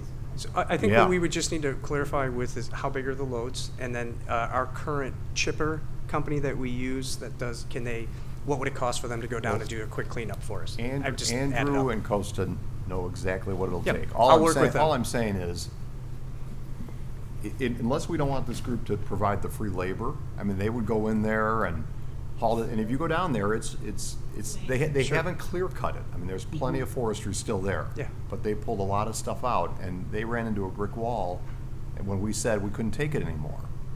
And, I mean, I just don't think it's that much money to come up with to figure out. Yeah, let me, Emily's writing it down, so we'll follow up with Andrew on it. Okay. I don't think this is something that's insurpassable for Right. us. We I can would work also- with Costa and. Yeah. So and just tell us what it would cost to make 10 pickups. Basically, that's about right. Once a month, roughly, or Yeah, twice a month? Twice a month, 10 pickups. Okay. From spring through, Just 10 pickups, you know, Yeah. whether, and I'll on work, order. I'll work with Andrew, we'll get a price and Simple. coordinate. Yeah, Thank you. I think we could do that, that's not a problem. I don't know if the public has any more comments on this. Well, we have public comment at the end. Oh, you have public Yeah. comment at the end. There's the public. Sorry, Elijah. All right. Thank you. Yep, no problem. MFT, please. MFT is a status quo budget. It is a status quo budget. And I would be remiss in not taking just a second here. I should have done in the beginning. I have the assistant village engineer, Emily Grimm, with us. She has been amazing right-hand person and really helped me out last year. So I just want to say thank her for helping me with this budget and with all the help that we've done with our projects this year. So thanks, Em. Emily's done an awesome job Yep. taking the lead on several issues, and Yes, she has. has done a real good job, including the Crone transaction. So Yes. I gave her a Tuck customer, and she's so far has got them still happy. So So the MFT fund, this is basically a fund that you're all familiar with. This is a fee that's charged to people to utilize the operating vehicles on highways and waterways and things like that. I won't go through the full explanation for you, but there was no construction projects scheduled that were utilizing MFT dollars in 2022. That's a pretty straightforward one. We were anticipating receiving an invoice from the state as part of the Oak and Cherry Street Bridge project. We're going to use MFT funds to cover our cost. We still have not gotten that invoice, so we've reappropriated the funds again for it. But yeah, we're trying to give them their money, but we just can't yet. So we've reallocated those dollars back in. Some of our goals here, though, again, we did receive an STP grant, which is eligible to utilize MFT dollars. So our portion of that grant we'll be looking to utilize a little bit as part of the design. So this is the engineering design for the Willowmore reconstruction project. So we'll be looking for that, and then hopefully being able to pay our last payment to the state for Oak and Cherry Street Bridge. Is there any chance that this forget? No, not really. Yeah. They'll forget I think about. we found Bob's money. They'll forget the year we don't budget for it. So this is the financial summary, very, very quick. As you can see, there's an approximate 300,000 reduction from the 2022 budgeted revenue to the estimated actual, and that's just due to not getting an invoice for it, so we reappropriated again. Capital outlay and transfer expenses are estimated at a little over 408,000, and include the programs discussed previously in the Rebuild Illinois Fund. So overall, though, the MFT fund balance is stable, but it's showing a slightly lower due to the delay in receiving the federal reimbursement. But other than that, I'd be happy to answer Quick any question. questions. Sure. So since I'm new to this, I see that we're transferring 2.8 to cover stormwater, and there's some other things over the years. Why do we even want to keep this as high as 2.5 million when it can only be used for very defined purposes, when we have sidewalk projects and other things we can use it for? So, Go ahead, Tim. We do have planned transfers in the stormwater fund in the out years. Yep, I see those. So I'm looking at 2027, it's down to only 2.5, so I'm like, why do we even want to keep that much in there? Well, we would need to build out projects for it. So I mean, I don't know if that we necessarily want to keep out. We just haven't Well, it's- identified the okay, projects. I understand that it can be used for sidewalks, it Yeah. can be used for. a For lot some of road things. work, it can help supplement the annual road program. Yep. And so we did apply for a grant for the rehabilitation of Hibbard Road from Willow all the way to Tower. So this would be a total reconstruct of that. We can utilize those dollars for that. Okay, so in the out years, we. Oh, yeah. That's- might try to take this down more we'll- once stormwater settles out. Okay. We'll be spending it. It's an allocation we get from the state every year. We're Yeah. going to put it to use Yep. as much as we can. To Okay. that point, can more be used for stormwater? We have 2.8 million. Right. Can you use more for stormwater? I mean, there's got to be some projects within stormwater. As long as it's related to the program itself, Willow Road, Hibbard Road, resurfacing. In the neighborhoods too, right? That's correct. Or conveyance in the conveyance areas. I mean, I The only agree tricky with part is if you do it as part of a residential one, unless it's related to a grant somehow, there's a lot of steps you have to do to put the project through just to utilize it, so it's almost not worth it. Yeah.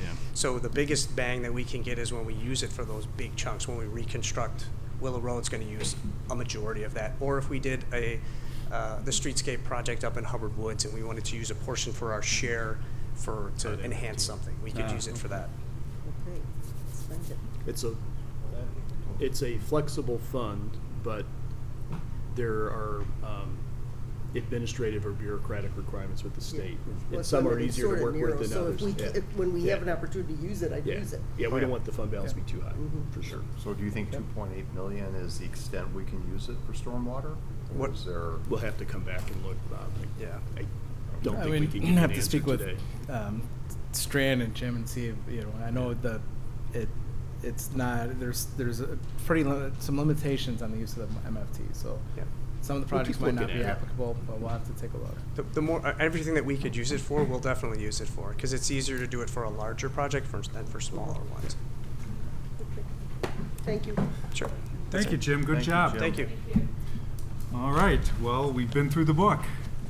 Now it's time for public comment. Is there anybody in the audience who would like to speak to the council on any item that has been covered in today's budget? Come on up, Elijah. I'm not sure we've ever had him over the public. No, he came early and then came, I mean, aside he went from- home, took a nap, brushed his teeth, and then decided to come back. No, so- down dressed. Elisha Gray, 1125 Spruce Street, 43 year resident of Winnetka. I just had two questions regarding the Green Bay Trail. One is, I think among other things, we realize that we want to promote a healthy habitat corridor connecting communities for the well-being of individuals in the communities. And in that light, I wonder the extent to which you devote funds going forward to ecologists and botanists as opposed to civil engineers. That is to say, softscape, landscape, as opposed to hardscape. Secondly, inasmuch as the engineering department deals a lot with repaving and paving and hardscape, and inasmuch as there is apparently some confusion about who's responsible for what, whether it would make sense for the village, which owns the property of the Green Bay Trail, to take over responsibility for maintaining and improving the trail, especially. Chris, I know you're shaking your head, but I would like you to discuss and consider it. Sure. Because the village is perfectly capable of doing that if they put their resources to it, and I think you will end up with a better result for the community. So that's, those are the two things that I would ask you to consider when you're looking at activities on the Green Bay Trail. Right now, as I see it, the Park District repaves the bike path. Who else does repaving in this community? And they do mowing along the side of the trail. And snow plowing. And they do a very good job of snow plowing, I'll give them that. As opposed to Glencoe, who is supported by the Well, Green Bay that's- Trail people, and they don't put a. No, they don't that's put a plow that's a on that village thing. issue, I agree. Yeah. Oh, wait a minute.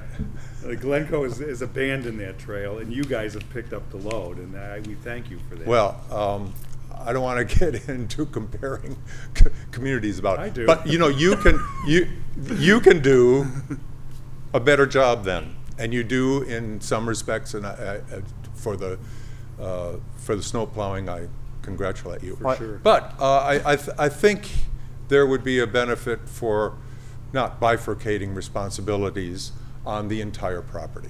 Well, Right. you know, to the second point, and they had a little event here earlier this week, and Lakota was there, Scott was there, and I think one of the, and I emphasized with him, one of the suggestions out of their game plan is to drill down on the relationship of the village and the Park District. It's one of these right now, a little bit, and so both have neglected to some extent. I think we will admit that we haven't done a great job on the landscaping over there. I mean, if there's a tree that's about to fall on someone, we take it down, but beyond that, that's about it. So I think we're gonna have I think they're gonna come with a proposal that establishes a co-relationship, Elijah. I don't think they're gonna come and say it should be the village. In fact, I heard some sentiment the other day that they thought it should be the Park District, because it's really a Park District type of a thing. It's recreation. You know, and so, no, There's a we have separate. a separate, It's yeah. a separate piece, it ties to the Yeah. comp plan, but it's a separate dedicated review of the trail. Yeah. So, yeah. May I make a comment Please. with that regard? Sure. Yeah. If you look at the legal documents that were created Yeah. at the time when the Park District and the village entered into the lease, the legal document says that the Park District should do that. The property is the definition that they are responsible for. The property is defined as from one fence line to the next fence line. Is it working? no, I don't think it has. It isn't working. I understand how it's working, Yeah. but it's not working well. Yeah. So I think that's gotta be one of the outcomes of the Lakota study. I agree. Okay? I agree. You know, I mean, look, it's an important recreational amenity. I've used it since the day I moved here. Yeah. And anybody who walks, runs, or anything else, or rides their bike really enjoys that asset. It's a convoluted relationship, and we're moving it. It's hard when we have things like major stormwater projects and major downtown revitalization to worry about a recreational trail. But it is important because we all use it, and we enjoy it, and we would like it to be as positive and pleasant as it can be. So I think we're on the right track. The fact that we've budgeted money the last 2 years in a row, and for a third year now, that we are moving towards the direction. The fact that we had this event last week is a step in the right direction. Nothing's gonna happen overnight, Elijah. I mean, and just understand the commitment is here, but we gotta balance a lot of things, and the trail isn't a front runner in a lot of these other initiatives, but we wanna make it happen. So. I got adjournment. Right on time, actually. Is this for today? No, that's for Tuesday. Yeah. Take a breath and start reading. It's a skinny packet. All right, well, that's it. So can I have a motion to adjourn, please? So moved. Second. All those in favor? Aye. Opposed? Turn off the mics, we stand adjourned.